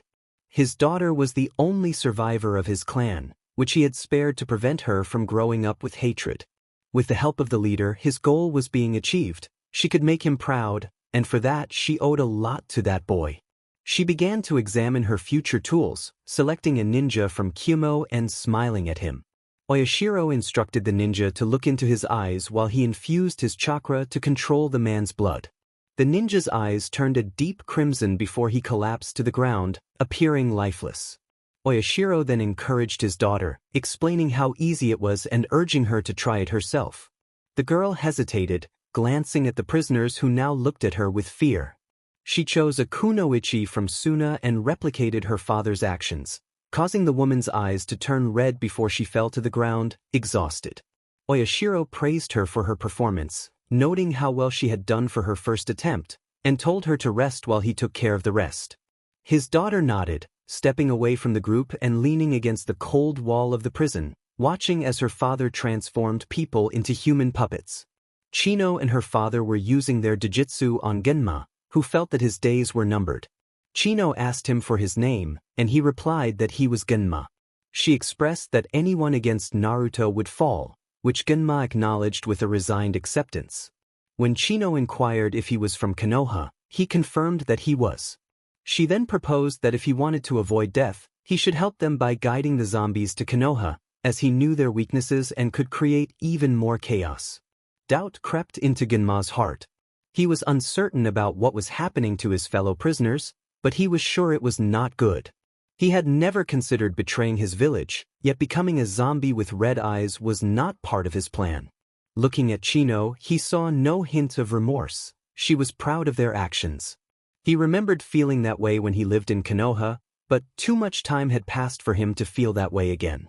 Ultimately, Genma decided to help them. Chino smiled at him and stopped her father from turning him into another puppet. She excitedly informed her father that Genma would assist them. Oishiro looked at Genma with a smile before nodding in agreement. He told Genma that if he was going to help, he needed to understand their plan. Leon watched Genma with suspicion but said nothing, merely shrugging as he began to store the zombies in preservation rolls for easier transport. Genma followed the family outside the prison, momentarily blinded by the light until his eyes adjusted. Chino took his hand with a big smile before casting a genjutsu on him. Oishiro asked his daughter what she was planning, and Chino replied that Naruto would decide Genma's fate, and it would be foolish to let him go free without a reason. Oishiro complimented Chino, saying she was becoming a great woman like her mother. Genma awoke in pain, his arms and legs numb.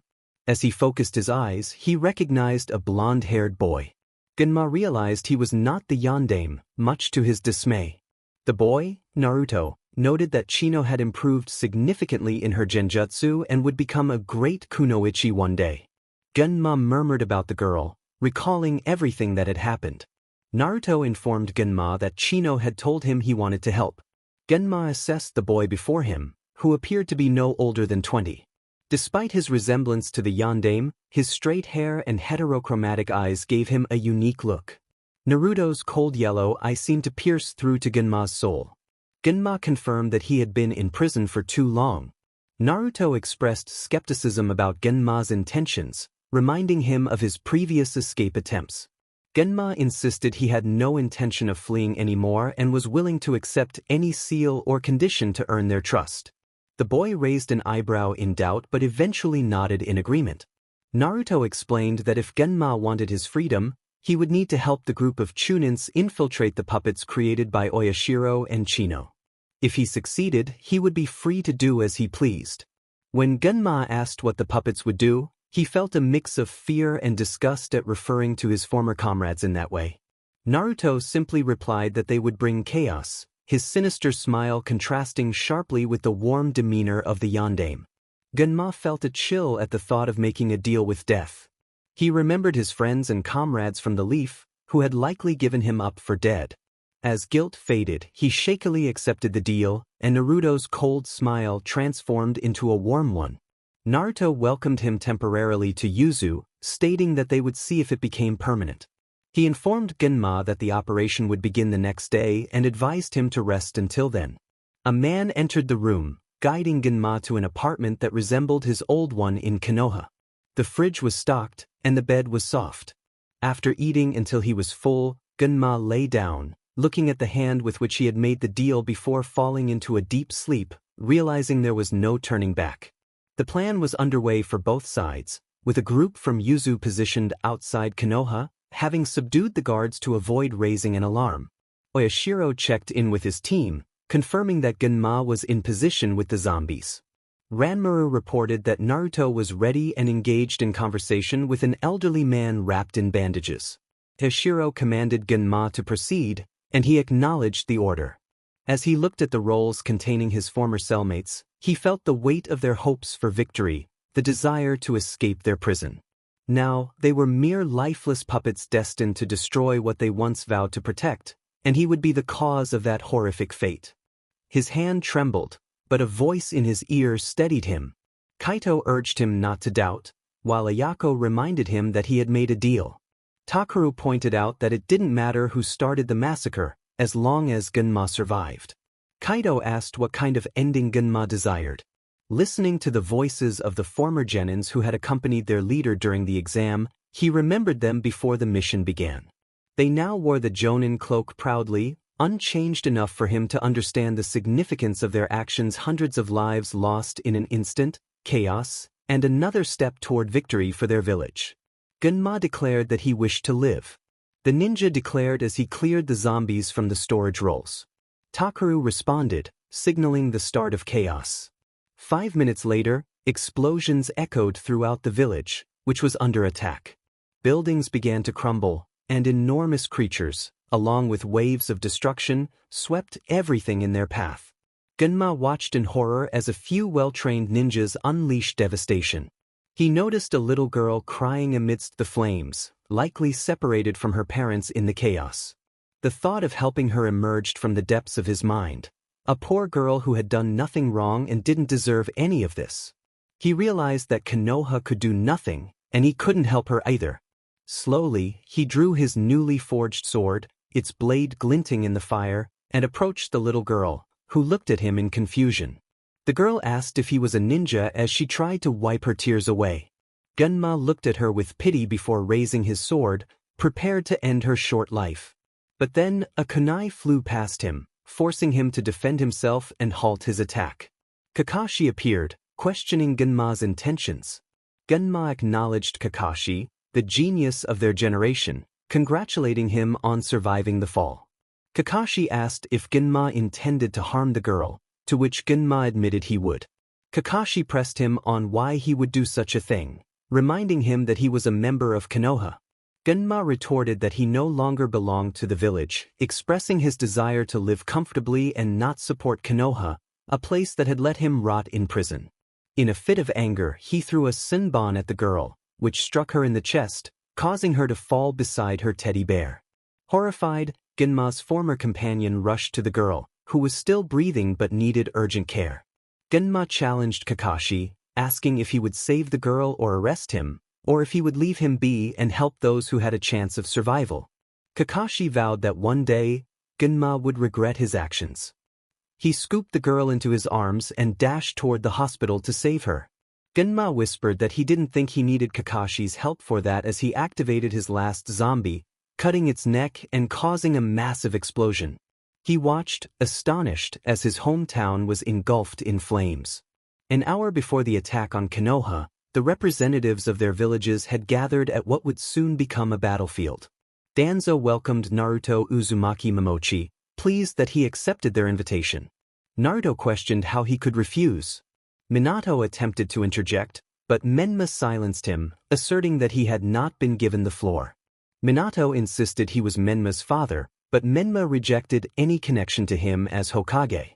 Naruto intervened, demanding Danzo release his men from the walls, warning him it was his last notice.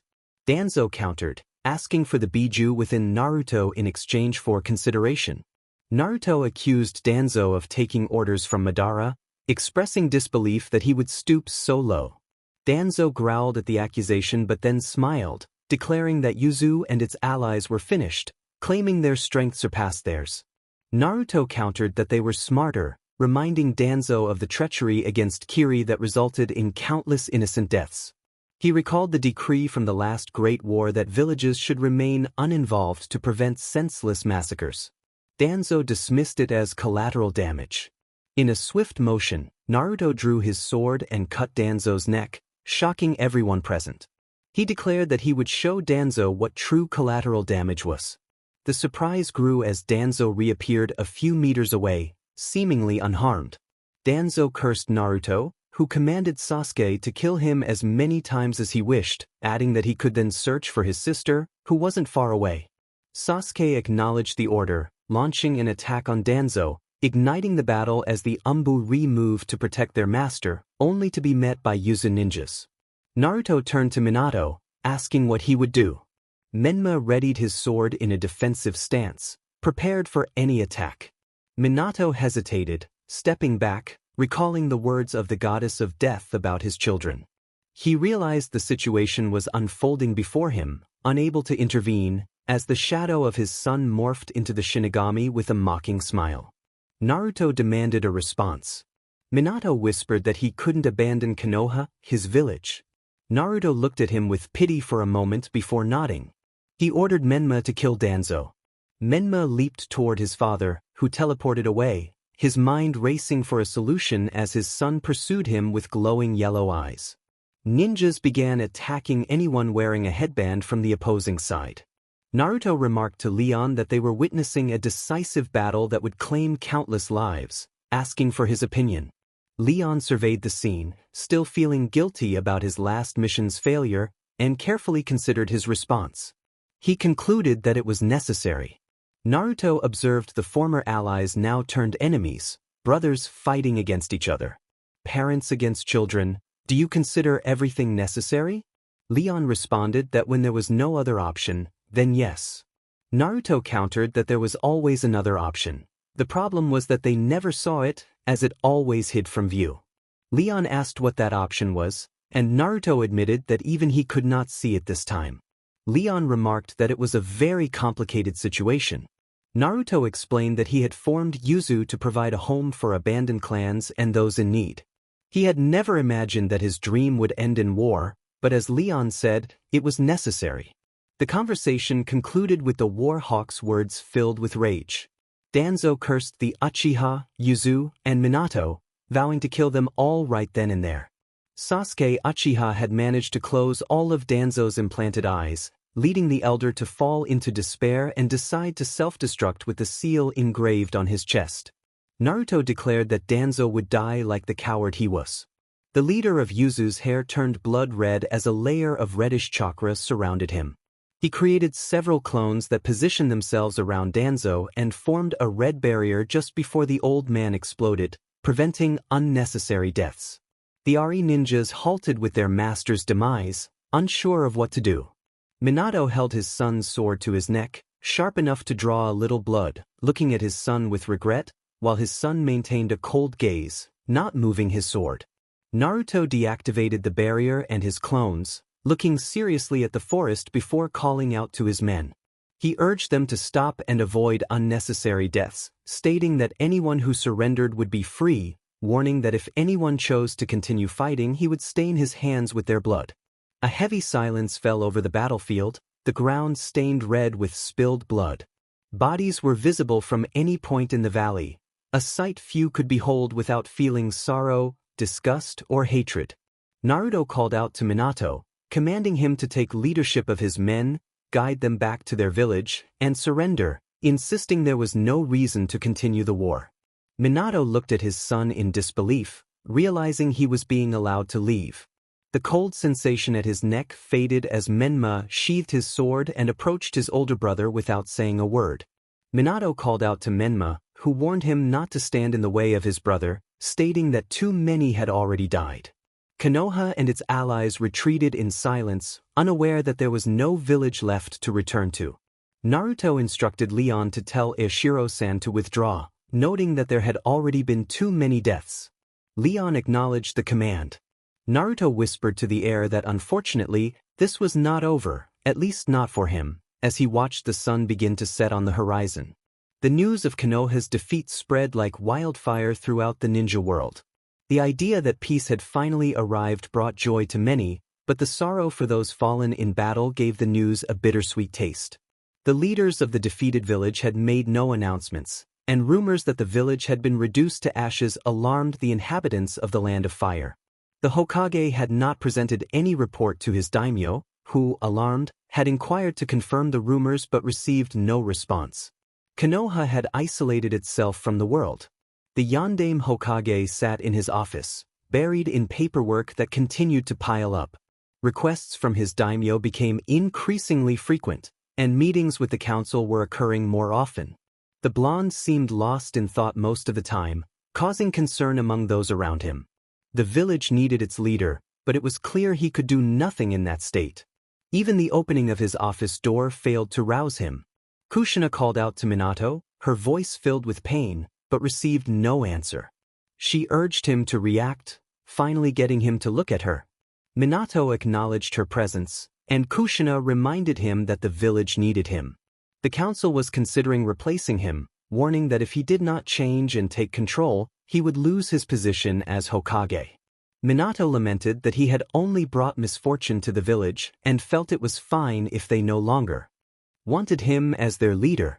Kushina insisted he was a hero, explaining that all heroes fail at times but rise again to fix things. Minato disagreed, stating he could no longer be called a hero since his children had destroyed the village he swore to protect. One of the main clans had left Konoha, and the last Uchiha in the village had been taken by the enemy. He believed it was not the time to be called a hero. Kushina reminded him that the Hyuga had gone to who knows where, and there was nothing he could do about it. She reassured him that Satsuki was with her brother, with the only family she had left, and that she would be happy now, even if it was not in their village. They had indeed turned against them, but they had created a wonderful village. Minato might not be called a hero at that moment, but many people believed in him, and he couldn't let them down. The blonde looked at his wife with tears in his eyes before standing up to embrace her. He expressed his gratitude, saying he truly didn't know what he would do without her. Kushina reassured him that she wasn't going anywhere, but it was time to get to work. Minato, feeling uplifted, turned to the paperwork on his desk and was taken aback by the sheer amount. Kushina playfully reminded him that it had always been like this and urged him to start working. He nodded and sat back down, determined to restore Konoha to its former glory.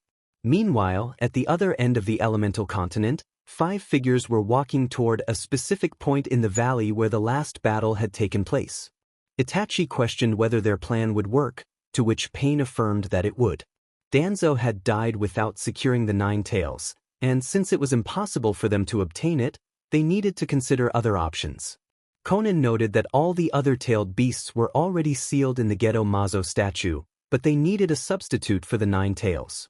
Pain explained that a large amount of chakra and a soul would be required to replace it. Itachi inquired about who they would use as a sacrifice, and Pain revealed that he would take on that role. He assured them that even if he died, the statue would remain in their base, and they could continue the plan. Konan protested, suggesting there might be another way. Pain insisted that the longer they waited, the more difficult it would become. They needed to gather chakra scattered throughout the valley, which included a trace of the 9 tails chakra from the recent battle. Konan recalled that the boy had used the 9 tails chakra, but she couldn't sense any trace of it. Pain dismissed her concerns, stating that even a minimal amount would be absorbed. With the chakra from the monk, they would have enough to complete their plan. Pain began the process of absorbing chakra from the fallen. He performed a series of hand seals and activated a sealing scroll that drew in the chakra from the battlefield, creating a strange blue wind that rustled the few trees around. After what felt like hours, the wind subsided along with the flow of chakra entering the scroll. Pain declared that there was nothing more to do there and ordered a return to the base to seal the chakra in the Gedo Mazo statue. Just then, he narrowly dodged a kunai thrown by Madara, who confronted Itachi with a cold voice, questioning his actions. Itachi stated that he could not allow Madara to destroy the world, having spent years in the organization to prevent the completion of their plan. Pain accused him of being a traitor and retaliated, sending Itachi flying through the air. Itachi recovered and activated his Mangekyo Sharingan, unleashing a powerful burst of dark flames that was absorbed by Madara's vortex. Madara acknowledged that the organization was weaker than ever but warned Itachi that he had just made a foolish move. Itachi, however, was resolute, having already defeated Kazu and Haiden. He declared that only Madara and Pain remained, and once he defeated them, everything would be over. Suddenly, a flurry of sharp papers attacked Itachi, leaving multiple scratches on his body. Konan, fueled by her anger over the deaths of her comrades, expressed no remorse for wanting to kill him. Pain ordered her to eliminate Itachi and return to base, emphasizing that they could not afford any delays. Konan agreed, and as both men vanished in a whirlpool created by the masked figure, the battlefield was left desolate. Itachi, feeling conflicted, didn't want to fight Konan. He tried to reason with her, explaining that traitors would not bring peace to the world, only an eternal nightmare. He reminded her that peace should include happiness. Konan, however, was resolute in her loyalty to Pain and insisted that nothing he said would change her mind. Itachi acknowledged that having her by his side during his time in Akatsuki had been the only good thing, but she was determined to kill him for his betrayal.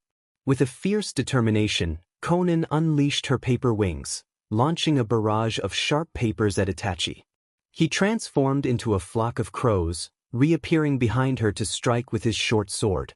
However, he only managed to cut through the paper, which transformed into shurikens that shot toward him while he was still in the air. Itachi summoned the dark flames again, incinerating the paper weapons upon contact. Konan declared that his eyes would not save him, to which Itachi replied that he could fight without relying on them. He conjured a massive fireball that consumed her paper weapons, causing them to explode on impact. An enormous blast followed, creating a large crater in the valley and altering the already desolate landscape. In the center, where Itachi should have been, he was instead enveloped in a strange skeletal form, gasping for breath.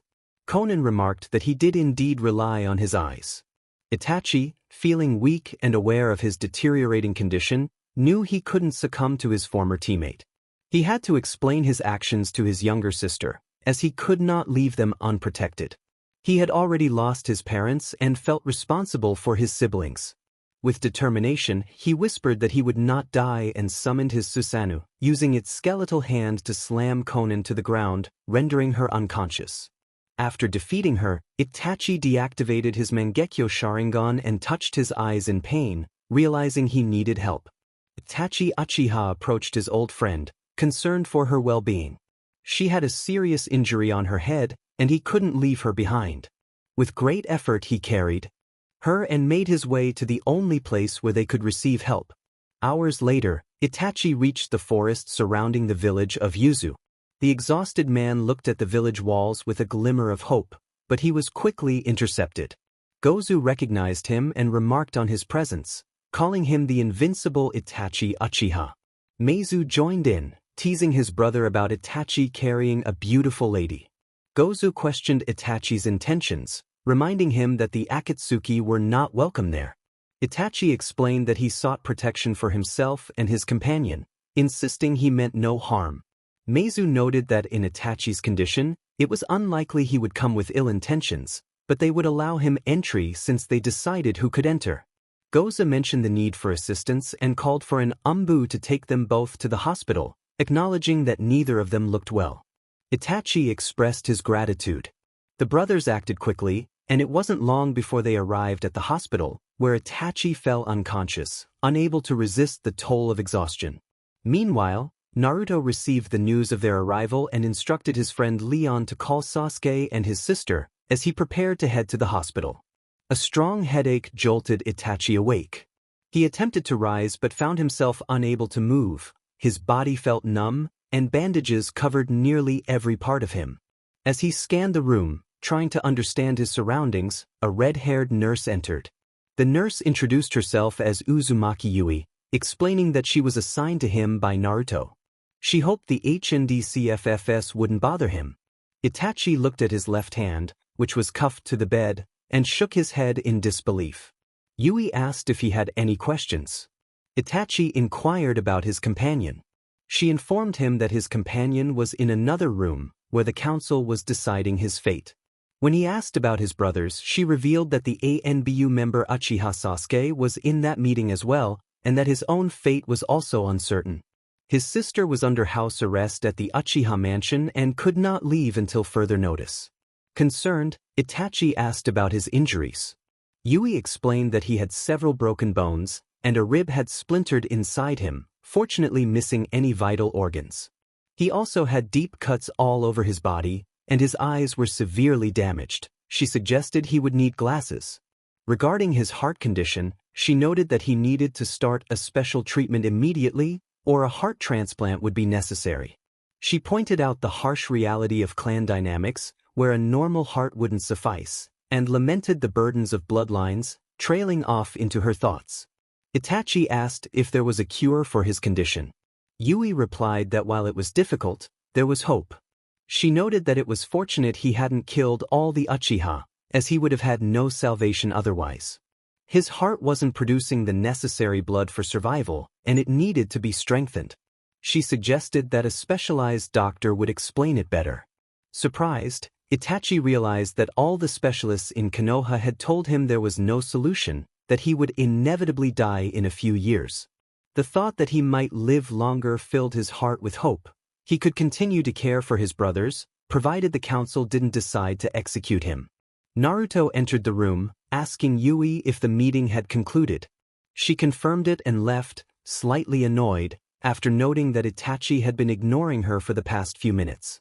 Now alone with Naruto, Itachi noticed the nearly 17-year-old boy with heterochromatic eyes looking at him coldly, sending a chill down his spine, though he managed to mask it well. Naruto smiled and leaned against the wall, addressing Itachi as one of the greatest prodigies of his clan, expressing that it was a pleasure to see him again. Naruto still possessed the sword and mask he had used during his time as a mercenary. It had truly been a long time. Itachi observed that Naruto had grown significantly. Naruto acknowledged that he might not have met Itachi's expectations. He expressed his sorrow over Mikoto's death, revealing how much she had meant to him and how he had promised to see her again, a promise he felt he could not fulfill because of Itachi. Itachi questioned if Naruto hated him, to which Naruto replied that he had too many problems to harbor hatred. He asked Itachi for the whereabouts of Akatsuki. Itachi warned Naruto that facing them alone was a reckless endeavor, but Naruto insisted that the false Madara needed to be stopped. He explained that he had to protect his legacy and would not allow anyone, including Konoha or any angry Uchiha, to destroy it. Itachi informed him about a mountain called Sengoku no Hakaba, located on the northern border between Takigakure and Otogakure, which served as Akatsuki's last base in case of defeat. If they were anywhere, it would be there. Naruto thanked Itachi and mentioned that his brothers would soon arrive, implying that Itachi would have to explain many things, but he reassured him that he had already handled the basics. Itachi reflected on the massacre of his clan, which he had believed would prevent war, only to realize it had been in vain. Naruto suggested that the future was uncertain and that no one, not even death, could see it. Itachi conceded that Naruto had a point. Naruto informed Itachi that his friend would be under surveillance until everything was resolved and urged Itachi to recover quickly, reminding him that he was still the leader of his clan. Itachi corrected him, stating that Sasuke was the leader. Naruto countered that despite their similar ages, Sasuke was too immature to lead the Uchiha clan, emphasizing that Itachi was the firstborn and the rightful leader.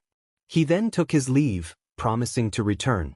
Left alone, Itachi reflected on his conversation with Naruto, noting how much the boy had changed. Suddenly, two individuals rushed into the room, interrupting his thoughts. Hours later, the leader of the village of Yuzu was preparing for battle, despite his best friend's protests. Leon insisted that Naruto could not go alone, but Naruto playfully pointed out that Leon used honorifics when he was nervous. Leon pleaded with Naruto, emphasizing the village's dependence on him and asking to accompany him.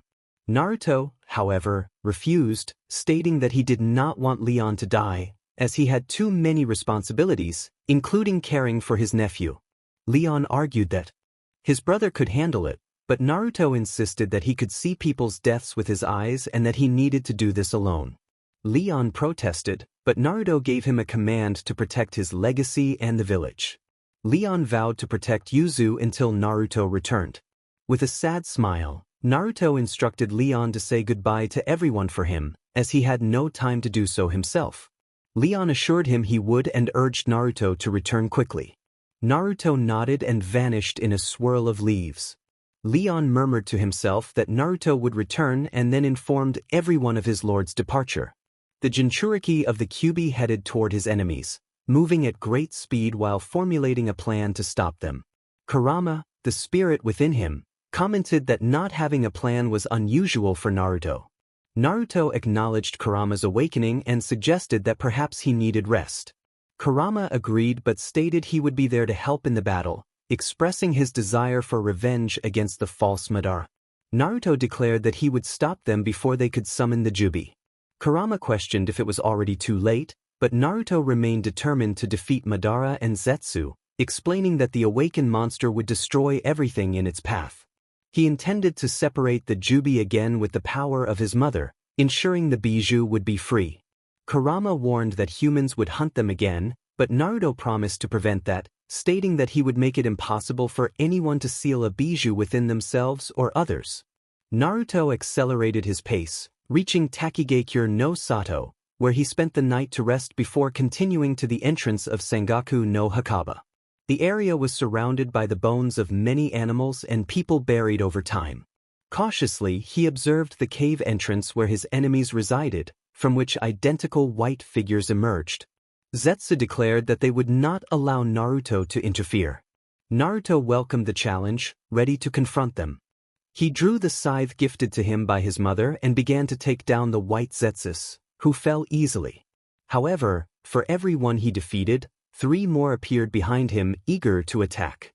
Frustrated, Naruto summoned hundreds of clones to overwhelm the Zetsus, allowing the original to push through their ranks toward his true enemies.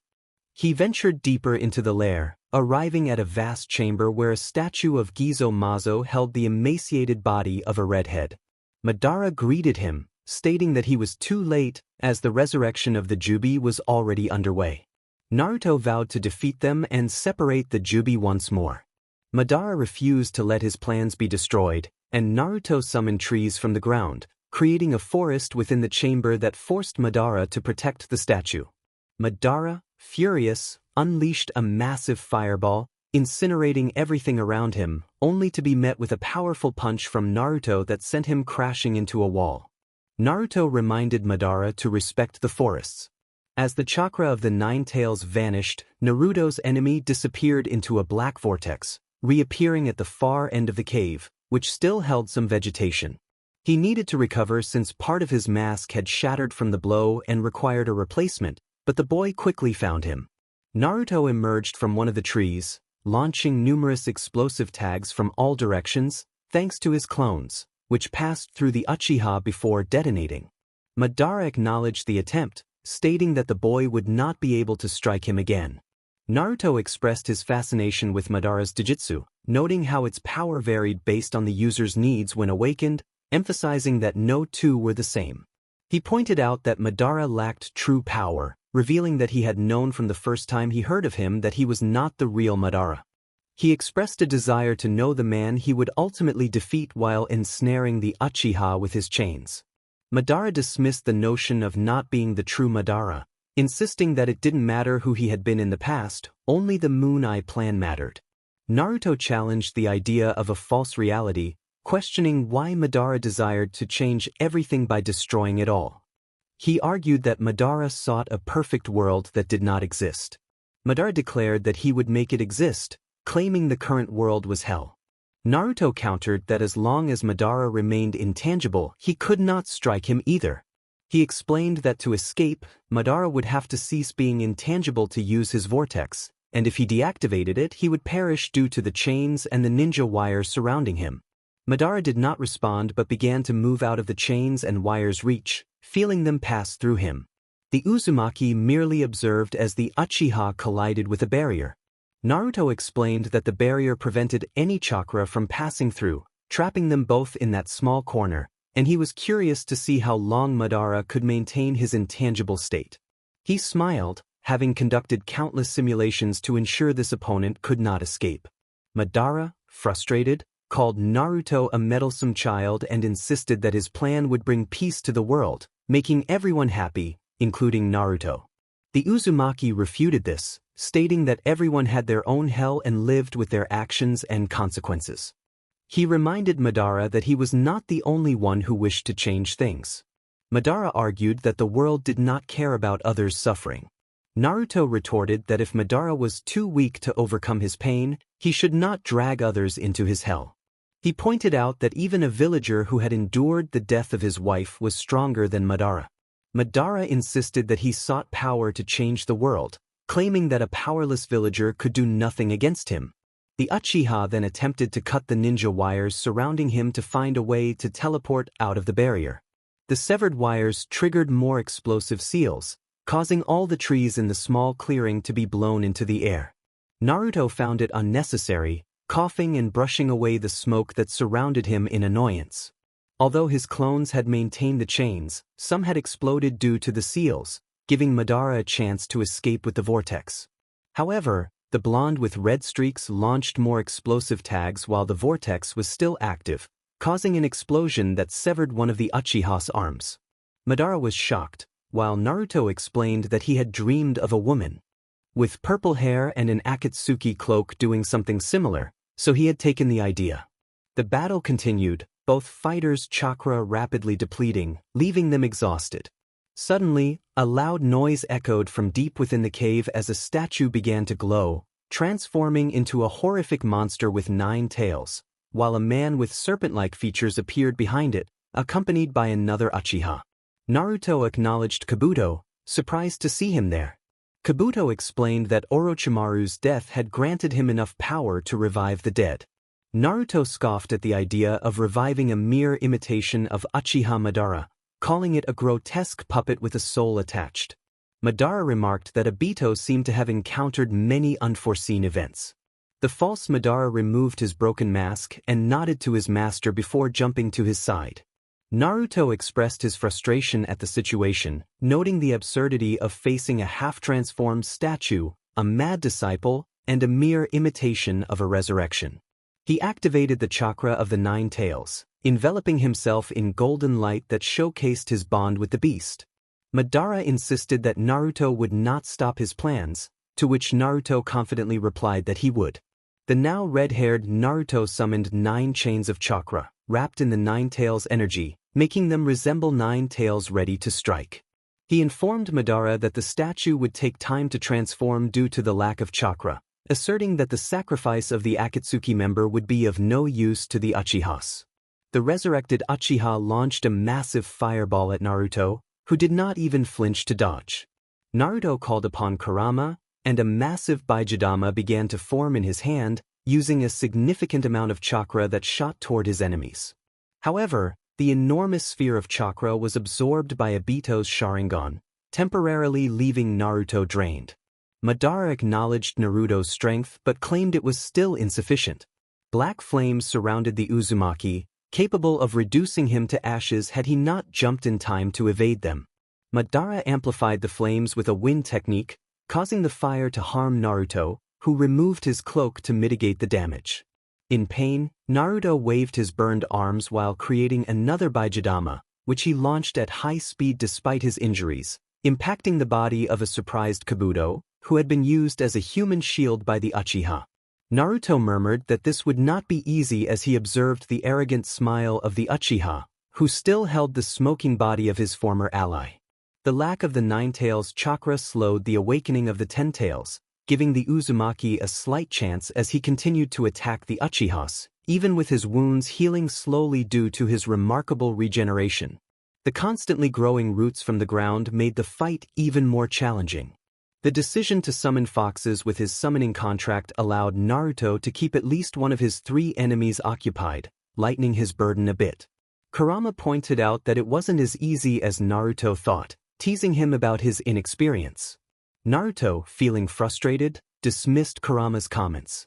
Kurama advised him to blind their opponents, noting that much of their power resided in their eyes.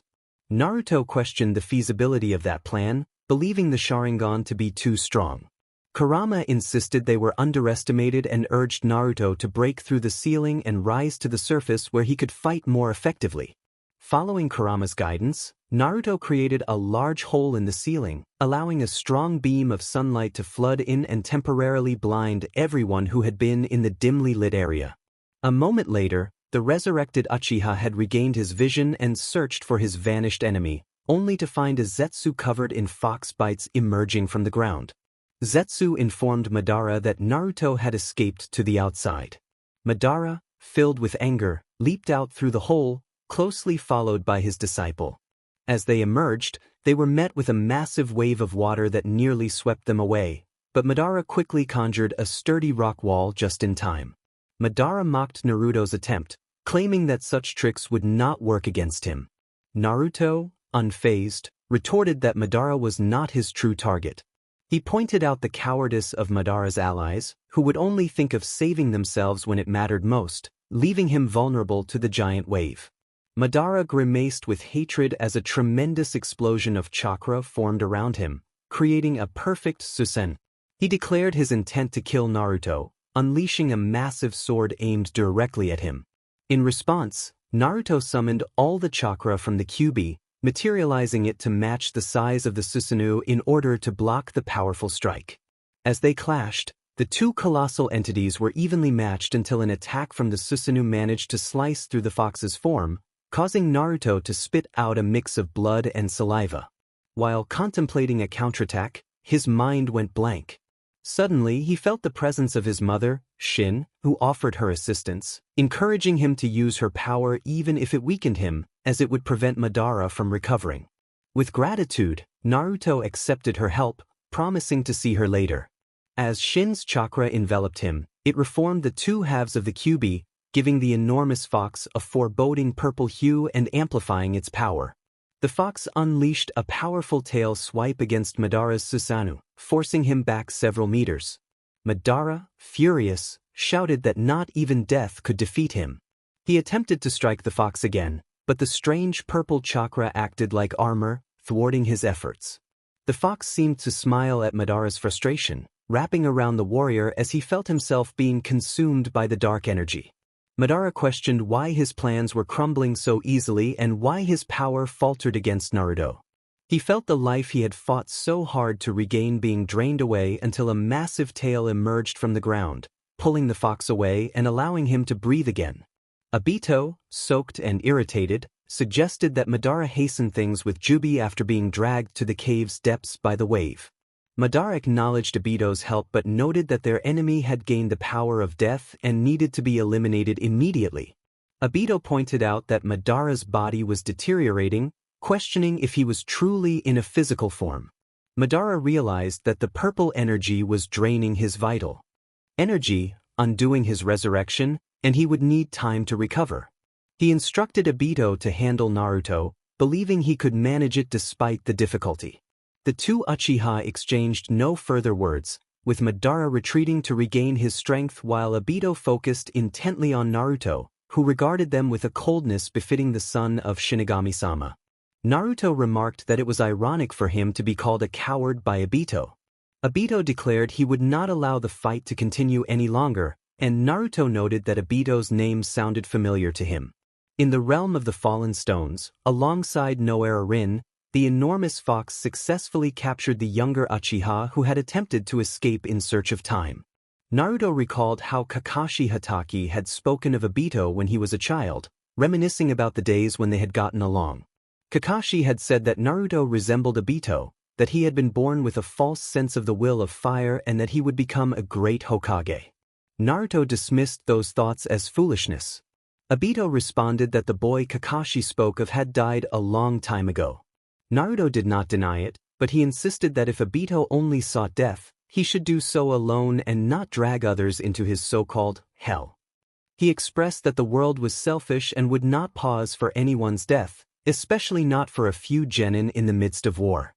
With a shout, he urged Obito to mature before forcefully slamming him into the ground, leaving him in a weakened state. "Where is the mummy?" As if summoned, the enormous blue warrior attacked the Uzumaki. Madara remarked that Obito had ultimately been a useless pawn, but now he no longer needed him.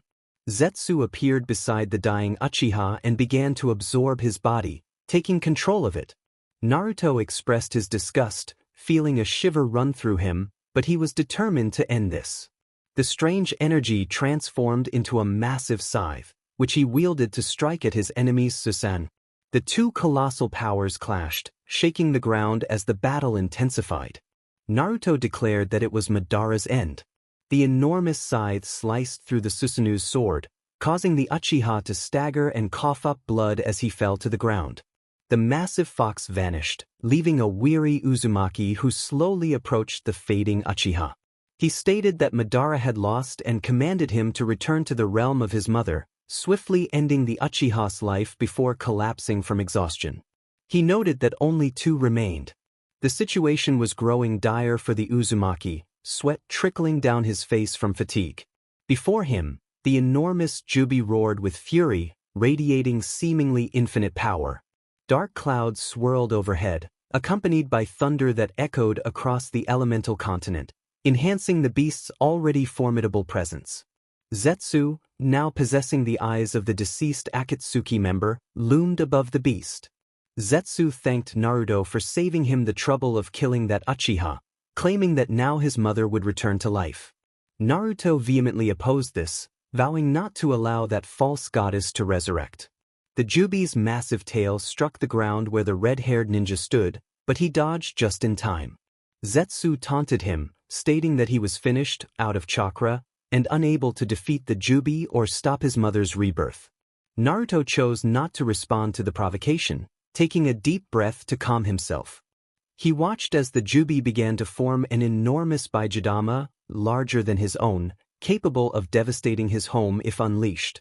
He recalled the promise he made years ago when he emerged from that icy river, to restore and protect his clan at all costs, to shelter all the lost clans throughout history, and to ensure that this monstrous creature and its wretched controller would not destroy everything he held dear. With renewed determination, he rose to face the destructive sphere, taking another deep breath before retrieving one of the few scrolls he carried. Upon opening it, a radiant light illuminated the night, blinding both the creature and its master for a moment. When the light faded, the enormous destructive sphere had vanished without a trace. Naruto challenged the monster to taste its own medicine as the scroll glowed with a reddish light, forming the same Bijidama that had nearly claimed his life.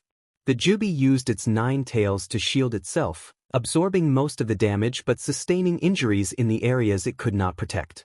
Zetsu expressed disbelief that such a seal could exist. Naruto explained that people often underestimated Fuinjutsu, a grave mistake, as anything was possible with effort and dedication, especially with this art.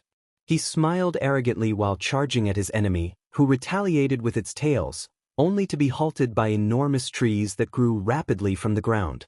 Zetsu cursed the Uzumaki, realizing that the body he inhabited was too weak to absorb the Jubi and that he needed time to heal it for his plans. The relentless attacks from the red-haired ninja prevented him from diverting chakra and focus to heal the injured Uchiha. The threat Naruto posed grew more significant, and Zetsu silently cursed Madara for not eliminating the Uzumaki before his demise. Naruto vowed to kill Zetsu and then separate the Jubi as the Sage of Six Paths had done in the past. Kurama urged him to use his chakra, but Naruto insisted he would do this alone, ignoring his friend's cries of anger and concern from deep within his mind. The Uzumaki shouted, summoning all his determination as he wielded his scythe and chakra chains to restrain the Jubi. The chains, glowing orange with purple hues, indicated that he was using his mother's power to reinforce them. The now vulnerable Zetsu could only curse the Uzumaki as he was cut into countless pieces, ending his life. Exhausted, Naruto felt himself on the verge of fainting. His limbs, strained from overexertion, seemed unwilling to respond. Forcing himself to move, he used the last of his chakra to attempt to divide the Jubi, which, now free from Zetsu's mental control, struck him with one of its tails, causing him to cough up blood. Despite the pain, the Uzumaki smiled as he pushed his body further, managing to free the Bijus, which transformed into 8 spheres that scattered to places where they could live in peace, far from any humans with ill intentions. The red-haired ninja collapsed to the ground with a thud, dragging himself to a nearby rock for support. He took a moment to survey his desolate surroundings before closing his eyes, appearing as if he were asleep. Kurama scolded him for not using his chakra for that attack, claiming he could have avoided the Jubi's tail. Naruto apologized, explaining that it was something he had to do alone, offering a sad smile as his appearance began to change imperceptibly. Kurama, now with tears in his eyes, questioned why Naruto hadn't used his power, feeling helpless to heal his younger brother's wound. Naruto replied with the same sad smile, asking if Kurama understood why he never told people how they would die. He explained that it was because they would always try to change it, often leading to a worse fate. Kurama, filled with emotion, asked if all his struggles and training were just for him to die. The 17-year-old boy now inexplicably appeared to be just 15, while outside, a heavy rain began to fall across the elemental continent. Beside the body of the fading boy, a beautiful tree started to grow, along with the grass around it.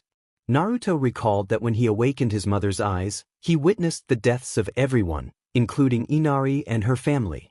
However, one day, while someone slept, he used those same eyes to glimpse his own death, despite his mother's warnings against it. He saw himself being pierced by the tail of the Jubi, fighting fiercely to defend his legacy and protect his home with his life. He felt a sense of pride in his demise and told himself that he needed to be as powerful as the boy his eyes had shown him. So, he trained relentlessly until he was exhausted. If Kurama wanted to see it that way, then yes, he did all of this with the acceptance of his fate, but it was all right. He had fulfilled his dream and enjoyed every second of it. He achieved his goal, and most importantly, he had protected his loved ones from his enemies, even at the cost of his own life. By the end, the boy's appearance resembled that of a 7-year-old child. Now he could rest peacefully, Kurama thought. The fox looked at the boy with tears in his eyes, who smiled happily as if he had completed something truly difficult. The boy's red lips turned a pale blue, and the color faded from his skin. Kurama felt a wave of despair wash over him as he realized what was happening. Naruto had been so full of life, and now he was slipping away. Naruto reminded Kurama that he had forgotten that his heart had stopped beating on his 6th birthday. His body had grown, but his soul had not, and now it was time for him to go. He reassured Kurama that he was free now and could do as he wished. Kurama pleaded with Naruto, insisting that he could not leave like this. Everyone was waiting for him in Yuzu, his uncle, his younger siblings, and his friends.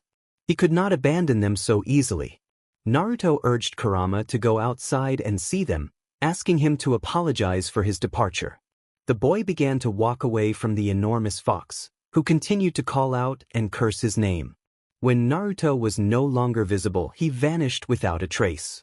Outside, the heart of the Uzumaki, which had brought both misfortune and joy to the world, ceased to beat, as if he were merely in a deep sleep. In a completely dark world, a small child glowed faintly while holding the hand of a beautiful woman. Naruto asked if he had done well. The goddess of death smiled sweetly at him before nodding in approval. She assured him that he had done perfectly and that his mother was proud of him. Feeling tired, Naruto murmured that he wanted to sleep, rubbing his eye with his free hand, a clear sign of his exhaustion. The goddess of death gently told him that it was time to rest. Leon felt a growing sense of dread as his lord ventured alone to confront the remnants of Akatsuki. Each passing moment intensified his fear that he might never see Naruto again. The dark clouds looming overhead only added to his torment, while the heated argument unfolding before him seemed distant and irrelevant. Kimimaro expressed his frustration, questioning how Leon could remain so calm while Naruto faced formidable foes. Ryuk intervened, insisting that Leon was not to blame for the situation. Zabuza agreed, emphasizing the need to take action and not leave Naruto alone in this critical moment. Hayashi proposed reaching out to the Uchiha, believing he would know the whereabouts of his former comrades. Oyashiro suggested more drastic measures, arguing that torture might be necessary to extract information. Ryuk urged Oyashiro to set aside his grudges, as this was not the time for unnecessary animosity. Zabuza supported Ryuk's stance, and Oyashiro reluctantly raised his hands in surrender. Ryuk commanded an Umbu member to bring Uchiha Itachi, even if it required force. The Umbu quickly returned with Itachi, and just as the interrogation was about to begin, the door burst open, revealing the Uchiha brothers and Menma, the former Namikaze. Sasuke demanded to know what was happening, while Menma inquired about his brother's whereabouts, a hint of calmness in his voice. Leon felt a pang of guilt for not informing them of Naruto's departure. Ryuk ordered them to leave, stating that they had not been summoned. Satsuki insisted on knowing if anything had happened to their brother. Kimimaro dismissed her, asserting that she had no place in the building. Sasuke countered, declaring that his sister was a shinobi and would stay with him. Kimimaro's voice dripped with disdain as he reiterated that Satsuki should not be there. Leon, frustrated by the distraction, struck the table to regain everyone's attention, declaring that Naruto was in danger and they were losing focus. He demanded that Itachi prove his loyalty and reveal the location of his former allies. The room fell silent as everyone turned their gaze to Itachi. He acknowledged Naruto's past assistance but stated that if Naruto had chosen not to share his plans, he would respect that decision. Before he could elaborate, Zabuza struck him with a powerful punch, grabbing him by his hospital attire to prevent him from falling. Zabuza threatened Itachi, insisting he reveal Naruto's location or face dire consequences. Despite the threat, Itachi remained stoic, explaining that Naruto always bore his burdens alone. Oyashiro reiterated that torture would be the best approach. Menma pleaded with Itachi to share any information he had about his brother. Itachi sighed, recognizing the weight of the moment. He revealed that in the northern region, along the border between Takigakure and Otogakure, there was a mountain called Sengaku no Hakaba, which served as the last base of Akatsuki. Haku quickly noted that they now knew where to go and urged everyone to hurry. They rushed to prepare for the impending battle. Leon arrived at the Hatake compound, greeted by his sister-in-law and brother, who held a small bundle playing with their father's beard. Kagami asked if Leon had any news, and he nodded after a brief glance at her. June announced her intention to gather her things, but Leon insisted she stay behind, emphasizing that he was the clan's heir and would not allow his nephew to grow up without a father. June protested, but Kagami urged her to comply, understanding the frustration but recognizing the necessity of her staying with their child. Reluctantly, June agreed, urging Leon to save Naruto. He promised he would. The most powerful ninjas of Yuzu set out to find their leader, with the Hyuga and Uzumaki censors leading the way under the guidance of Hayashi Hyuga and Zabuza Momochi. They reached Sengaku no Hakaba, only to find what was once a mountain had transformed into a desolate valley, the mountain reduced to rubble. The cries of a massive nine-tailed beast jolted them from their shock, revealing their leader, Naruto, who appeared exhausted as he fought against the creature. They rushed to assist him, but by the time they arrived, the beast had transformed into 9 glowing spheres that sped away into the distance. Naruto's body fell, a significant wound in his abdomen. Leon sprinted to catch him before he hit the ground, feeling his pulse weaken and his skin grow pale from blood loss. Desperation filled him as he looked to Haku, who began to attempt healing Naruto's injuries. Kimimaro forcefully pulled Leon away to allow Haku to work more effectively. Leon scanned the area, noting the worried expressions on everyone's faces, even the Hyuga, former enemies. He spotted one of the fallen bodies stirring and quickly alerted his comrades, who nodded in silent agreement. Before the man could fully rise, Leon pressed his katana against his neck, demanding to know who he was and what had transpired. Obito, the man in question, murmured about not being dead and recalled being controlled by Zetsu. Leon pressed the blade slightly harder, urging him to focus. Obito finally acknowledged their presence and asked who they were. Leon introduced them as ninjas from Yuzu, serving Naruto, and pressed for answers about the situation. Obito, realizing the genjutsu had not activated, speculated that Naruto must have defeated Madara and stopped the Jubi, but it had cost him dearly. Leon insisted that Naruto was not dead yet. Obito introduced himself as Uchiha Obito, prompting a collective grimace from the group. Leon questioned why they always seemed to be involved whenever something went wrong, but he quickly decided that Obito would accompany them. He pointed out that Obito had claimed his lord had completely defeated him, yet here he was, alive. This indicated that his lord wanted him to live. Leon expressed his frustration, suggesting he would have to tell his lord to stop saving the Uchihas, as they only brought trouble. He instructed Sasuke to restrain Obito, making it clear that until they reached the village, Obito would be responsible for any issues that arose. If he escaped or caused problems, Obito would face the consequences. Sasuke acknowledged the order. The narrator noted that the group was concerned as they approached their leader, who was being treated by all the medical ninjas. Haku confirmed that their leader was stabilized and would be fully treated in Yuzu, commending Hinata for her efforts. Hinata expressed her gratitude, albeit nervously.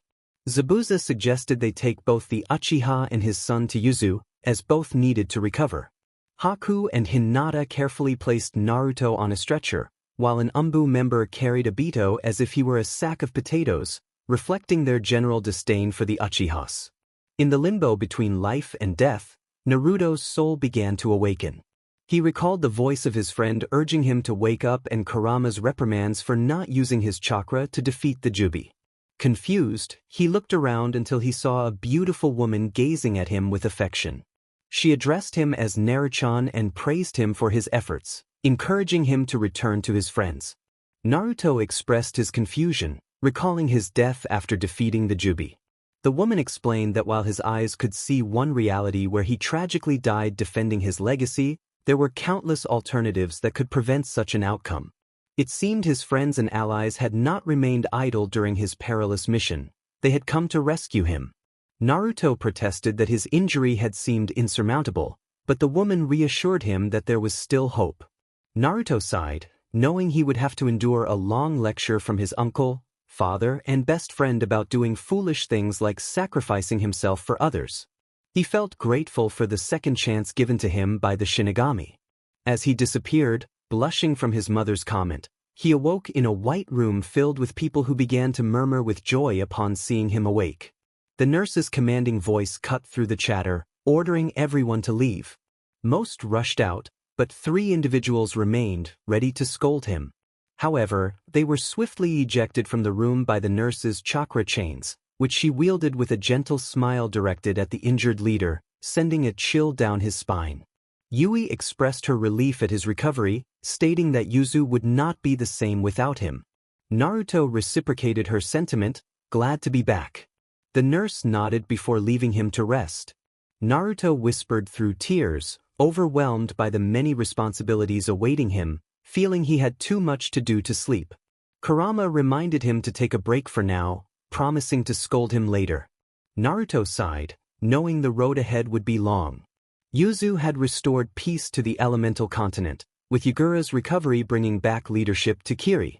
Together with IW, they helped Yuzu suppress any revolts from Kumo or Suna, who struggled to accept defeat as easily as Konoha had. This officially ended the wars, and Yuzu's power continued to grow alongside the number of shinobi and Kekkei Genkai present in the village. A completely red-haired man observed from the rooftop of the Uzukage building, taking in the vast village before him. Kurama remarked that Naruto had fulfilled his dream. Naruto acknowledged this, noting that it hadn't been easy. The fox chuckled at his host's words, agreeing that the struggles were finally over. Naruto smiled back at his friend, hopeful for the future.